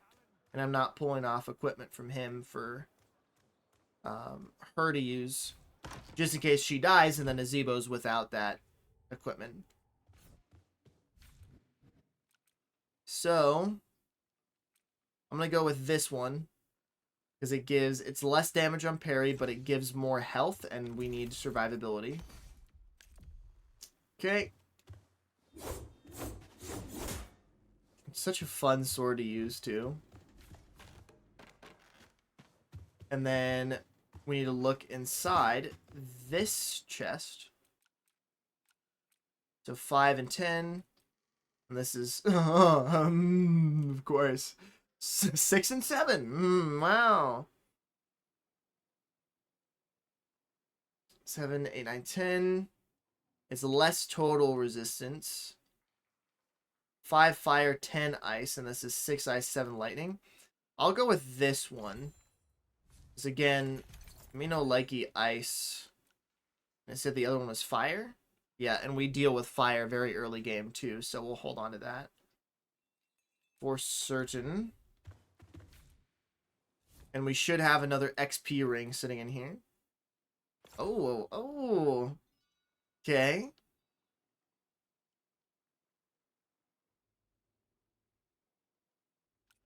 What else could she need that would help? What other ring? The first thing that comes to my mind is a willow cap ring. Just for movement speed and just like overall speed. Not that she's going to be using runes or anything like that, but...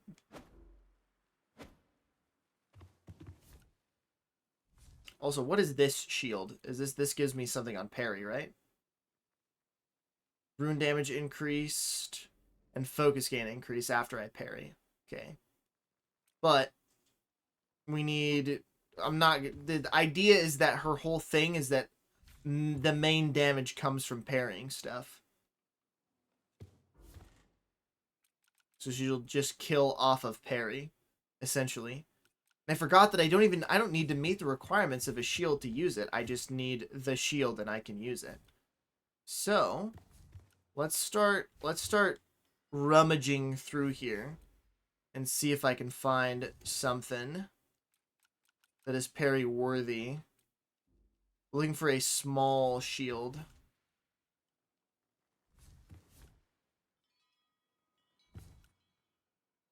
It's like this little dude, if you've got anything parry related. Which you don't. It's alright. It's okay, bud. We'll check in here too.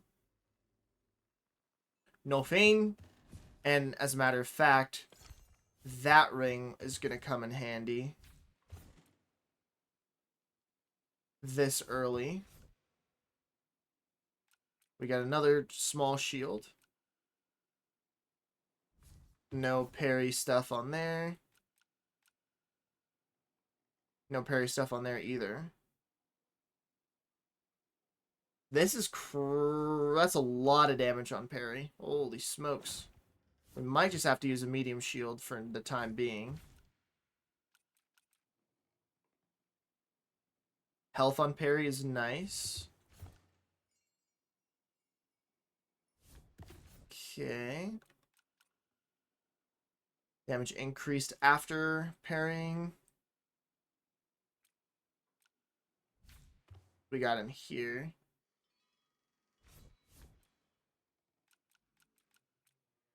Damage on block, health on parry.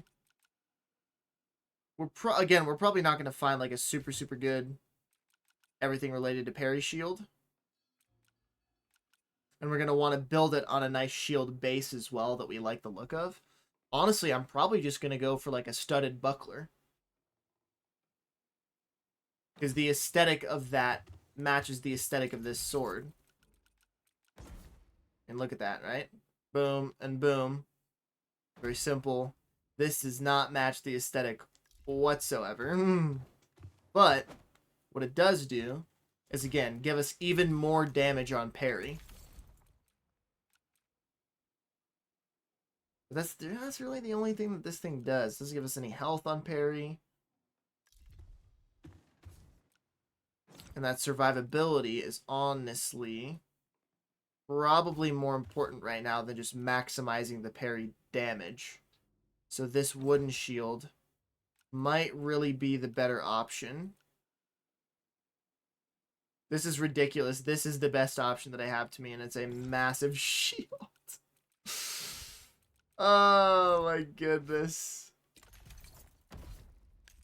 And we're in heavy. Equip load just with that. Okay, let's go get some Plague Ichor applied to her. So that this way we can fit 3 rings. And what we'll do is, I guess we'll roll into battle with this wombo combo we got going on, plus our rested buff, of course. And we'll put our first couple points into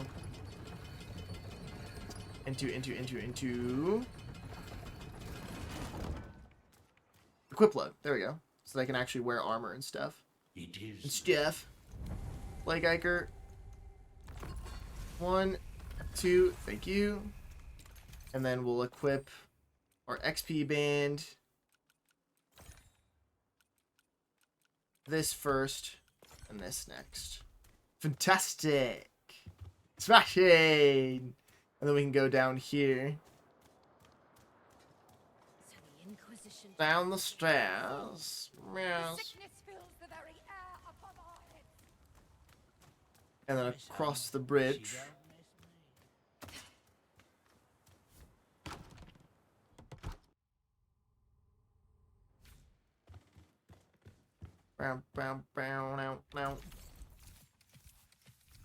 Okay, and then let's make a little sleepy time.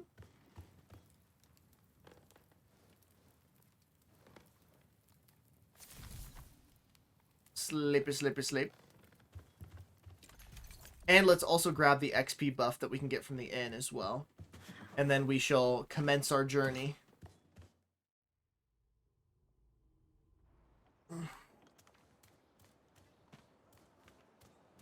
We could restore history.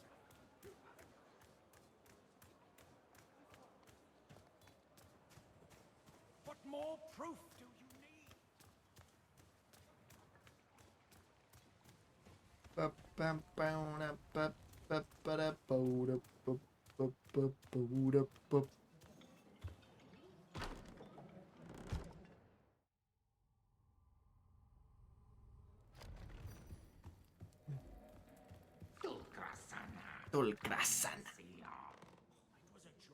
And let's make a nice sleepy time here. And now we're all buffed up. And let's start our journey with Perry Queen Amari in the Elysian Fields. Should have named her Perry the Platypus.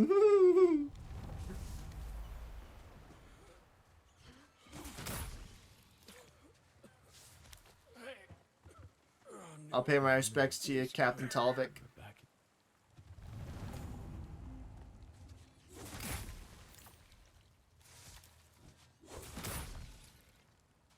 There we go. Little piece of armor that we won't be able to equip yet. And let's see how much damage we deal on parry. Excuse me, this should be ridiculous. Yeah, it's a good amount.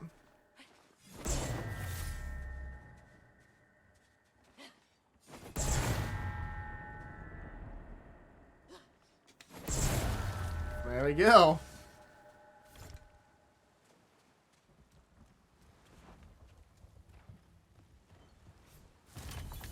Let's pop this open, grab these. Let's also get this fast travel site too. The old whisper.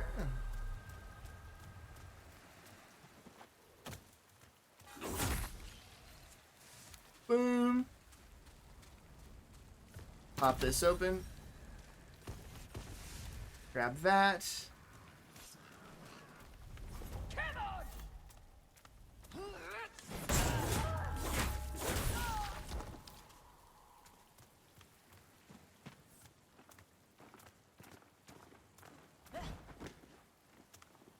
Attack.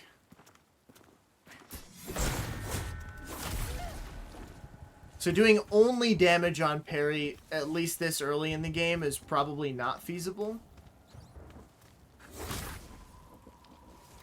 But we will do our best. The idea, right, again, is to have like the main damage source come from hitting our parries, so that I'm forced to learn them and get better at them.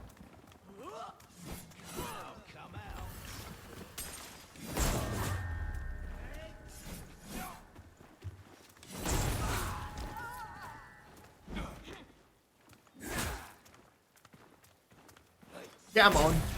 There we go. Grab this and this. Okay, and then we will put points into equip load. Believe is the way to go. We'll put 2 points into equip load, 1 into health.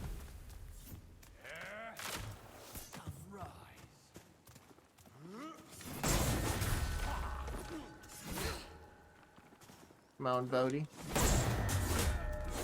Oh, my health drains in combat. I wasn't paying attention that this has a negative. So that's not great. That's really not a great negative. And I really probably should craft a proper shield for her.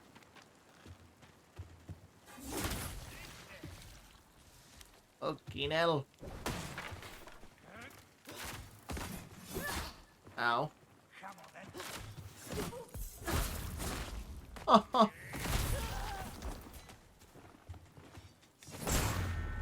And that's where my sustain comes from, is the old... Come here, buddy. Okay.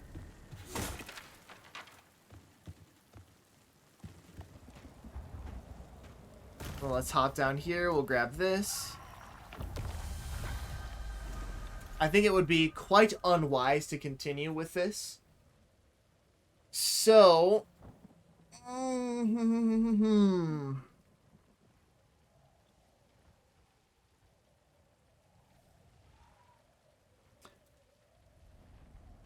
we're gonna do a little something here, okay? Let's quit back to our main menu. Let's send her back to Ellsworth, and then drop off this shield in a separate chest.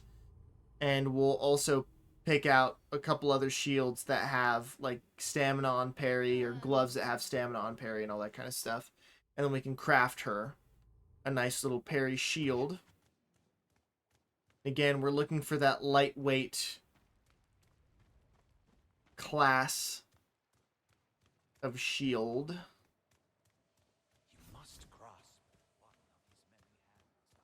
So, once we head back here, you know,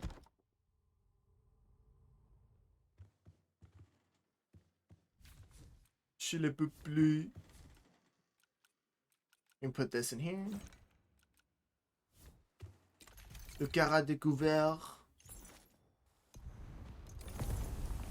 And then let's hop onto the Oath Keeper himself. And then we'll go to Ellsworth. Before I continue, I'm gonna go grab some water. I will be right back, gang. Let me put y'all on the beautiful be right back screen.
Alrighty. I got more water. I'll grab myself a couple of jackfruit chips here.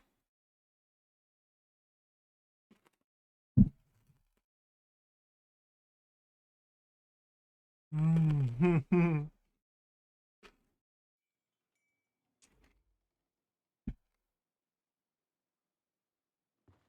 Mm.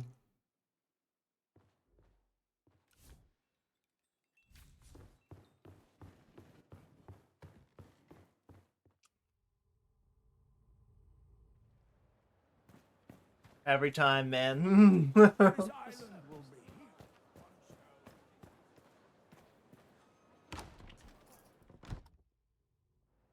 here. Mm. First off, let's see what shields I have discovered.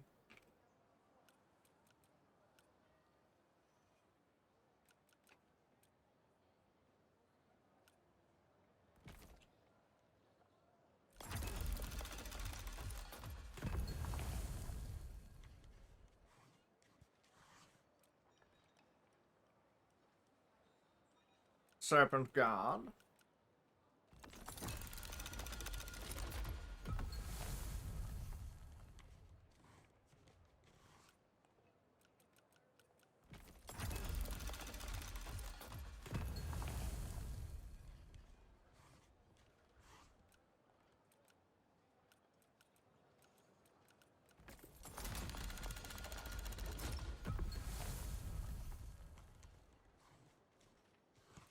Okay.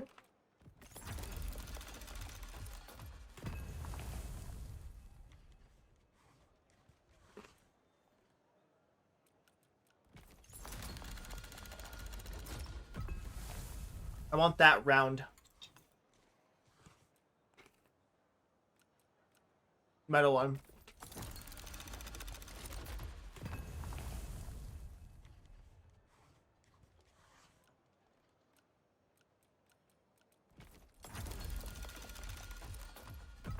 Yeah. The battered buckler.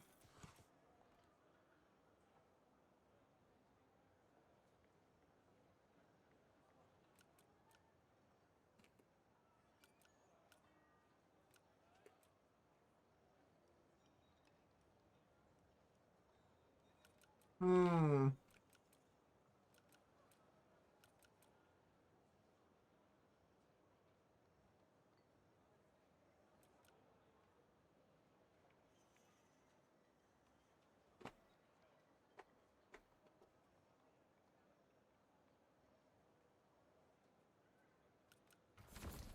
Yeah, we'll make one of these boys. One of these bad boys.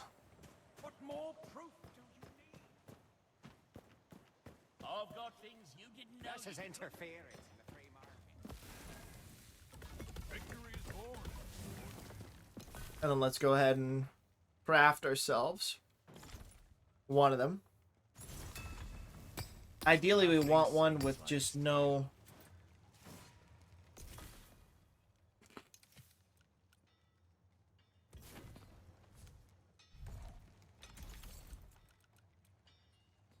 I see the glint of steel in your eyes.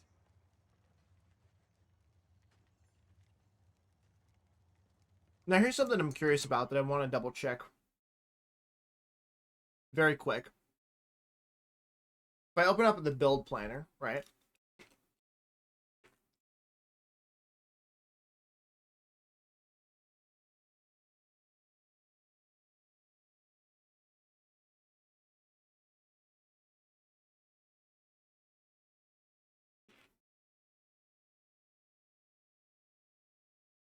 Please, build planner.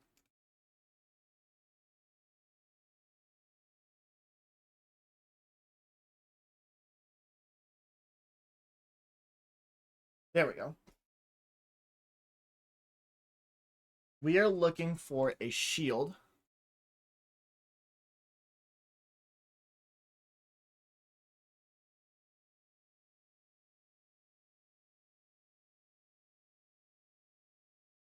I'm gonna grab the battered buckler.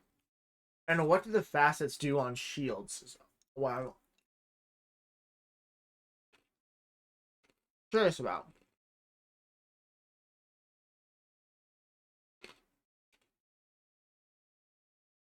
Okay.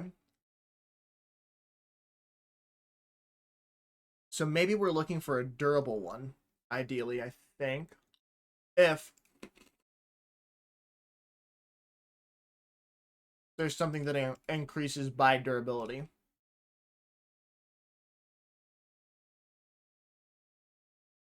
So yes, we want health on parry.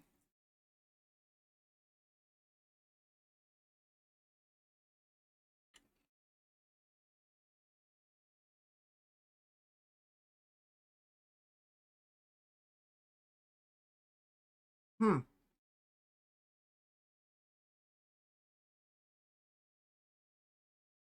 And then everything else is blocking related. So actually, maybe we need a magical shield. I think we do need a magical shield. We get damage on parry.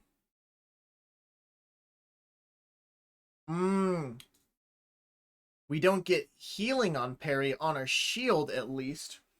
But we can get that on our gloves, if I remember correctly.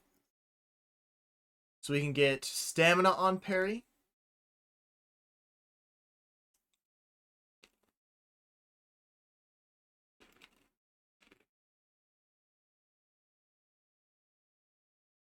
And focus.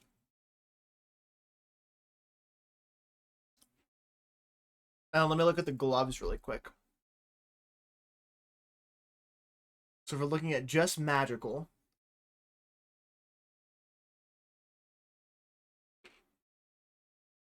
more damage on parry.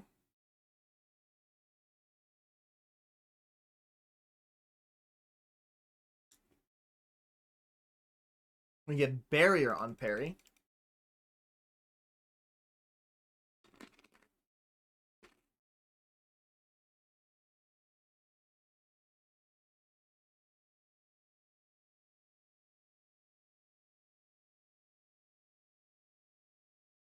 Hmm.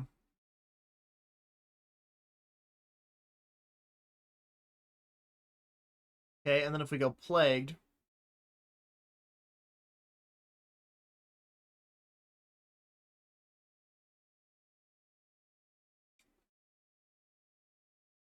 there is health on parry.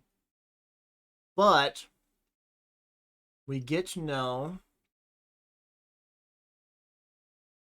See here.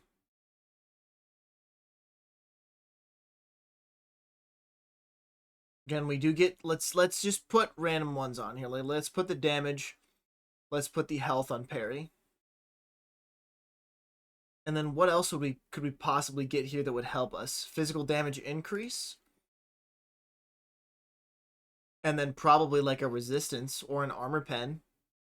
But we can't get armor pen because we already have the damage on parry takes that armor pen spot, I believe.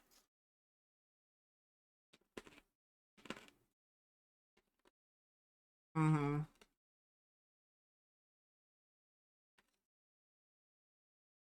Hmm.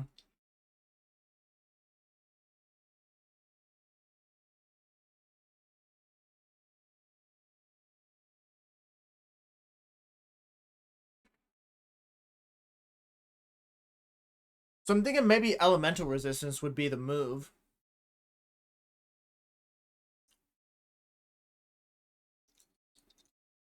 Is thorns considered physical damage? I think so.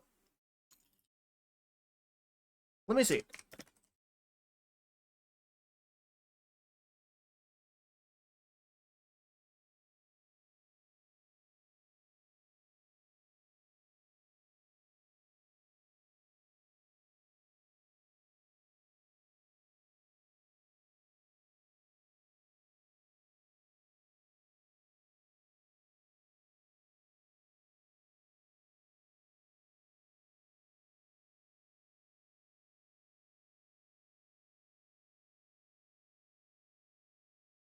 As much as I want. Okay. So it looks like thorns does not benefit from physical damage percent increases. Hmm. Thorns damage will be the same type of damage as the damage taken. So, for instance, getting hit by a plague attack would do plague thorn damage rather than physical.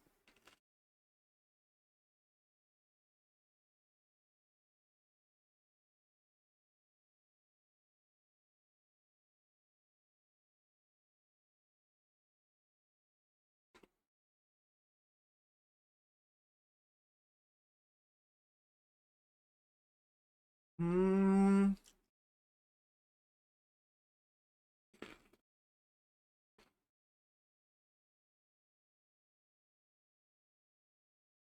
Huh.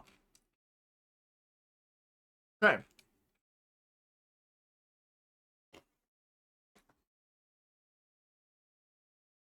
Trying to cook up something for PvP. Since my friend stole my mage build and thinks they are hot shit. What you could do is use the Falstead's Barricade and the Thistle Ring and the Snake Ring and just hold up your shield. And every time you block damage, they get nuked, right?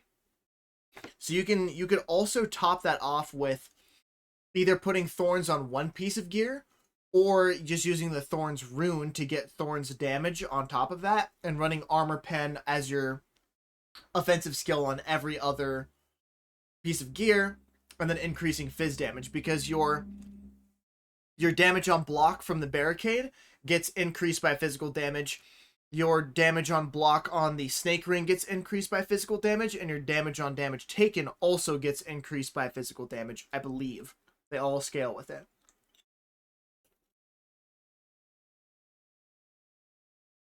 So that would be my suggestion.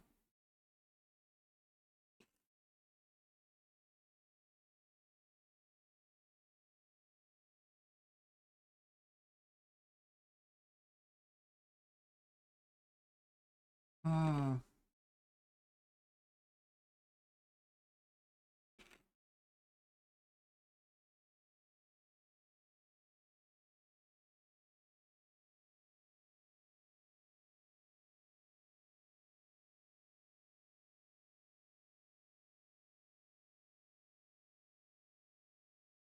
Yeah, I think this is the way to go.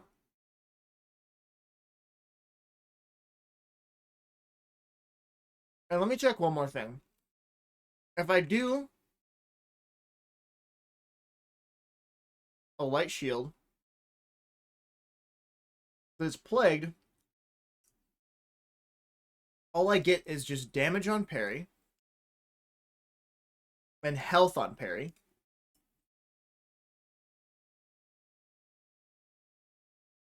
So,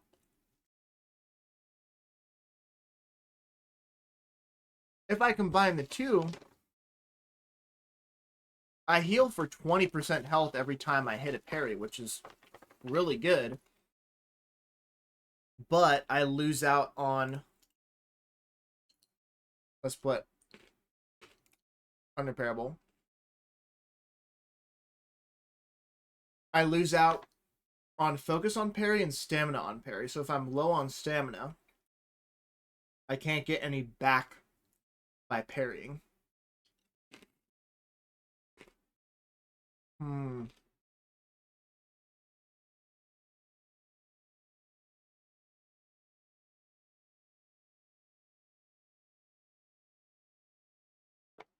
There's some crumbs left, so let me slam this.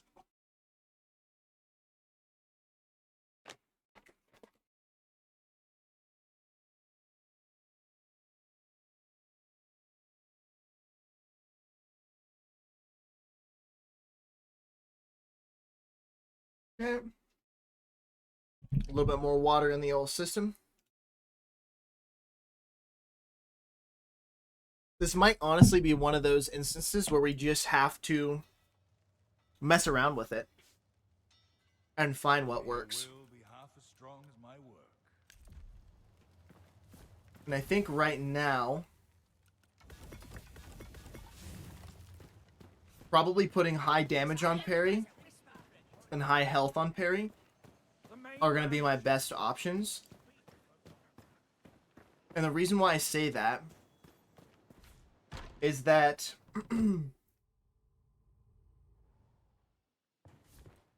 We won't need rapid on the gloves either. We'll just need a pair of gloves that... Okay. So the reason why I say that is A, we get health back. We get sustain from being able to parry. We're looking for either damage or healing on parry here in any of these chests. That's 8 health on parry. We'll take that for the time being. Is there another plagued shield?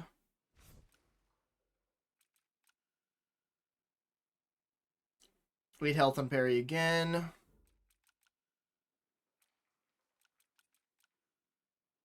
Damage increased after parrying.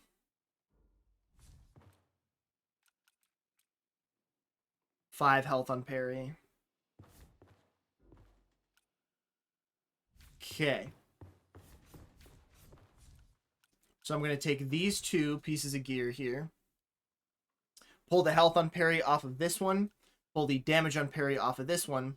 Smash them together. And then we have blocking disabled, which is... I mean, I don't care. I'm not really blocking with the shield. It's going to be blocking ever.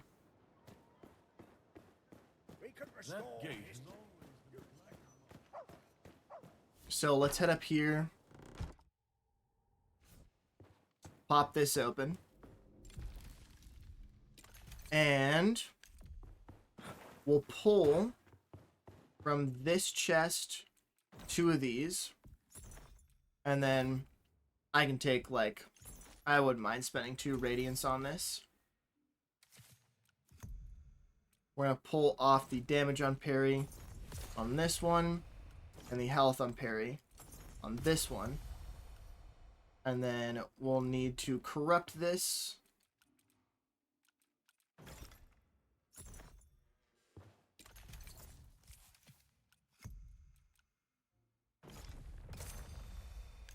Okay. And then we're just going to have to re-roll this to either unrepairable or block disabled.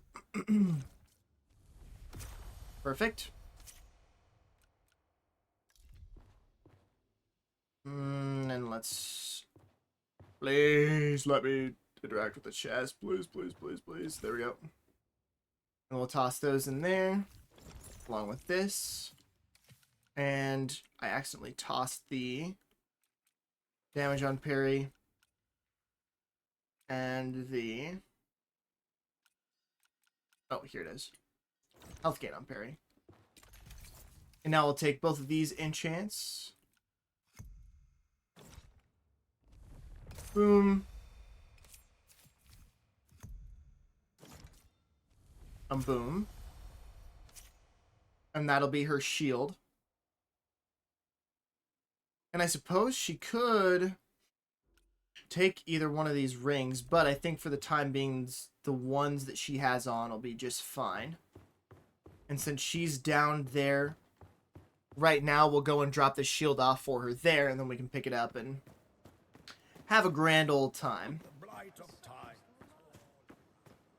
So, pop on through here. Oh, yeah, but. And then, in this chest, which is where she left the shield, we'll leave it for her.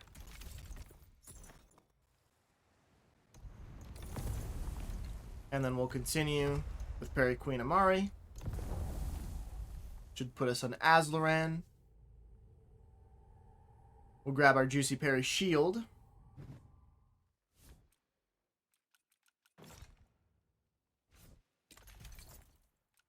Equip that. We'll need to find some cool armor that goes with what we got going on right now.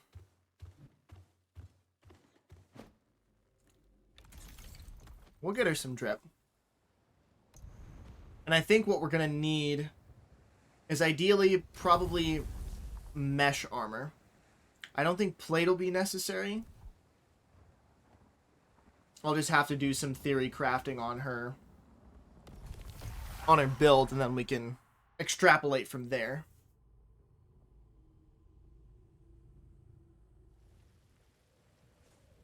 Yeah. Matter of fact, We'll drink a little bit more water, run to the bathroom again super quick, and then when I come back, we'll continue pushing forward. I got about another hour and 15 minutes, and then I gotta call it today.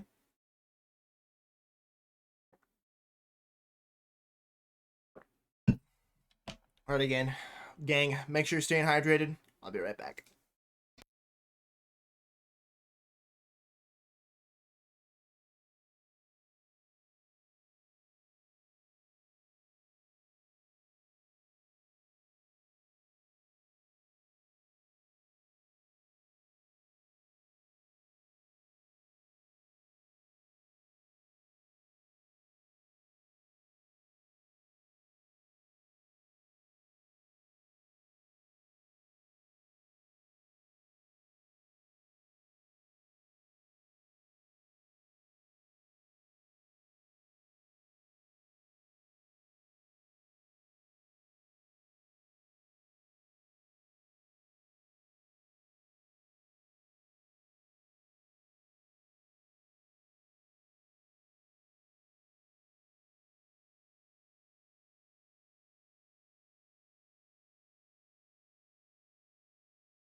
Okay.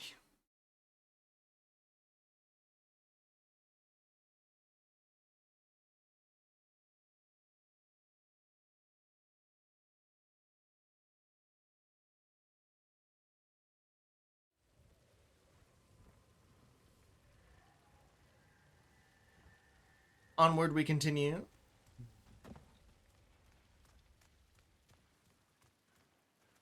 Cinder and bone you'll be. Ooh, can't be playing a parry build if I'm missing my parries. There we go. Slice right through his area. And then we'll also grab this up here. Come down this way. Grab these. Pick this up. Boom.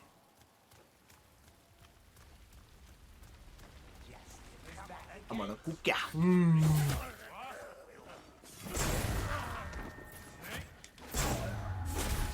Oh yeah. She's working out all right.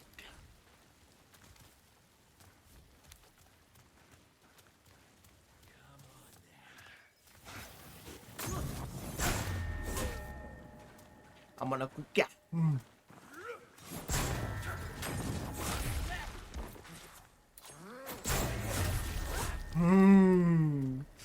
I'm really liking the amount of damage that we're dealing right now. Obviously, it's going to taper off.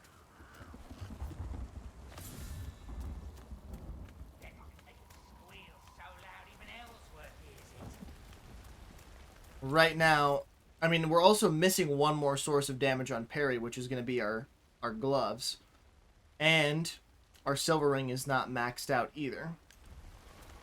So...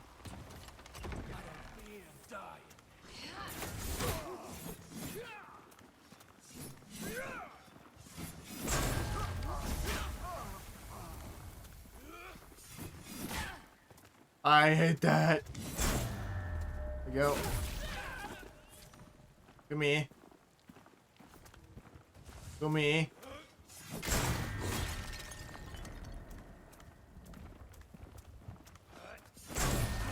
Yeah. Who's squealing now?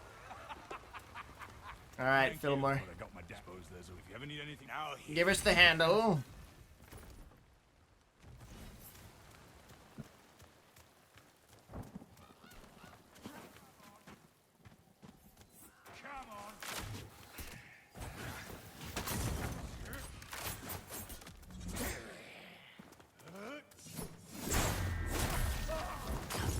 Uh-oh. Tried to parry the bomb. That don't work. Now the fucking rat, dude.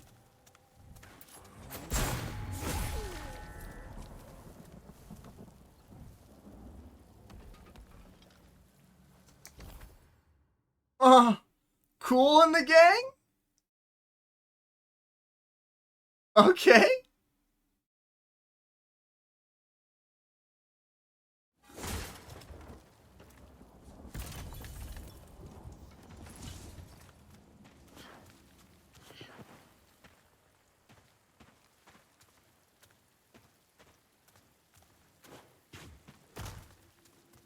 I mean, they are cool, and they're a little gang of dudes, dude. A cool little gang.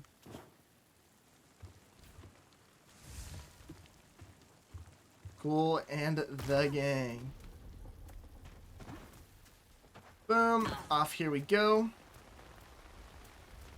And then I think we're missing the 2 enemies down here, right? Yarp.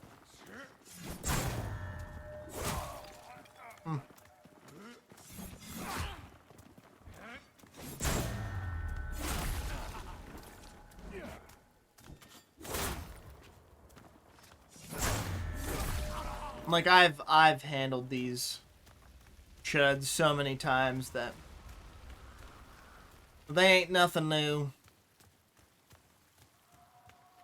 I don't need to practice parrying them as much as I need to practice parrying other enemies.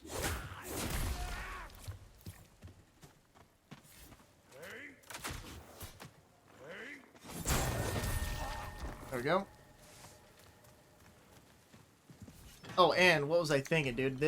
I need to add this to the Jazzalicious playlist. And my like songs. And the compendium. No.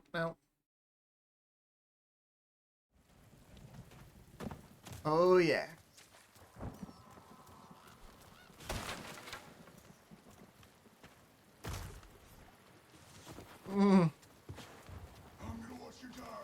Give me a.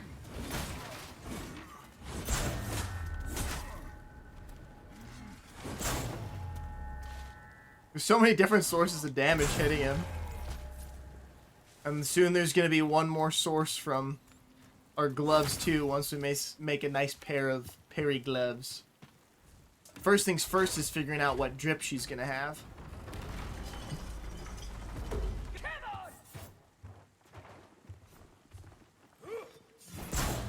Again, we're going for mesh or lighter.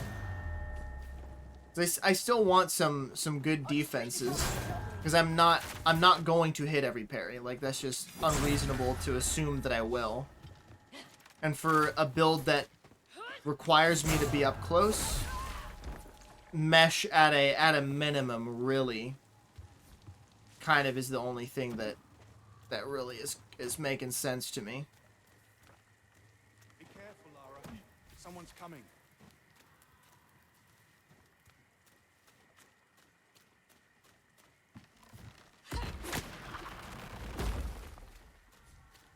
Okay. Let's grab this. And then over here, we could probably get ourselves another level before fighting the old boss. Not that we need one.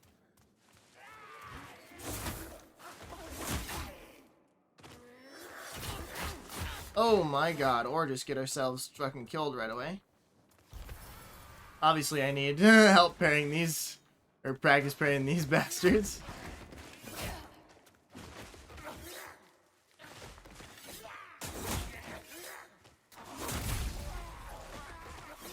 Okay, one at a time.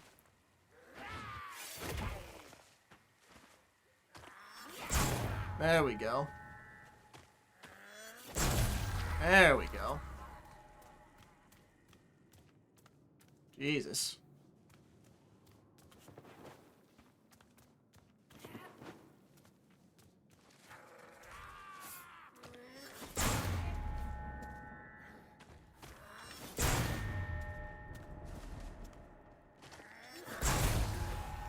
There we have it. You know. We've got one more enemy to take care of down here. If we fight him smartly around this area, and practice parrying the kick.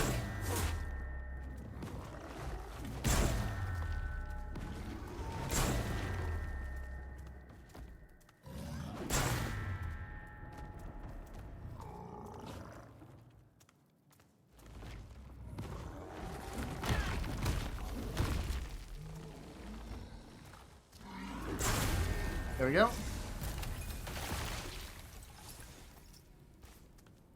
And the whole idea is to have fights go like that, where I'm just practicing positioning and parrying.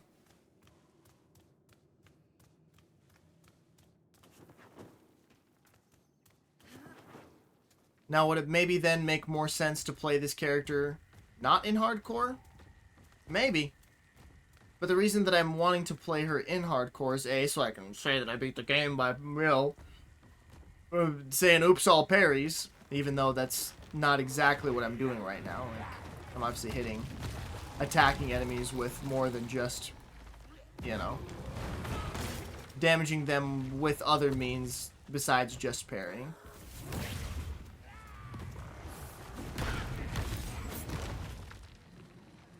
Okay. Do that. Let's get out of here.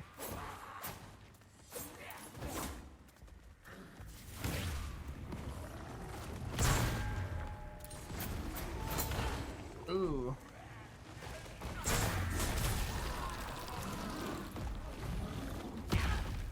And I was told that you can parry the stomp. So, something I'll keep in mind there.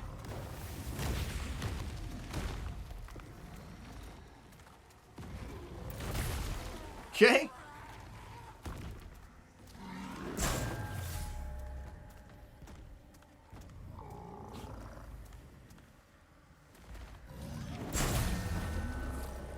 And there goes the kick parry. And then really what I should have done is gotten out of the way of that and then gone to get the timing on the ground stomp and practice parrying that. Okay.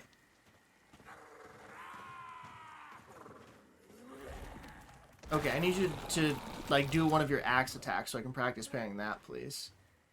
Booty please, with a cherry on top. Okay.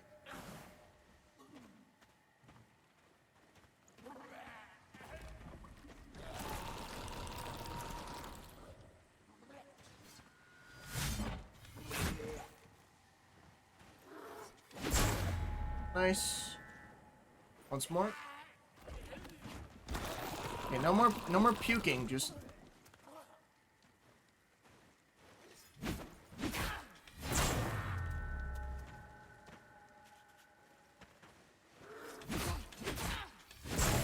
Damn, that first attack of that combo, I just really have trouble parrying that for whatever reason.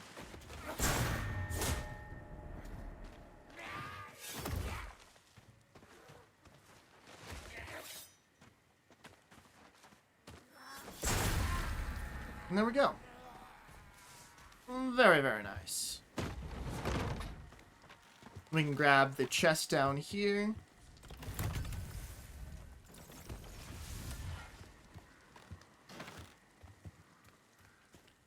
And then we'll grab the chest in here as well. We can unlock the shortcut this way. So that that's ready to go on this world. And then we'll head up.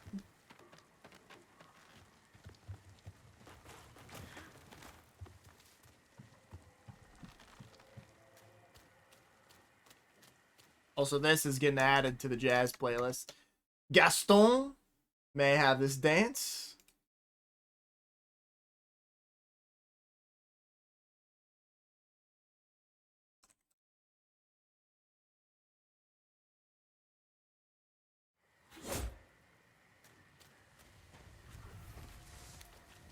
There's a lot of these songs that I've missed adding to the jazz playlist, which is a little unfortunate, but if I remember to go back through, we can at least get them added back. Also, I should be smart and make food.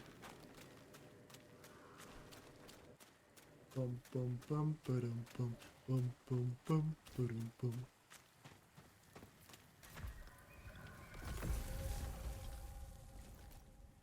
Let's make 4 of these.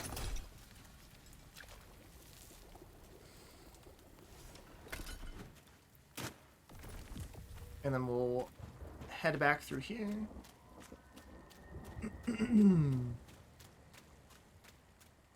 Up at this way.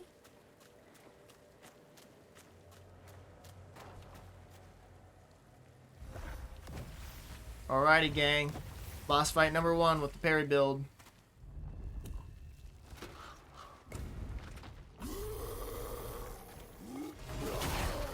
Missed our first parry.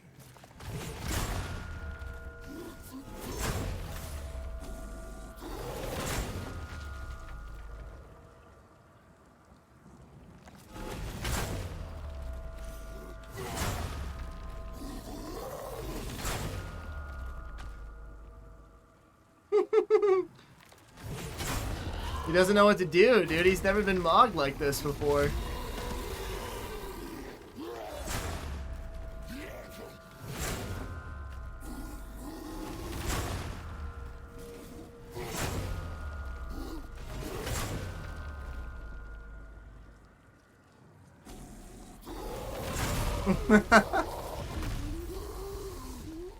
Nice. So much for practicing positioning there, right? I just kind of stood still. Never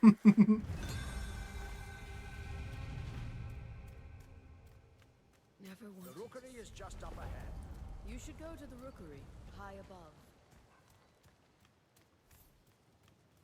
If you make for the rookery, it lies above. And then we'll head up to the rookery. We can turn this in. Are you my den? The beast outside our gate is a sign. Honestly, I might even hold on to this Plague Hiker. Onward to the rookery, Serum. Make a fortune in sacrament. Piss it away and Avon Port. Rookery lies just across the bridge. You know. Is it true?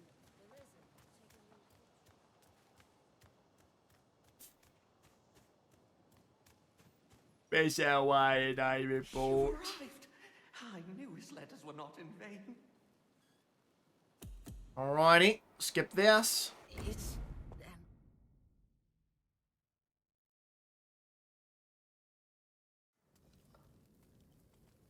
And then out the bed. We got a very, very lesser rested buff. So we'll have to go back to Basloran. And then refresh that. So we don't have this accursed lesser rested buff. oh good, you're awake. Please, I left the watch. Now you my apology. I go to the watch. Ooh-ay. And then we're not going to use our Plague Hiker. We'll save that. And we've got 6 points to put. Let's see. Ooh. What does the buckler require? Not that we need to hit the requirements for it, but it requires 13 faith. Let's hit strength twice, faith twice, health twice. Feeling good about that.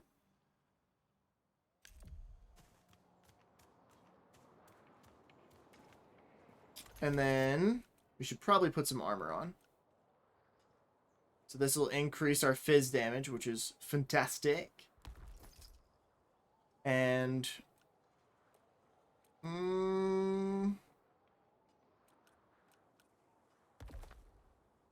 put some gloves on. Toss a little hat on our head. No.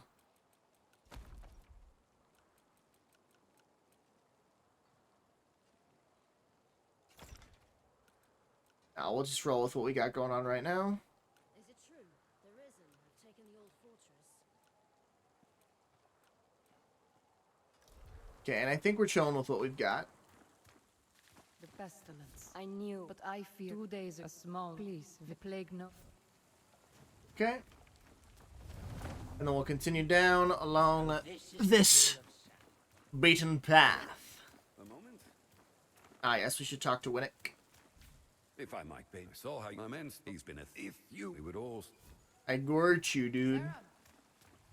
Look, seems Hello, that's bad. The judgment father would rather could be worse.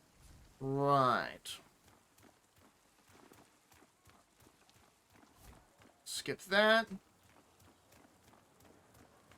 They walk. So, Hello, Danos. anything you and for yourself you can find there was. Probably the first thing we should do, as a matter of fact, is start putting points into Greenwich's general goods store, which we didn't collect any materials. You think you're up for chasing down a few bounties, Sarah? Yes, I told I you am. well, as long as Monsieur Randolph. very well. If you No war room bounty. Probably shouldn't just willy-nilly accept all those, but oh well. the ocean wants It's already been done. we are the wall. And really for these earlier levels here, I think we're going to run something very similar to what Yaz has going on. Where we have damage reduction increased by durability, and health increase. So our chest piece will be just fully defensive. And then our gloves will essentially be fully offensive, minus just one being, you know, Ellie Res or Fizz Res. And then our helm and our pants will probably be more utilitarian, because we're probably going to do, again, like stamina recovery, and then stamina recovery and defense, and then fizz damage and armor pen, probably. Because I don't think we're going for crits. We're just going for raw damage output. I don't even know if can parry damage hit crit? I don't know. We'll have to see.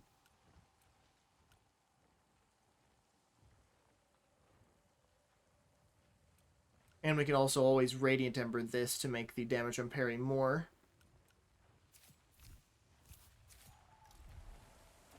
And for now, matter of fact, we've got these embers.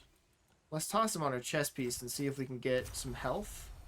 A little fizz res, a little health, a little weight reduction, a little health, a little durability, a little health, weight reduction. That's okay. Not too worried about it.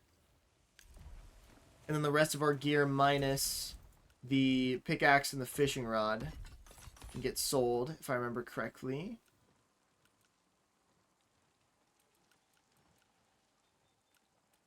Yes. Hold on. Did I check this? Yeah. All of this can get showed. Read about it, Mary. No. Fine. Get her some starting moolah here. Almost 5 silver. And what does Greenwich have for us? You and I? Not as good, if I remember correctly. 6 and 7, fire and ice. This is 4 and 5. It actually is better. And stats-wise, it is too.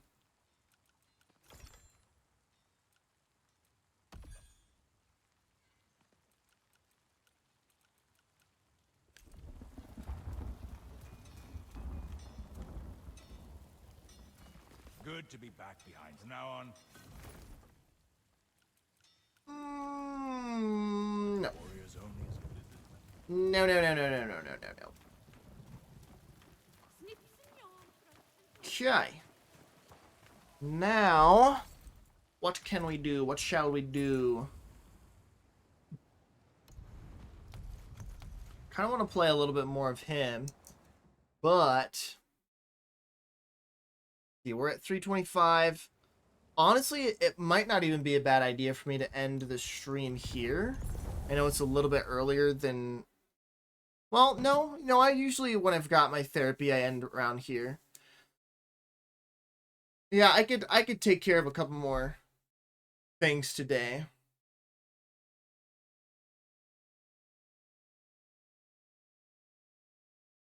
So hold on, let me make sure that this gets added, because this is compendium. Perfect. Okay, and I think we will call it a day on the stream. All right. I'll be back again tomorrow. It'll be a bit longer than today's stream, but I do have an important meeting that I have to go to. So I unfortunately won't be able to do the length of stream that I usually like doing. However, it do be like that sometimes, gang. Oh, I just got back. Well, here, let me show you, because I don't know if you saw the completed piece. So let me show you what I got done here, and then I'll hop off. Chadsworth. So that's what we're looking at right there. I'm pretty happy with all the little mini line works on the fur. I think it turned out really well.